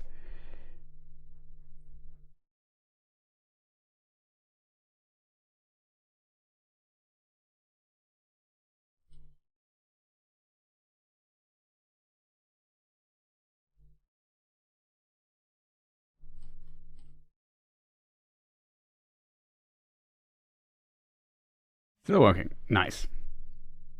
Yeah, not for you, but sometimes my chat crashes, my window for it, and then it doesn't update, and it's hard for me to see if just nobody's writing anything, or if some people are writing and I can't see their messages.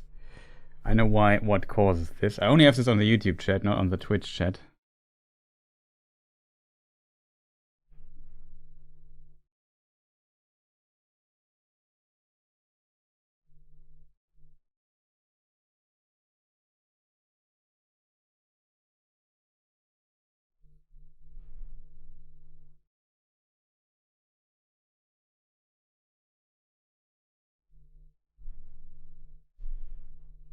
The YouTube chat didn't load from Faye. Yeah, I also have the same problem. I don't know why. Always a bit of a problem on the YouTube chat experience. You're the #1 fan, Murdo. I can only applaud you here.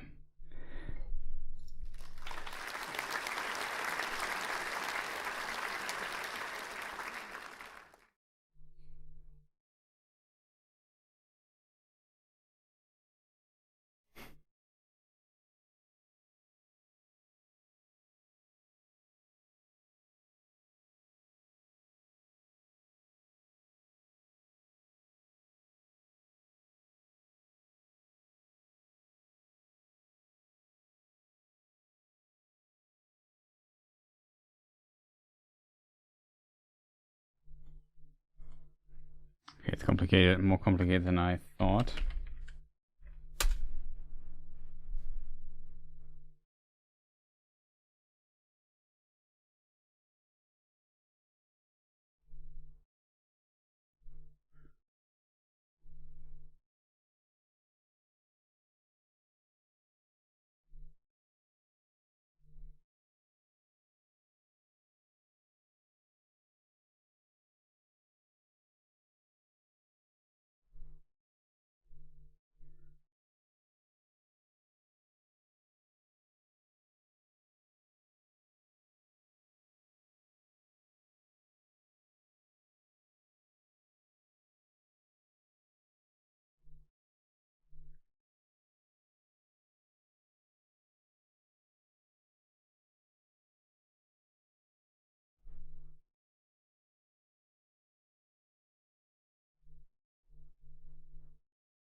We also met a beggar.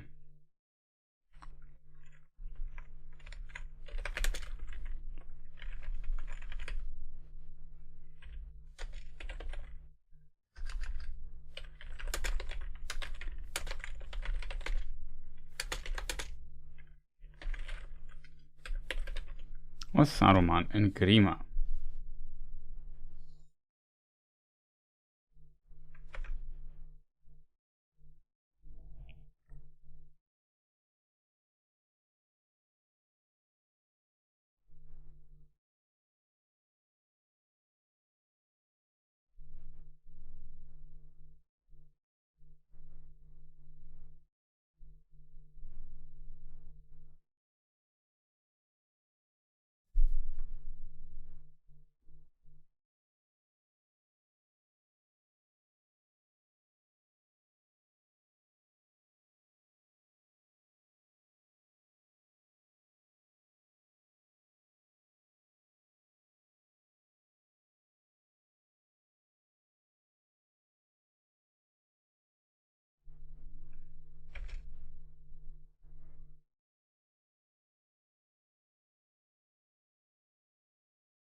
Just move on at some point.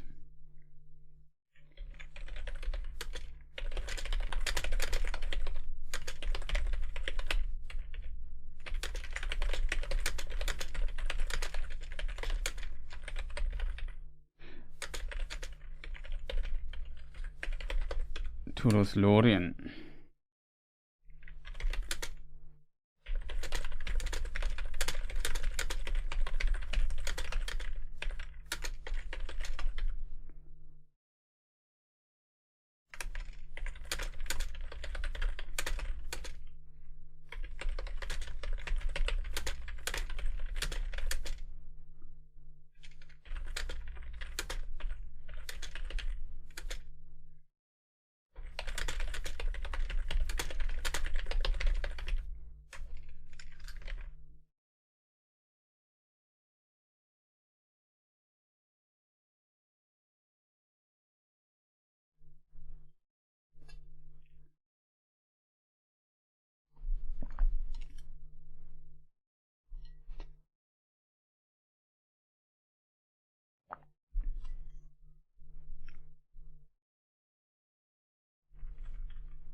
They reached Rivendell one day before Bilbo's birthday and celebrated it the other day.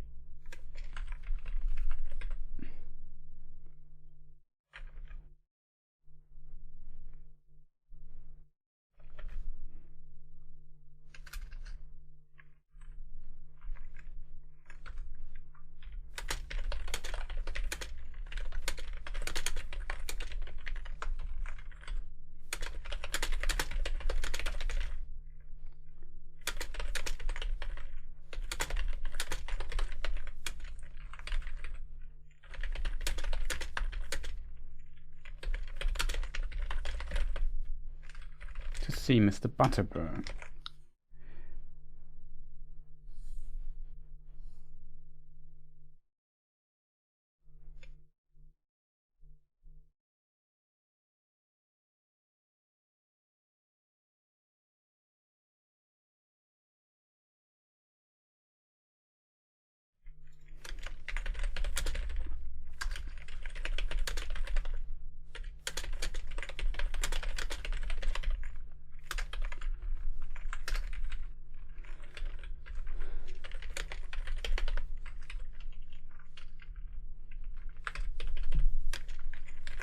In secret, that day Frodo...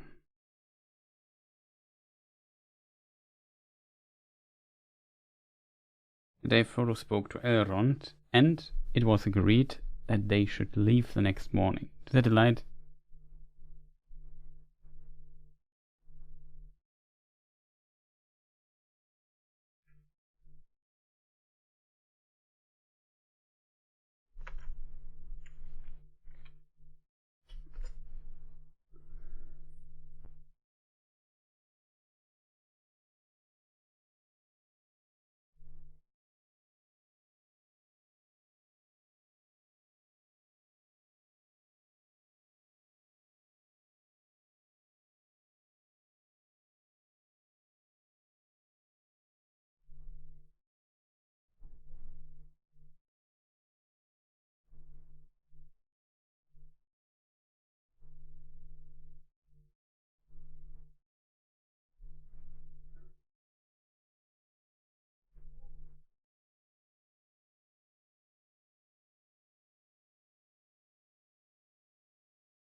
I copied the wrong line.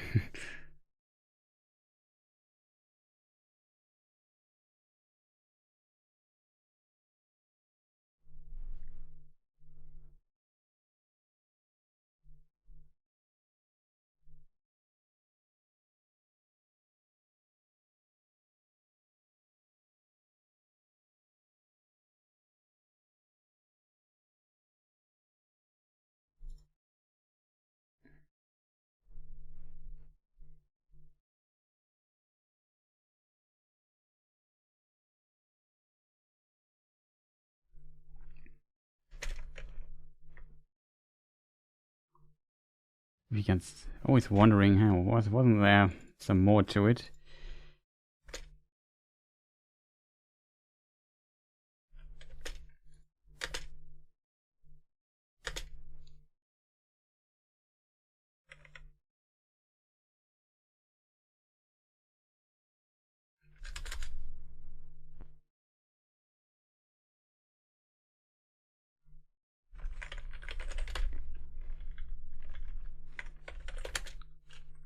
Talk to him in secret.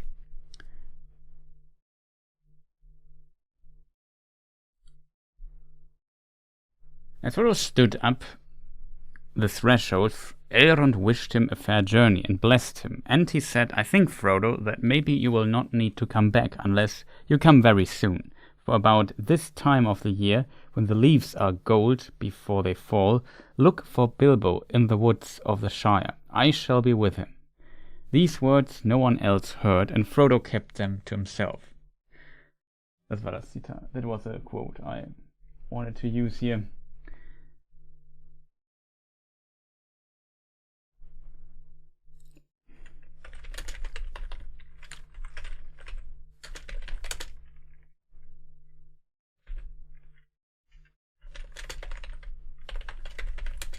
In Bree they met Butterbur, and he told them about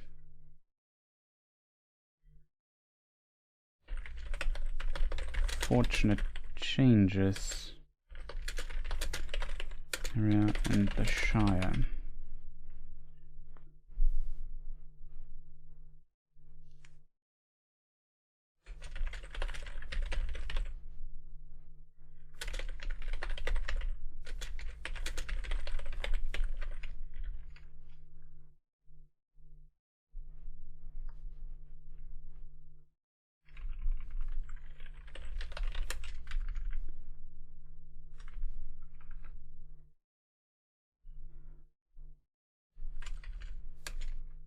We're not used to such troubles, and the rangers have all gone away, folk tell me. I don't think we've rightly understood till now what they did for us.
earned unfriendliness.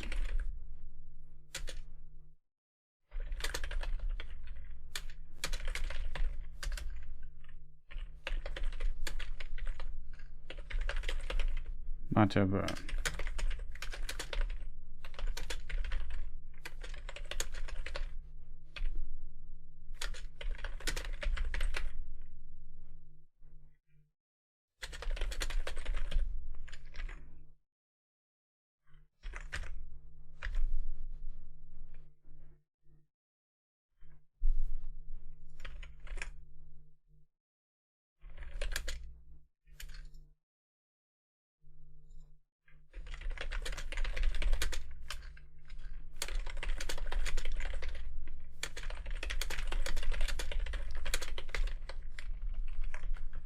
Come to this lens and things change, choose better again.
Otherwise the travelers were there.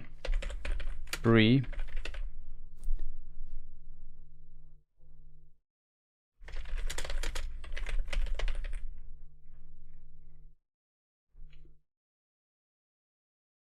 Would not be disturbed.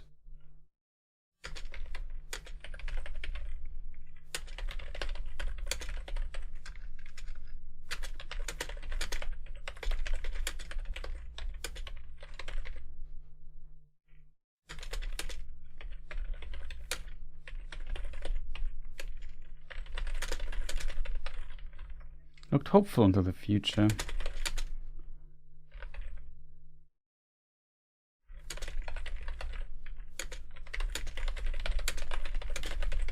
Left again.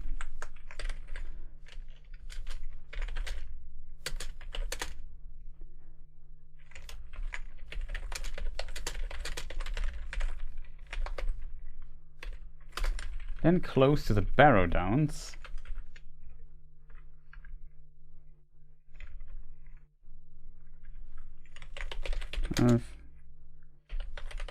Left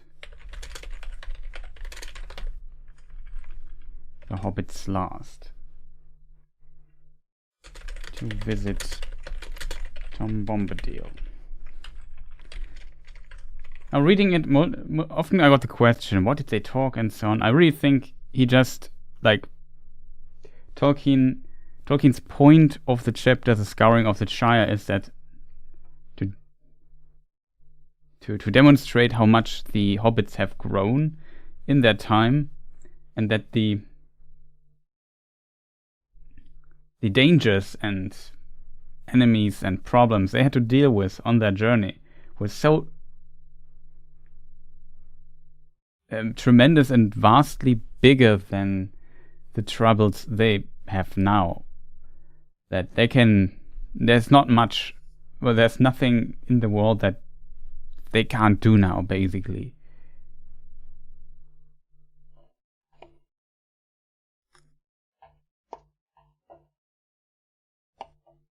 at least in these lands, and nothing that they could not overcome.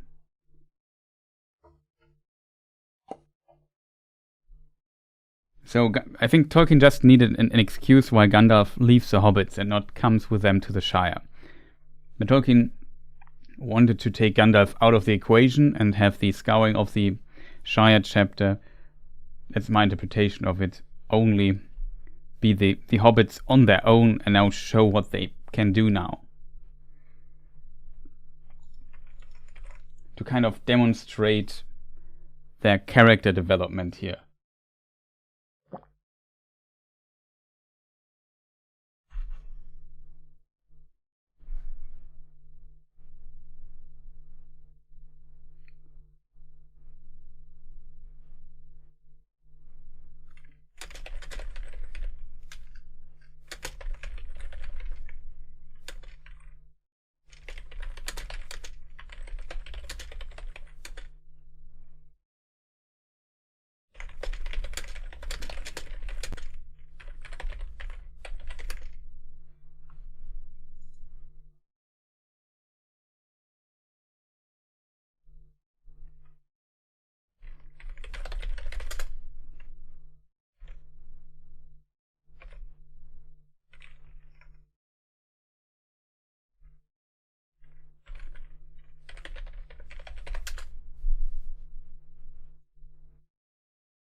Showing their development.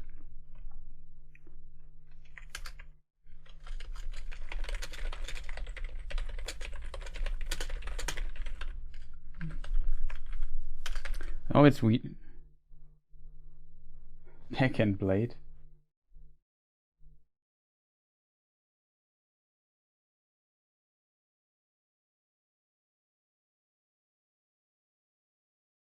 I guess against enemies weak to lightning, definitely.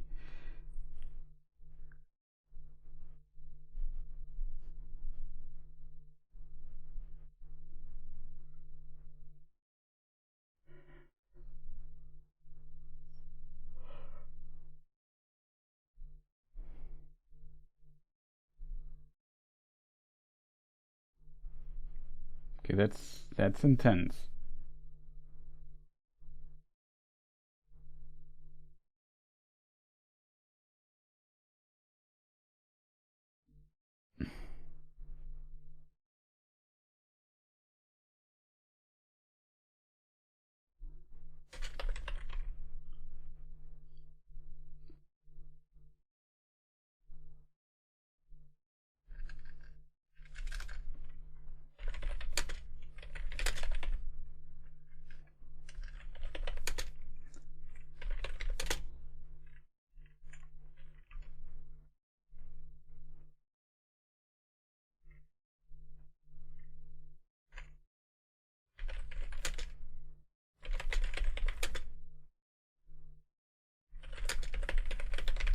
Or ruffians.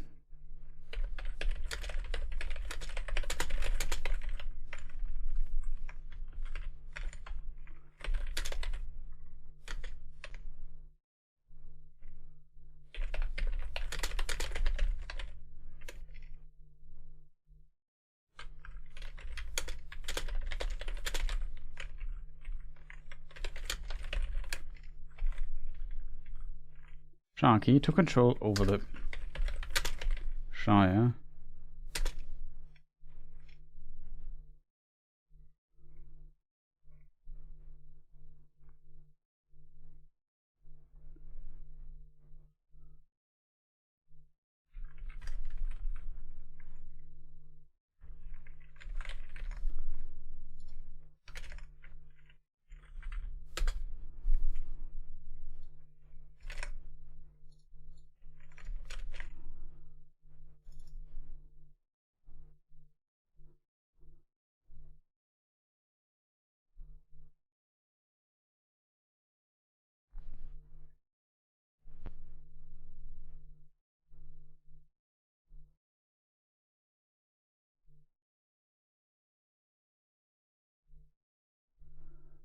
Now the grace for Loretta in the Halik tree is called.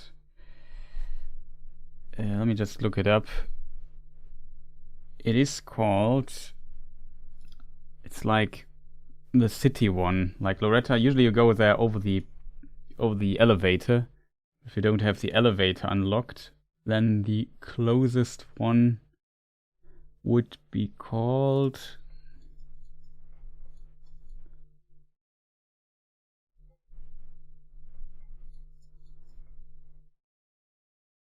I think it's Halik Tree Town Plaza or Halik Tree Town.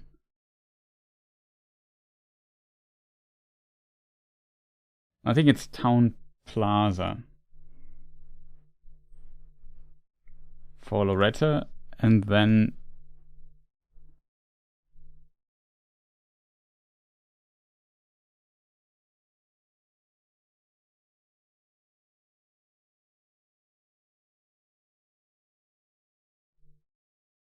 Halik Tree Roots is the other one for Melania.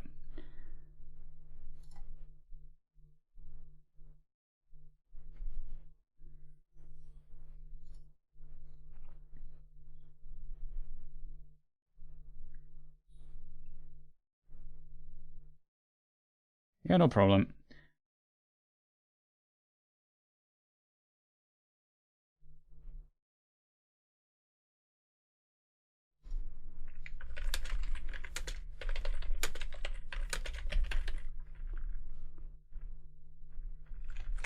And a man called Sharky took control of the Shire and suppressed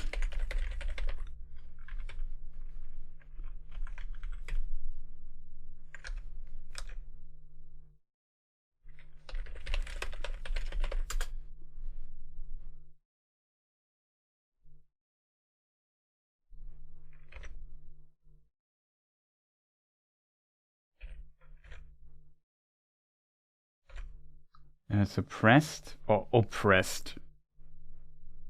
What do you would use in English?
But what time do you think the watch party will be? If it is tomorrow, I have to go. So I want to look out for it. I think we start in round about 16 hours. If it is tomorrow.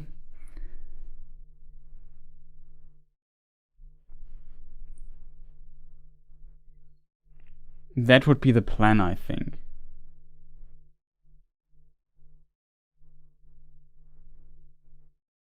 I think I also schedule it when I'm done here with this. But yeah, around about 16 hours, I would say.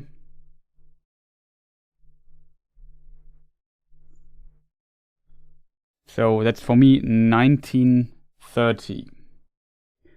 Maybe 19 to 20 o'clock. Or let's say 7:30 p.m. to 8 p.m. Let's say a.m. p.m.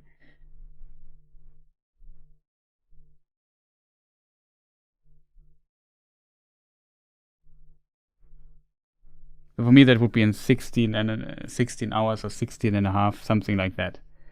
Because I don't want to start that late. The film is relatively long, and it's in the middle of the week, so maybe I start in 15 and a half or something like this. But around about that time frame. I'm not sure if, depending on your time zone, if you can make it. I guess it would have been better to do it at the weekend, but like I said, I was not able to do this Saturday, and yesterday was also difficult. Well, it would have been possible. Maybe I should have done it today. I'm not sure, but still, I really want to finish this here, which I think is very important to get the video done very soon. I thought I work on the video, which might be interesting to let people maybe see the process, how like your law videos are created. I sit down, read the stuff, write my passages here and there. Usually I don't chat with people while doing this, so there's that, but yeah, that's how it works. I hope you people can make it. Like if enough people say to me, hey, move it to a day later or whatever, we can also maybe do it Tuesday, but I said last week we do it this way. Like on Monday.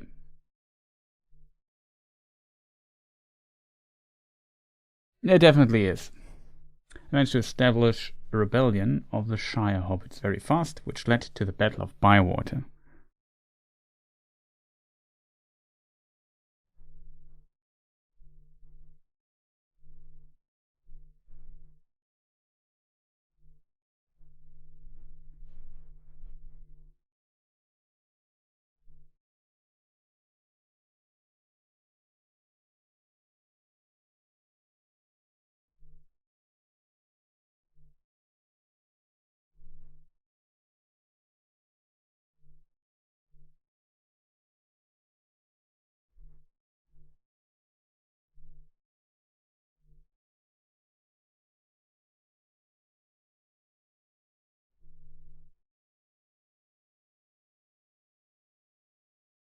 It's really interesting, a lot of work, for sure. It definitely is a lot of work. I managed to establish a rebellion, Battle of Bywater. This is all part of the chapter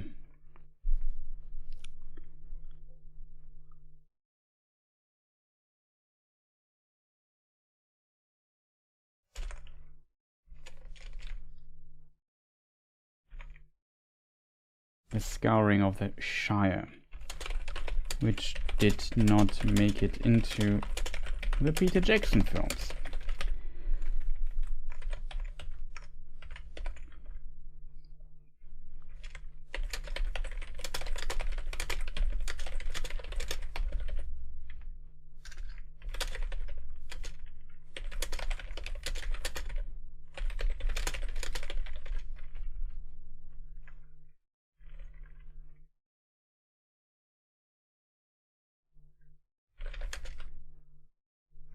Always strange in film.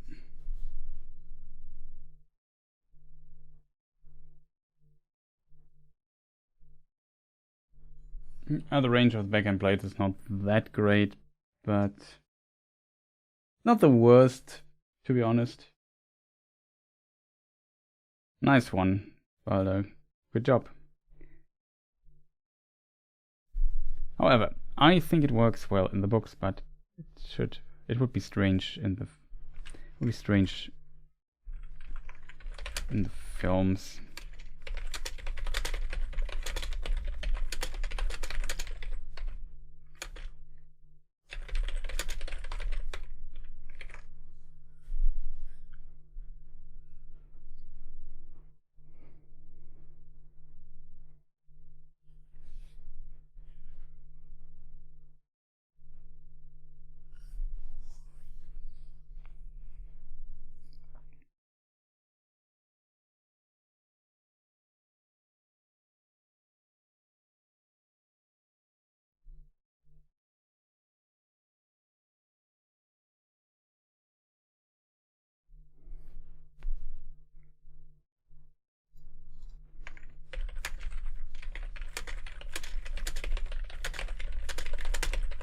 We're not happy with the situation.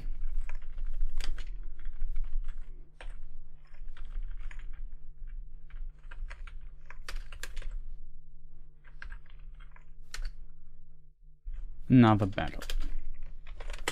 At the end, we learn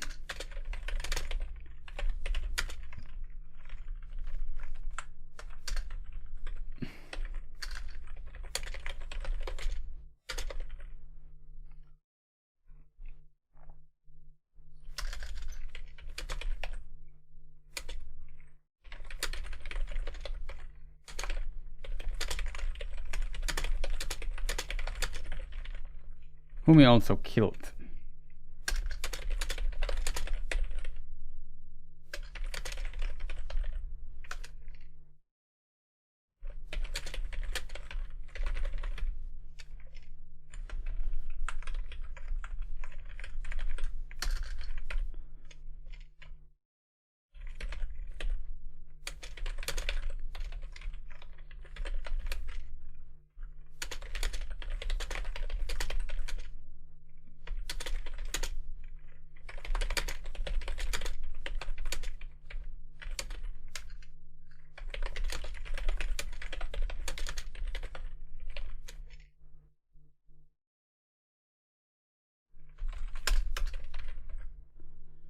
And when Saruman tried to stab Frodo with a knife,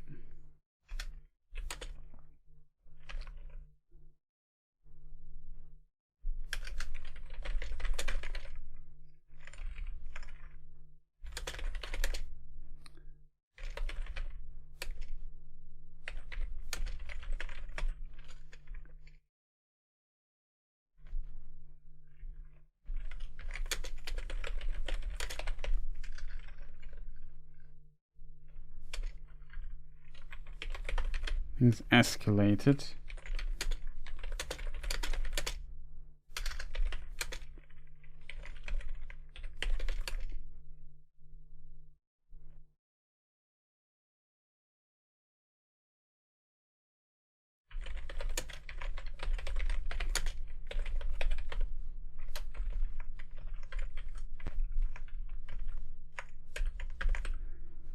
At the end, Grima slit Saruman's throat and was then shot.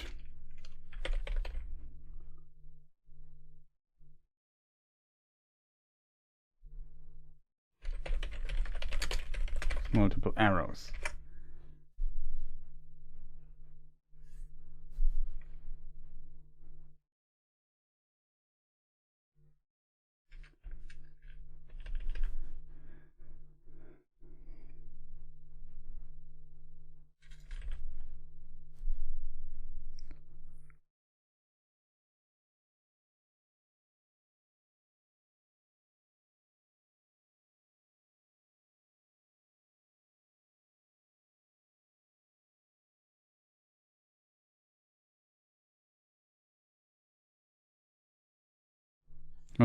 We also killed its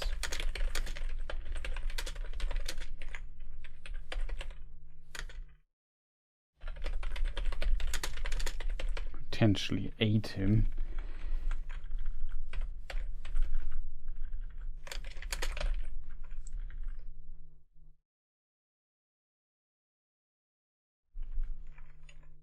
Should I leave out this information?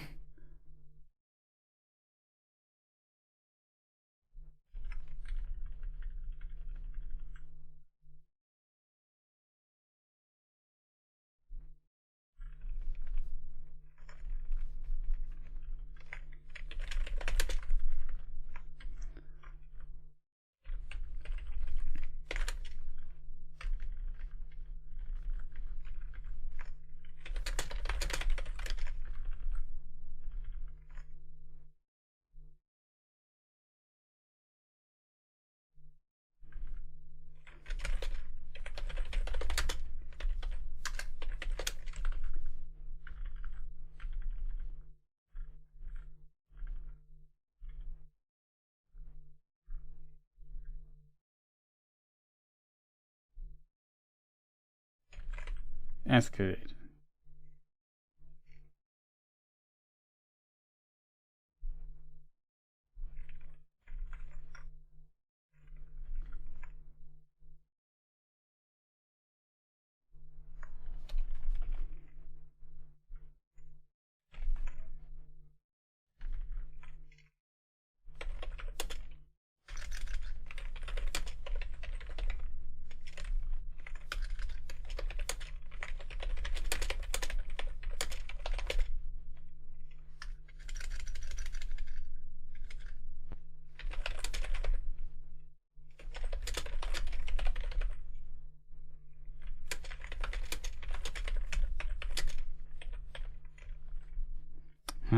It's too complicated to explain this all. Escalated.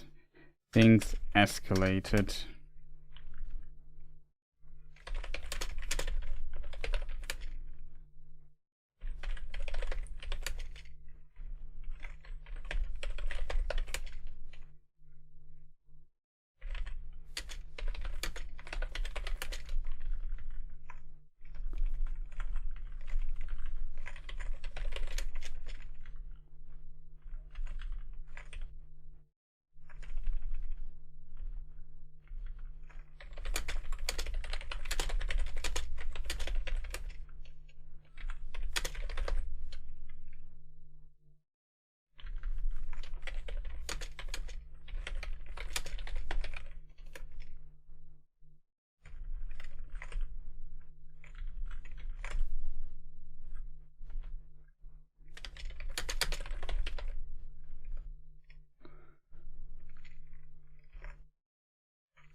Okay, try to get this short.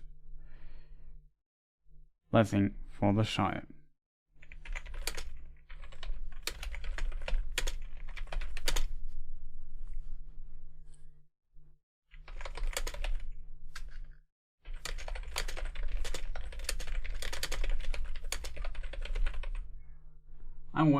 I'm way off for the night. Was chill. See you next time. Yeah, thank you for joining, Kirdan. I wish you also a good night. Sleep well. Thank you for being here. Much appreciated. Hope it was at least distantly interesting and curious what people will think of the final product here when it comes out. Like I said, I'm not 100% happy with this video or with the script so far, because it feels so different in comparison to what I normally do.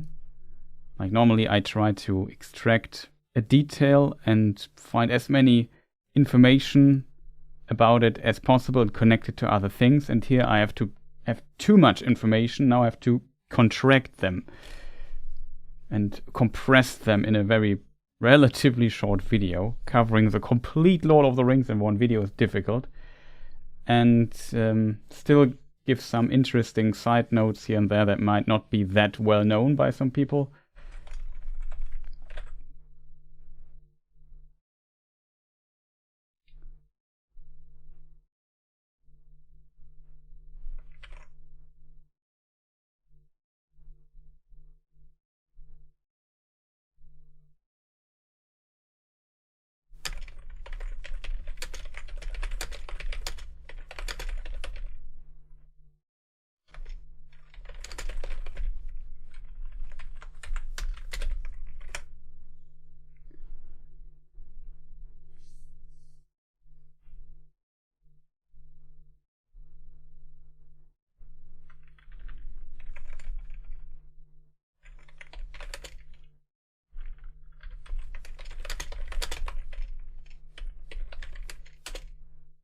It'll end up being great.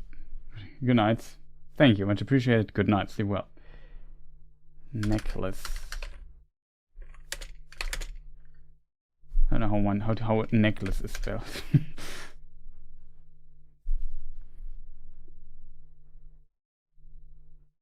Sephiroth felt his wound at times, and the necklace.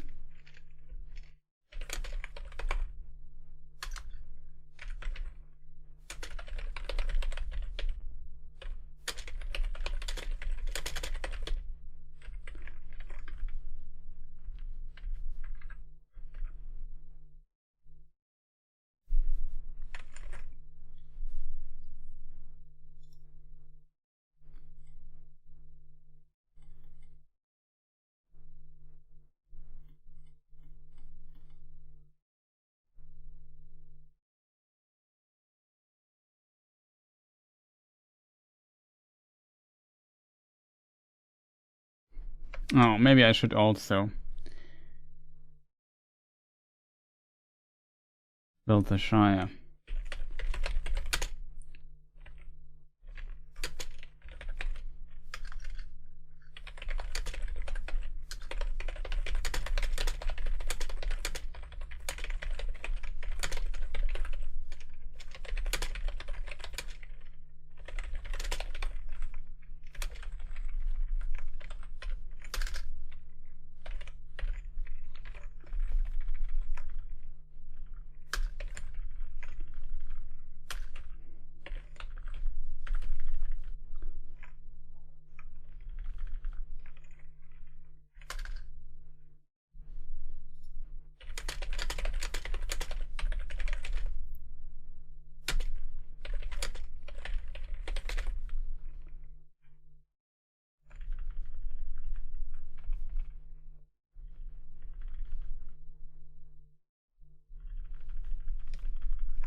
Hey, Pumi, nice to see you.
Oh, I'm just reading a bit.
Okay, chat.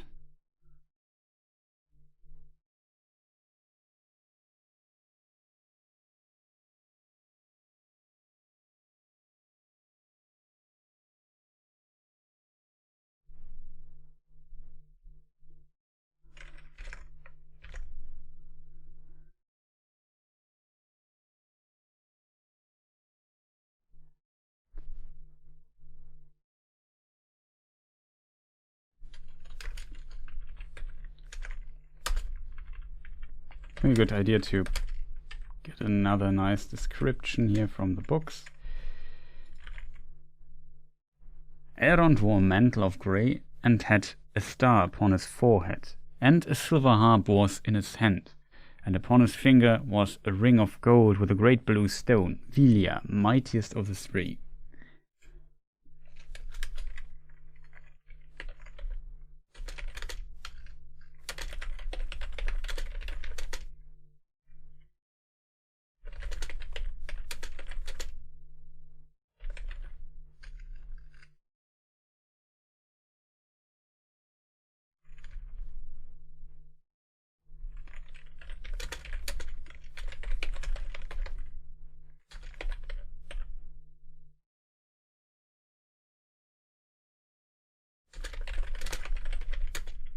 That Elrond, that it's Maglor's harp that Elrond took with him. Listen, now we have to look into another detail from maybe Unfinished Tales.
Okay. Found the footnote. There's a footnote in the Appendix A about exactly this.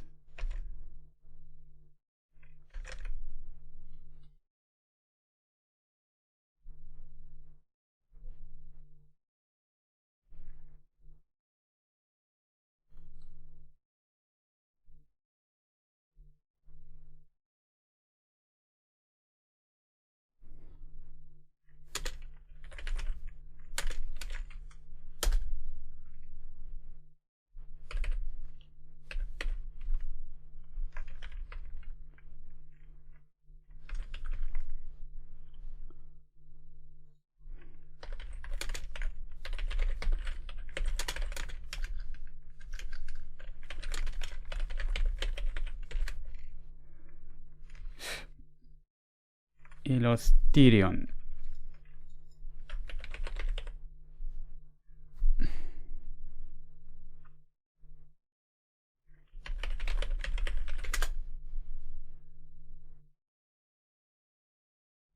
Illustrion.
I like the theory.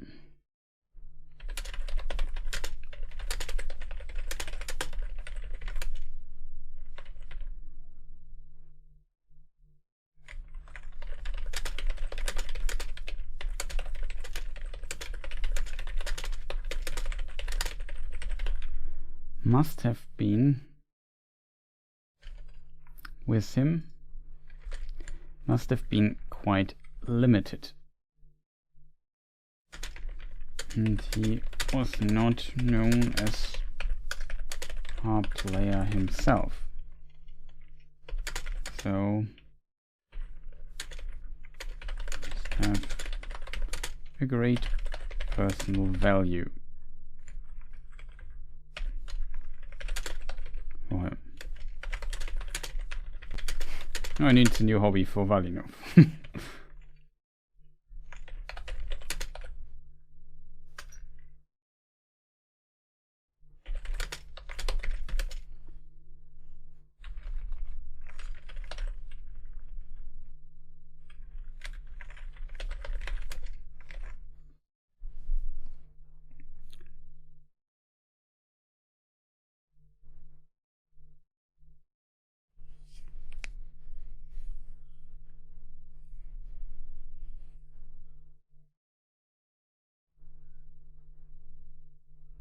So it must have great personal value for him. Or he needs a new hobby for a man. Further, found the alternative, Kieran put it aboard Elrond's ship when he left.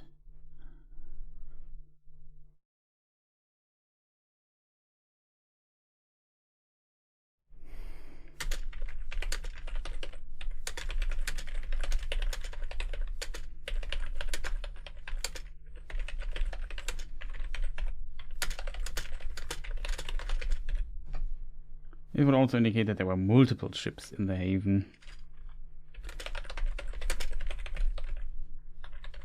leaving Middle-earth.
Okay, chat. Sorry for being so silent. I'm just really focusing on finishing the text.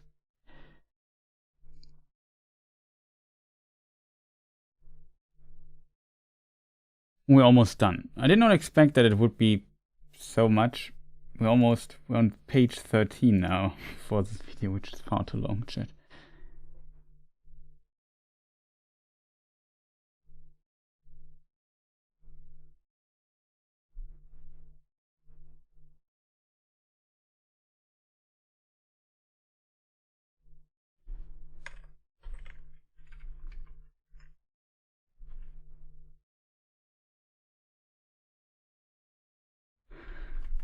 Multiple ships leaving. The haven, maybe that's better.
Oh, yes. Let's see if I can find the quote here still.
Was that pathing?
First child is called Elrond.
Okay.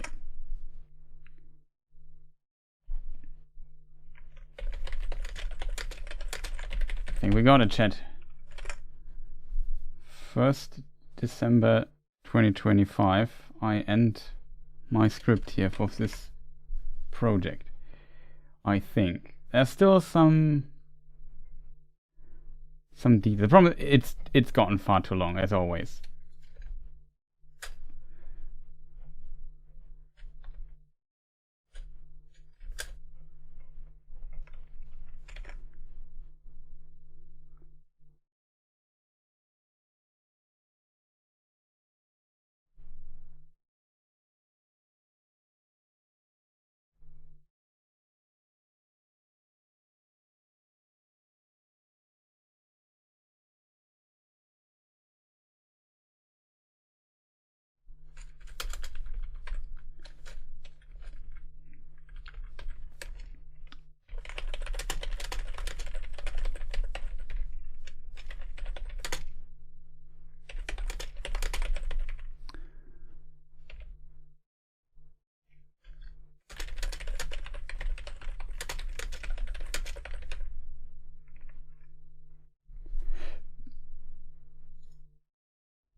requires to open the mind, something like that.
But it would.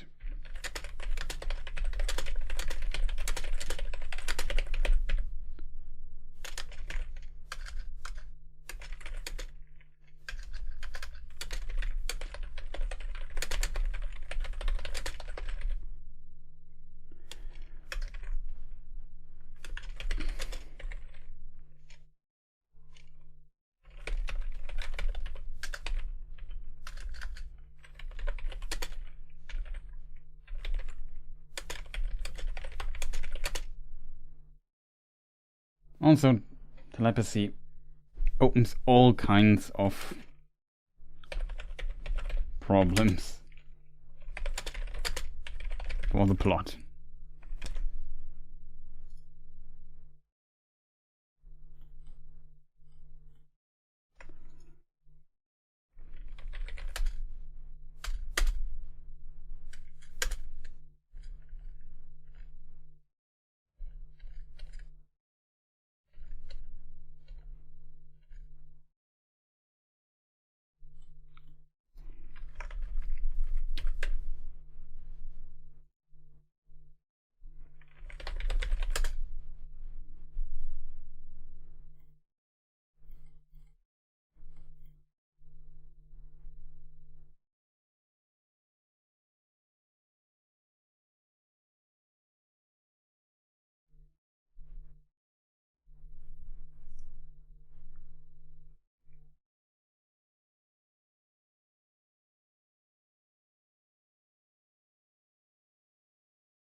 Tolkien writes about the Osanwe.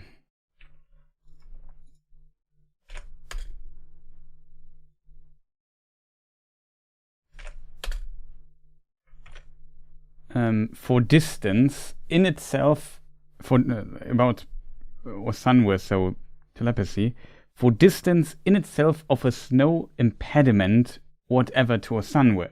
That means like distance is not a problem for it. However, if you have like telepathy over, I don't know, whatever distance you desire, then like I said, you can basically, you really open Pandora's box there with this. It's I think a nightmare for story stuff, because with this you can always, you know, contact people. Like, why does Gandalf not contact Galadriel, Elrond, or whoever when he's imprisoned in Orthanc and so on and so forth?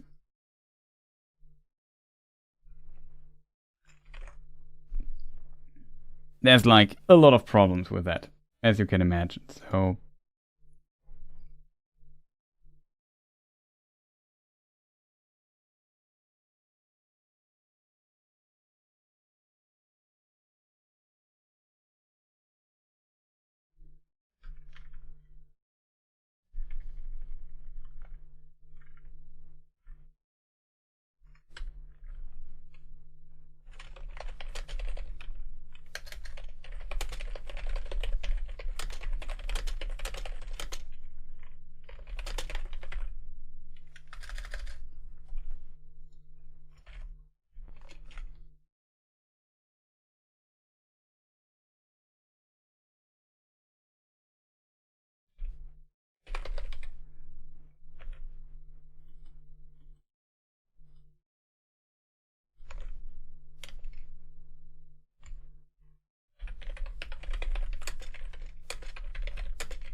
published,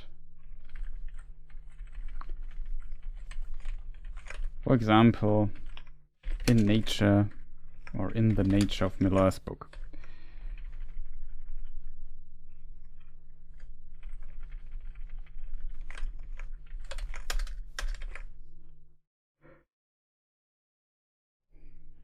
Alright, for example, because it's also published in the Vineyard Tengwa issue, I don't know which one, but out of my head, but it was published before that. Though also by Mr. Hostetter.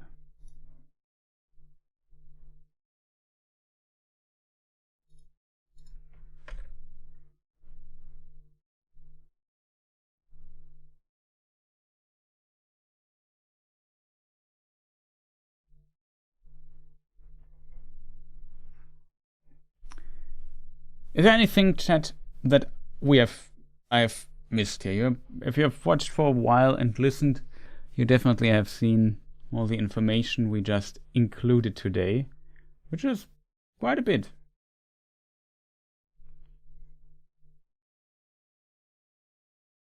I think we started here, we ended up all the way down here.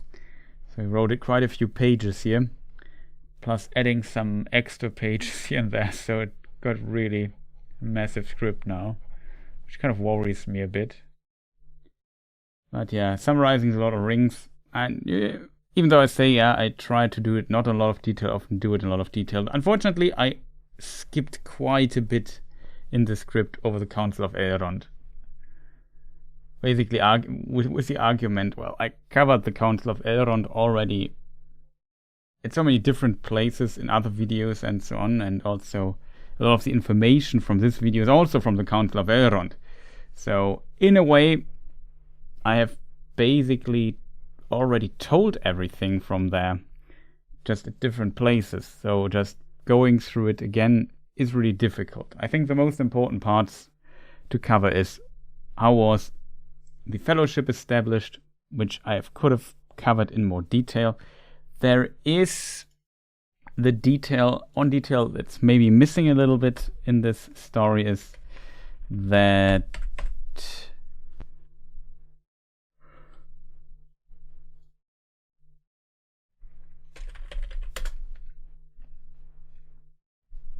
Gandalf, or it's not in the council, it's actually in the Ring of South, I think that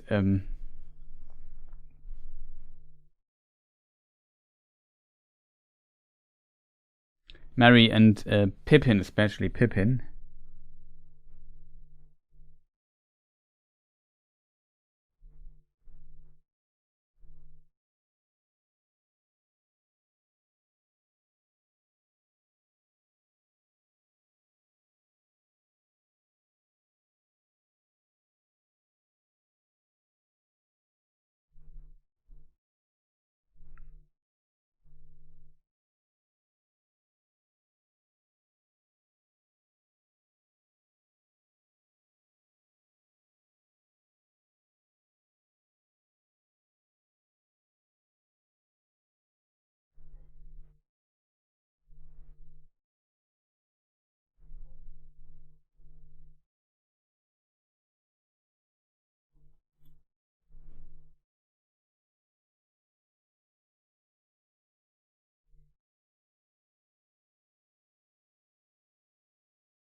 There must be someone with intelligence in the party. Then you certainly will not be chosen, Peregrin Took, said Gandalf. It's also in the book.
I'll just read the section from Ringo South, where Elrond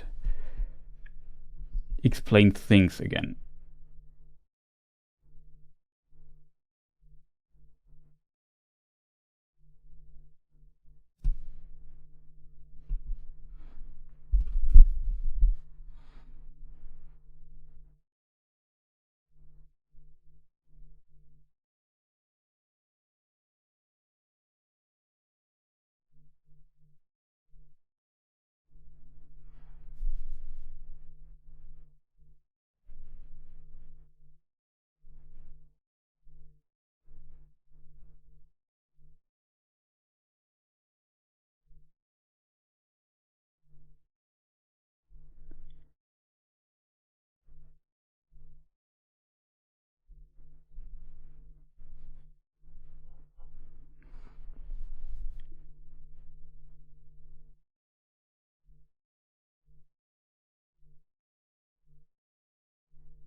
Okay, chat.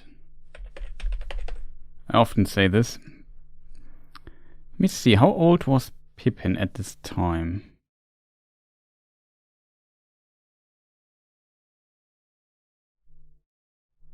He was 29, if I calculate this correctly.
Offered the service and were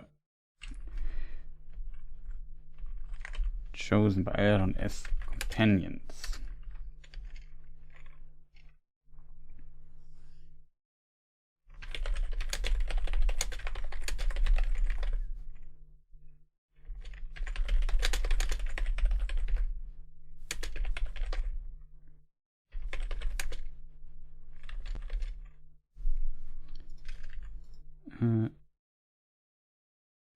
Merry and Pippin joining, and especially against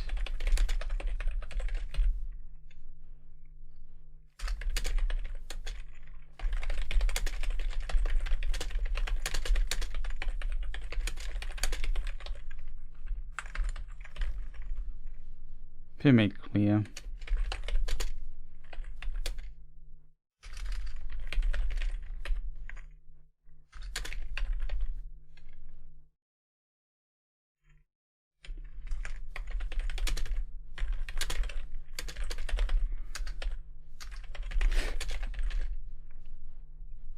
Clear that Elrond would need to imprison him.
Okay.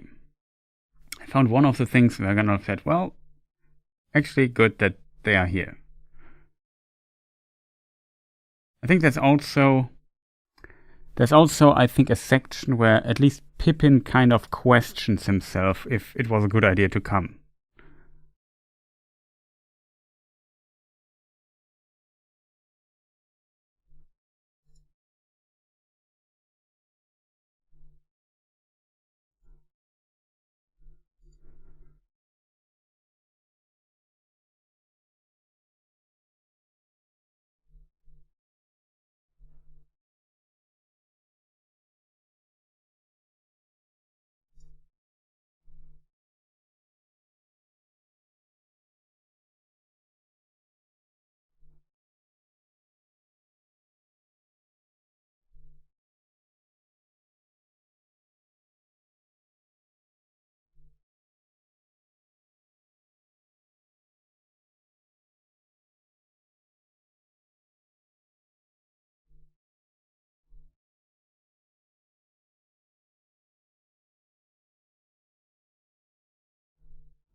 It is maybe the White Rider or something like that.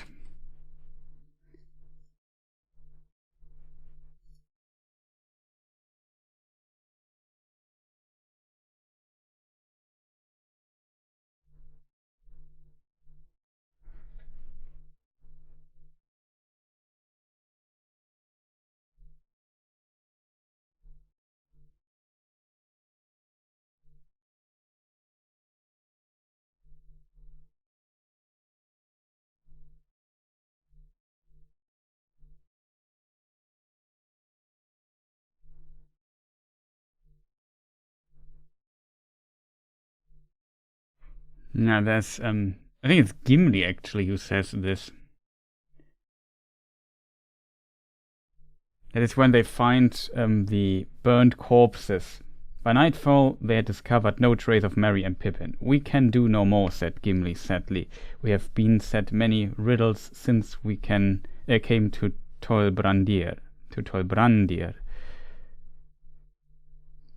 But this is the hardest to unravel. I would guess that the burned bones of the hobbits are now mingled with the orcs. It will be hard news for Frodo if he lives to hear it, and hard too for the old hobbit who waits in Rivendell. Elrond was against their coming, but Gandalf was not, said Legolas. But Gandalf chose to come himself, and he was the first to be lost, answered Gimli. His foresight failed him. The counsel of Gandalf was not founded on foreknowledge of safety for himself or for others, said Aragorn. There are some things that it is better to begin than to refuse, even though the end may be dark. But I shall not depart from this place yet. In any case, we must here await the morning light.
No, there's another one.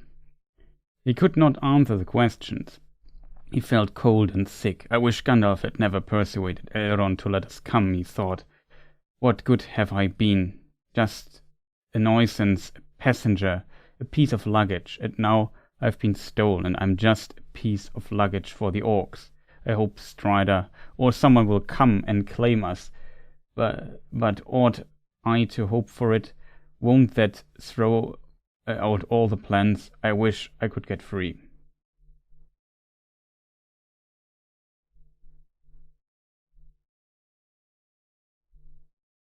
He'd remember much more. His last memory of Boromir leaning against a tree, plucking out an arrow. Then darkness fell suddenly. I suppose I was knocked on the head, he said to himself. I wonder if poor Merry is much hurt. What has happened to Boromir? Why didn't the orcs kill us? Where are we, and where are we going? He could not answer this question. He felt cold and sick.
Okay, we kind of implemented this thought there as a little follow-up. And then we also still have the ring goes south. There we have Bill.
Kill the pony.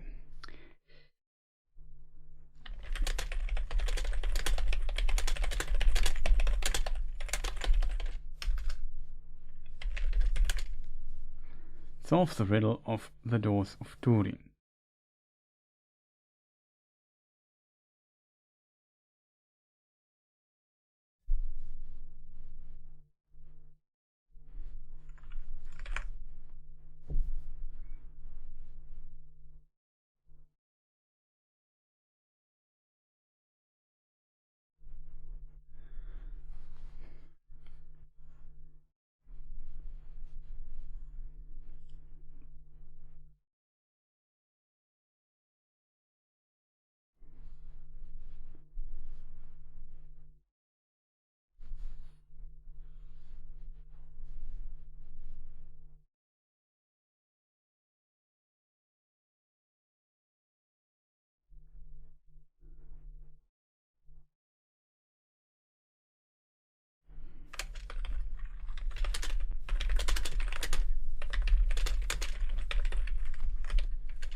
New staff and clothes. The fellowship already departed from the Y.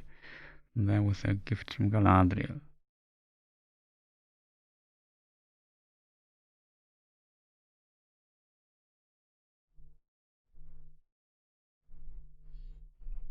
You see, it's a long story.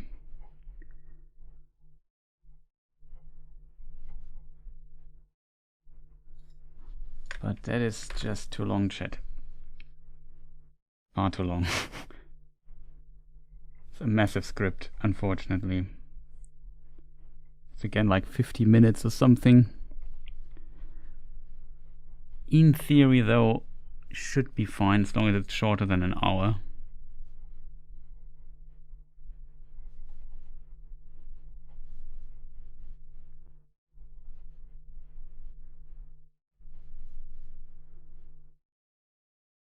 I think we'll have a very short introduction for the video. I think. It still needs fine-tuning, you know, this I always do while voice recording it. Might be some sections be added later, or maybe rearranged, or I don't know, worded a bit differently. This usually happens, you know, when you read everything aloud and so on, you often notice some minor mistakes and problems here and there.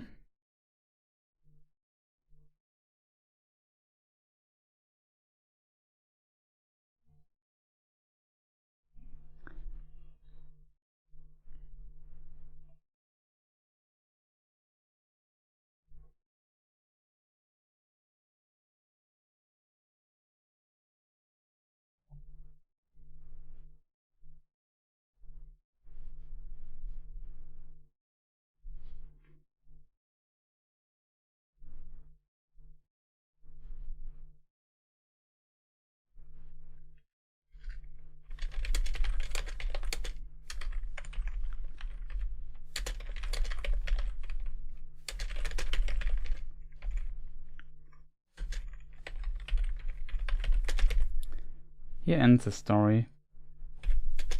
Elrond half-elven.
to leave Middle Earth and later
Aragorn's death. Let no one know.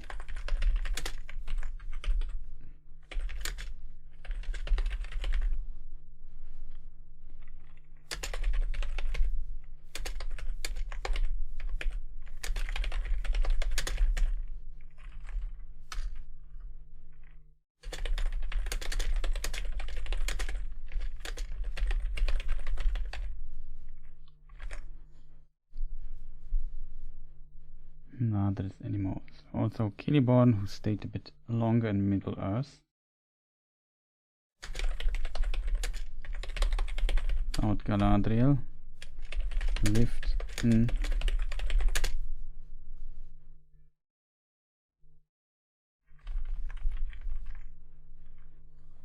okay, this is a complicated sentence.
They left Middle Earth together at some point as well.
Okay, this we also have. The only thing I don't have now, or don't understand, is when they weren't. King Elisab finds a sapling white tree as coat of armor and sets out for Gondor.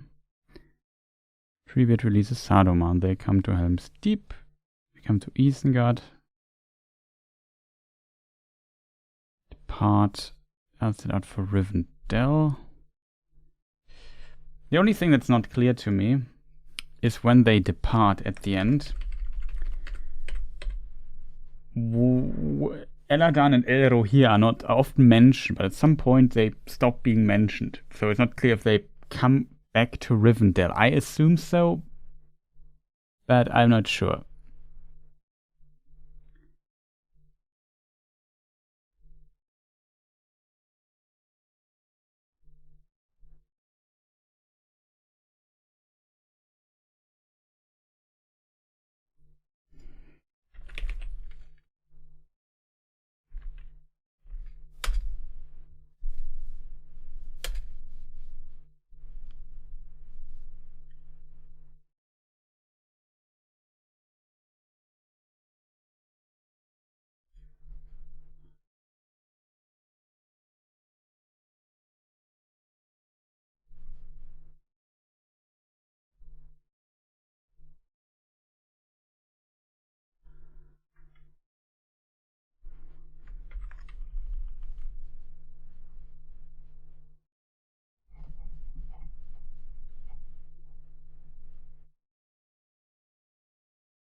Kind of interesting. I mean, there's still more. We could look deep into other versions. Like there's also Evil Treebeard and other versions, but I think that's just too much.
I need to reconstruct this a little bit.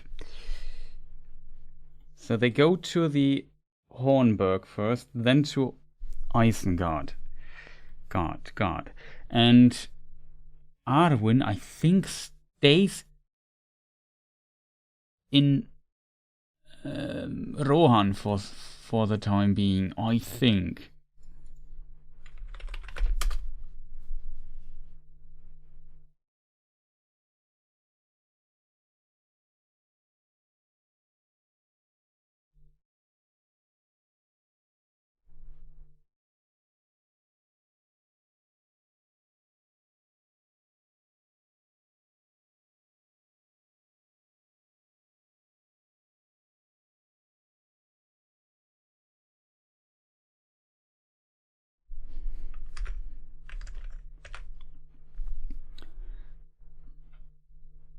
Yeah, it's implied because she says goodbye to her brethren, so her brothers also travel, even though they're not mentioned anymore.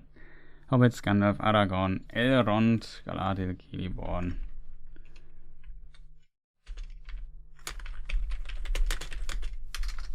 Eladan, Elrohir, and their companions traveled together for a long time. First to an Elrohir,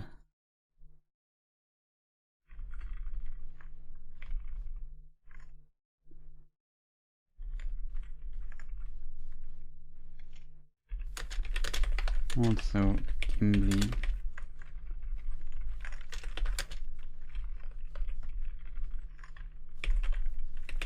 Legolas. Travel together for a long time. First to Hornburg and to Isengard.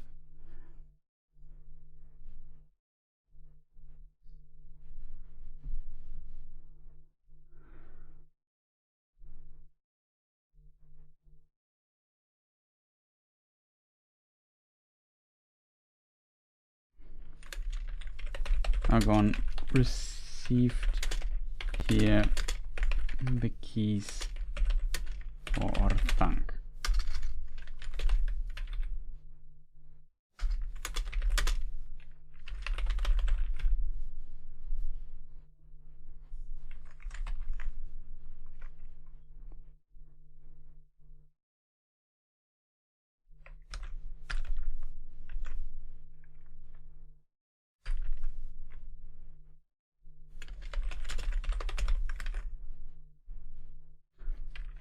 So Aragorn, I think, does not travel further.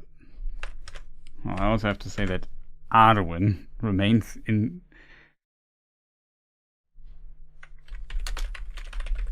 Except Arwen stayed for a while in Edoras.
travel to the Entwood.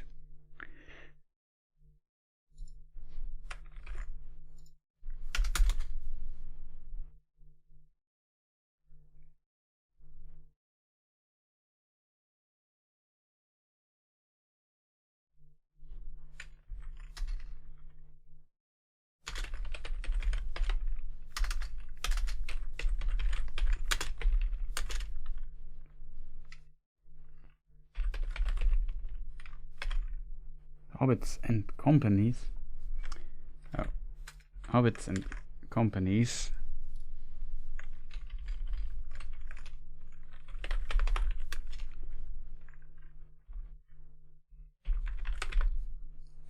Northwest.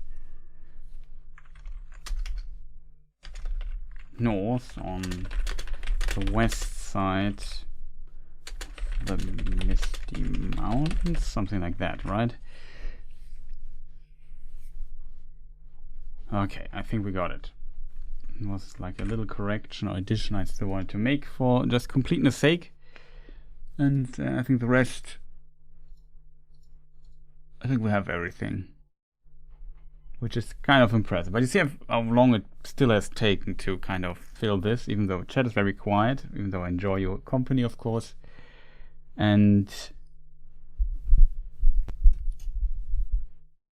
I kind of know the script and can work with a bit of focus here. It still took some hours to complete this. As you can see, the hours just fly by when you do stuff like this. So it's often a lot of work, especially for very long videos like this. This is kind of difficult because I have to always decide what information I leave out and what not, and I'm not good at this. Usually I like to include all the information. So there's definitely more, and we might look deeper into things in other videos.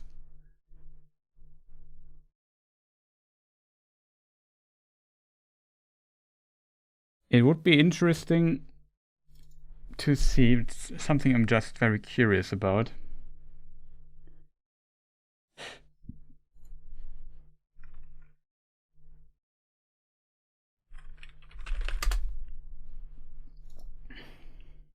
There is a Sauron defeated. I assume this has the last sections for Lord of the Rings in it.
There's still a lot of stuff.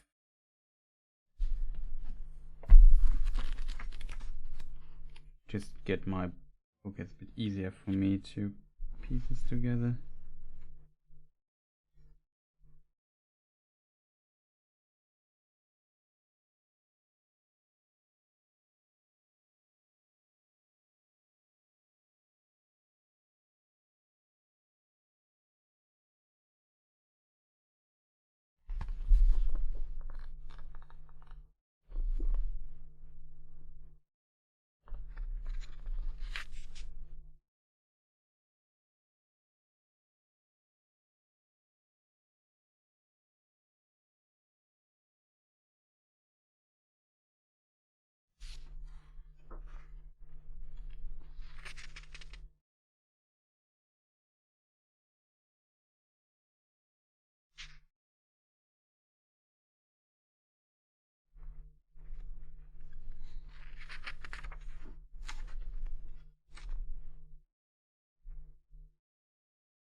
So kind of interesting, there was like an epilogue Tolkien had also in mind with Sam's children, I think meeting Aragorn and so on. Kind of interesting.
in the final story were immediately present. At the meeting of Frodo and Sam with the elves in the Woody End, there is no mention of the great rings of Elrond and Galadriel. At Mislon, Kiran the shipwright does not appear, but enters in a later marginal edition. Nor is Gandalf said to bear the third ring, and Frodo's sight of the far green country under the swift sunrise is absent, though this also is roughed in marginally. The linking of Frodo's passage over the sea with the vision he had of a far green country in the house of Tom Bombadil. He had been referred to in my father's letter November. Here's the text here. When they had passed the Shire,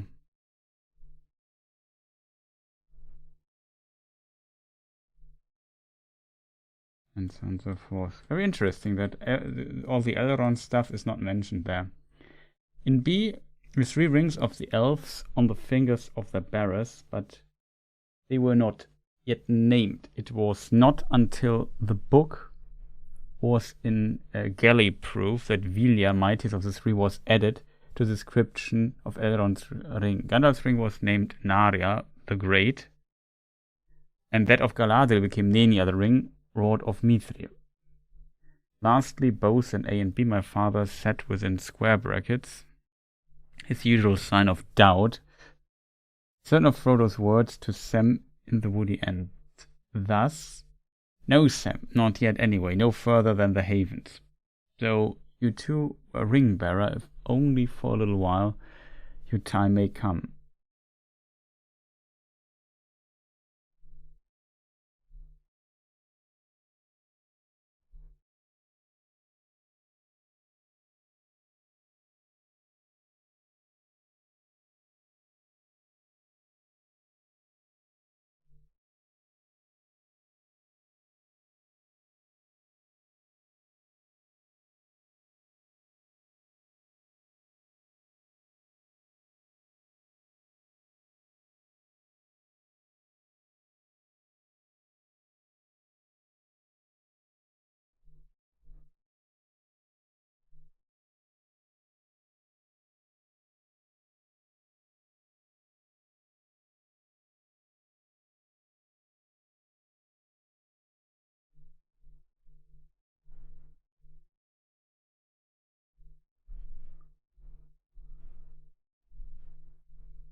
The lady came to his land, and now she is gone, and he has the land still.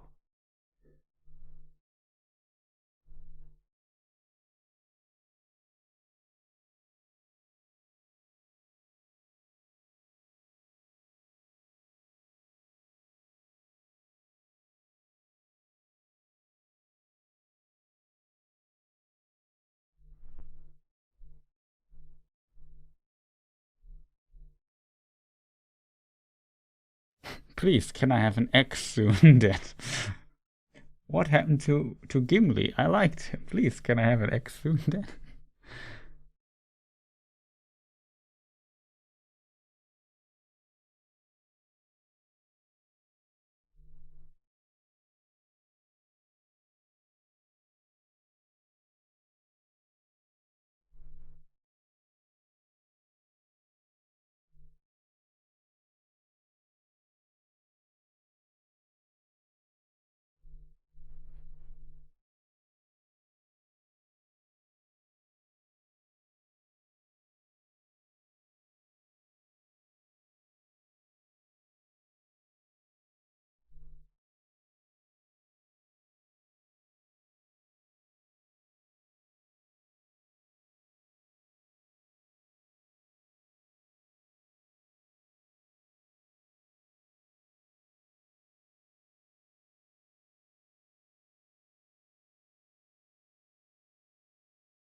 I think I'm just reading the epilogue there. It's kind of interesting. There's a second version of it as well. If I remember correctly, I'm not 100% sure on it. 100% sure on it. Is that in Appendix B at the very end, there is also a mention of Arwen visiting the Shire. I could be completely wrong here. But there's like what happens at the very end section there.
Now there it is. King Risa rides north and dwells for a while by Lake Ivendim. He comes to the Brandywine Bridge and there greets his friends. He gives the star of the Dunedain to Master Samwise, and Eleanor is made a maid of honor to Queen Arwen.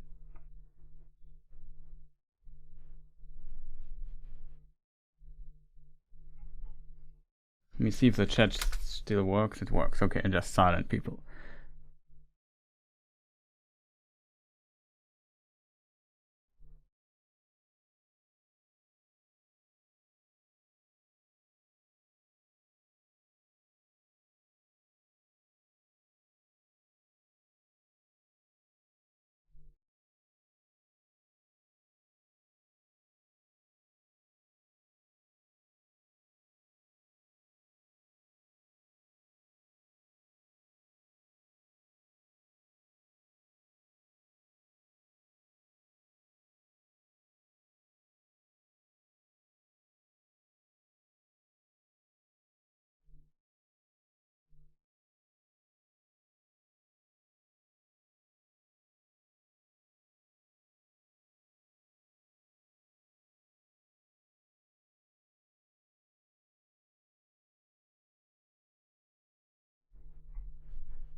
Well, chat, that was a long one, right? But it was... I think we got it, chat. I think we got it. That's the script. Just 13 pages of it. Oh boy, I will take a while to voice record. I tried to get this done during the week, I hope, and publish it very soon, because I really want to finish this project very soon, like really soon, to finally complete it. And yeah, sounds strange, completed maybe my greatest lore work I have done on this channel, so I'm very happy with that. I know it's potentially not the most interesting part to watch and so on, but this is always what it takes to make one of these lore videos. If you like this, feel free to press the like button and leave a comment and so on. There will be I assume a watch party very soon. I try to make it possible tomorrow, which means later this day in round about 12 hours. Oh boy, that's very soon. Well, let's say 13 hours.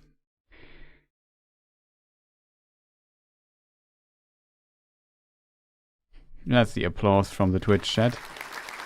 Thank you. So nice. Nice to see you as well. I think we got it, chat.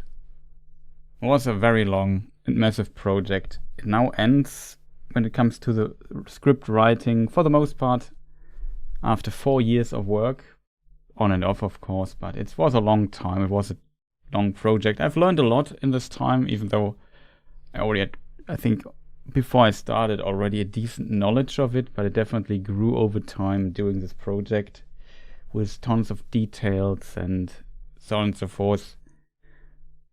And I'm a bit sorry that it took me so long to complete it.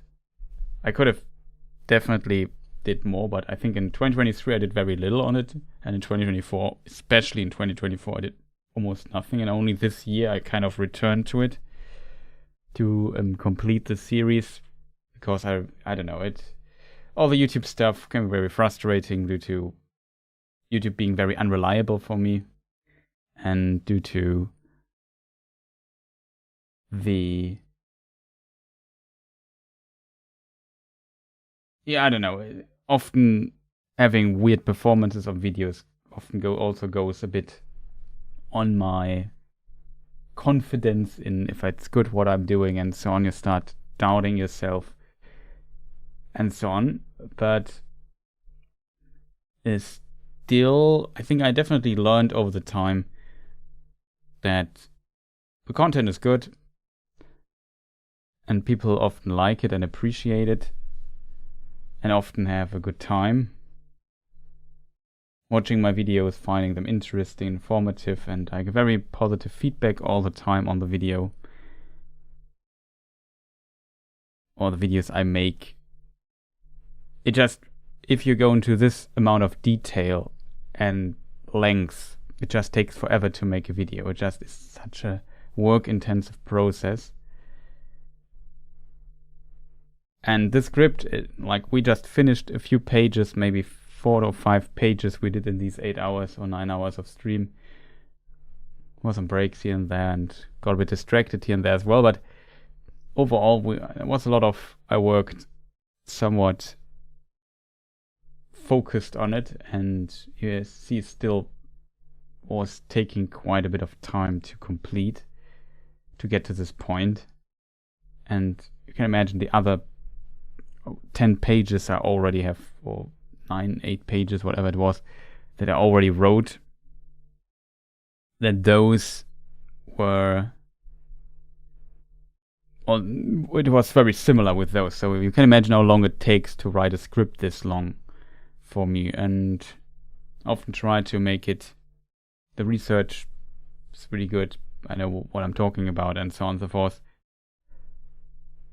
I hope that I did no mistakes and didn't leave out things that are actually important.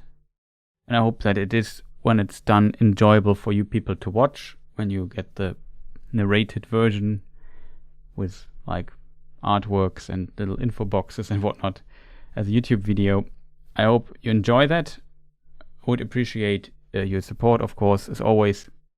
Like I said, YouTube and liking and commenting and, I don't know, tips over Ko-fi and joining Patreon or the membership, the Twitch stuff, all that stuff. Much appreciated. Thank you all for your support. Just being there, talking in chat always means a lot for me.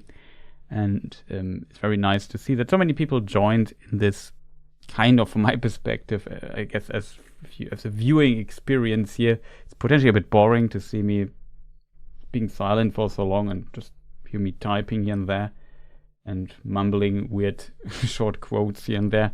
But yeah, that was what was needed to do here. It was a long stream.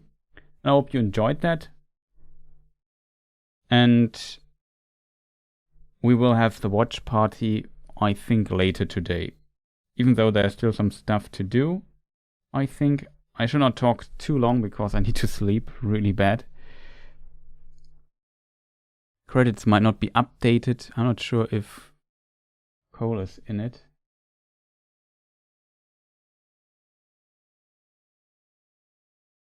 Could be. Matt Colton, where is he? Should be there somewhere. Whatever. Doesn't matter too much. Shoutouts to him. You have seen him at the beginning. Subscribe. Much appreciated. Or not subscribe, but, you know, a membership.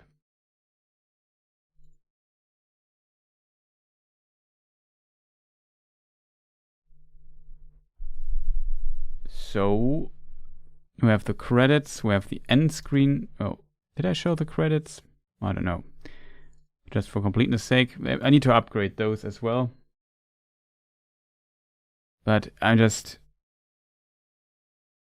too tired right now. I really need to rest and call it a day. I think you can understand that because I'm streaming again for like 9 hours now, almost. So it was a long stream. And a lot of people already went to bed because time zones and so on.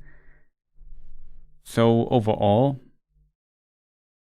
it was a huge project. I did not expect. I knew it would be a long project. I did not expect it to be taking me years to complete. And it has taken a lot of time. And when have it done, you know, I'm maybe a bit more free again to do other stuff because I always feel like I kind of should complete Who is Elrond finally. I'm just curious. I also have a good title. I won't spoil it yet. Maybe it's not as good a title, I think, but I think it's a really good title for it. For the all-in-one version. Also, the all-in-one version, that's one thing I have to do when editing.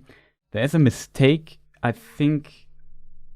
Well, it's not it is a mistake, practically, but the reason why it existed is because I think the version Tolkien constructed it in his notes it kind of makes sense from a ship route perspective, but from a logically walking perspective it makes no sense because there's a lot of back and forth travel due to this.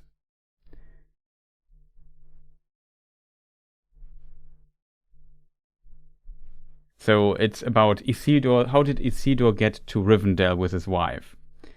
I always thought he just goes north. But no, that's not the case. He goes south, goes over the ocean, ships to Mislond, and then from Mislond goes to Rivendell. And then he goes back to Anuminas. So it makes no sense because Anuminas is much closer to Mislond than Rivendell, so why would he go with his wife, who's pregnant, by the way, on the way? Why would he go to Anuminas first and stay there with her? It's safe, I think, but, well, for whatever reason, it makes more sense to go north with the wife than to Rivendell, let her there, and then go to Anuminas to meet with his father. But it's a bit strange in this regard. And that I always conclude, and then rereading this stuff again, I noticed, wait, he's going the other way around. Well, that's unfortunate, and a mistake I corrected, or will be corrected in the all-in-one version. I already recorded this ages ago. I think I marked the script in a different color, so I know this is new. Might mess with the subtitles, but who knows. The good thing also, when you have a script, you have subtitles for YouTube that are kind of correct, so that might also help.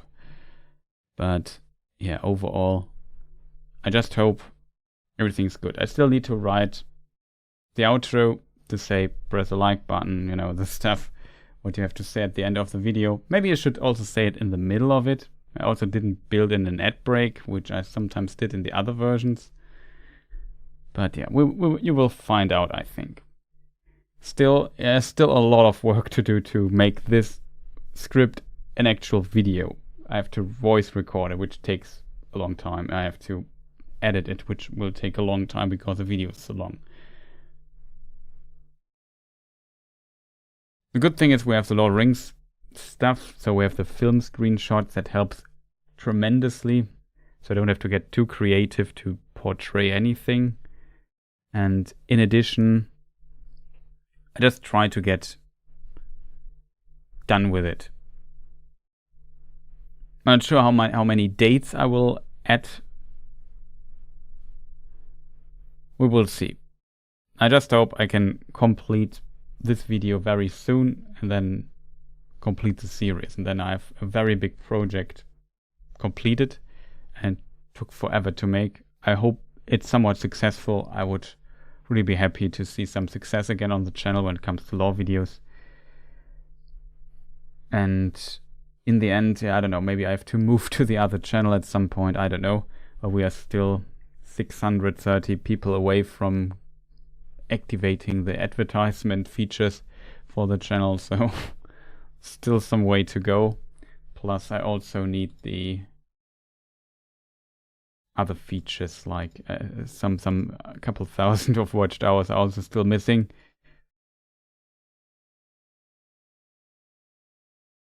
Let me just check.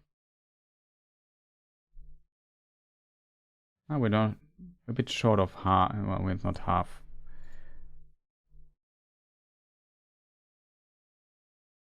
So also the new Lord channel, which we might move to, will also get a new video. Maybe, I think the first part of the Angmar videos will be uploaded there. It's also part of Who's Elrond. So it might be that some of the Who's Elrond videos go missing. You have to check the other channel for those. And I think that's basically it. So let me just get an ad break here through at the end and say again, if you liked the video, feel free to press the like button. If you enjoyed the stream and so on. If you haven't subscribed yet, feel free to do so as well. Also check the new Lord channel, as I call it, which we might move to at one point because this channel here feels pretty much cursed. And it's an interesting experiment to see. Started pretty well, then also I saw similar behavior. You can post it here in chat if you haven't seen it yet. TPH Lore, as it's called. So that will be only re-uploads for the time being because I have to unlock it, and all the new videos I still post here on this channel. Just hope that things work out. So, is there anything left to say? Watch party will be later with a high probability, which I think is not bad, though it's the watch party of the 5 Armies Hobbit film, so the 3rd Hobbit film, which is not very popular. Some people say, no, I'm not watching that thing again, which I can understand, but yeah, we will watch it, and it's a good, it's such a strange film. But then after that, we have the watch party for the Fellowship of the Ring, the first Lord of the Rings film. That will be awesome, and Two Towers is awesome, and Return of the King is awesome as well. So gets better from there, I guess. Looking forward to these. Trying to get through these until Christmas. We still have some time. Today was the first Advent. Yesterday was the first Advent, you know. Christmas is not that long away, and for me personally, unfortunately, I would say, because time is short. I would love to have some more time always for working on stuff and so on, but well, we will see. Is there anything left to say, chat? I don't know. Watch party later. I might schedule it. Maybe I try to hit 1930, which is in 13 hours. Yes.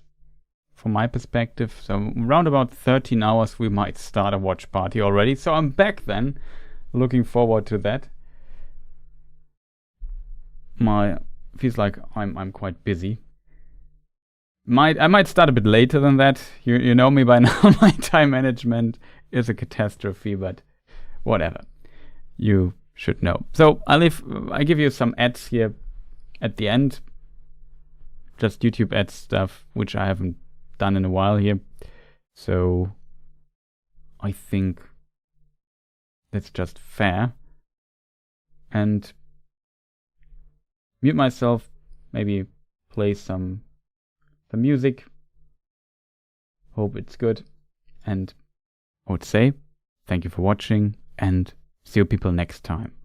Goodbye, and have a nice holiday season.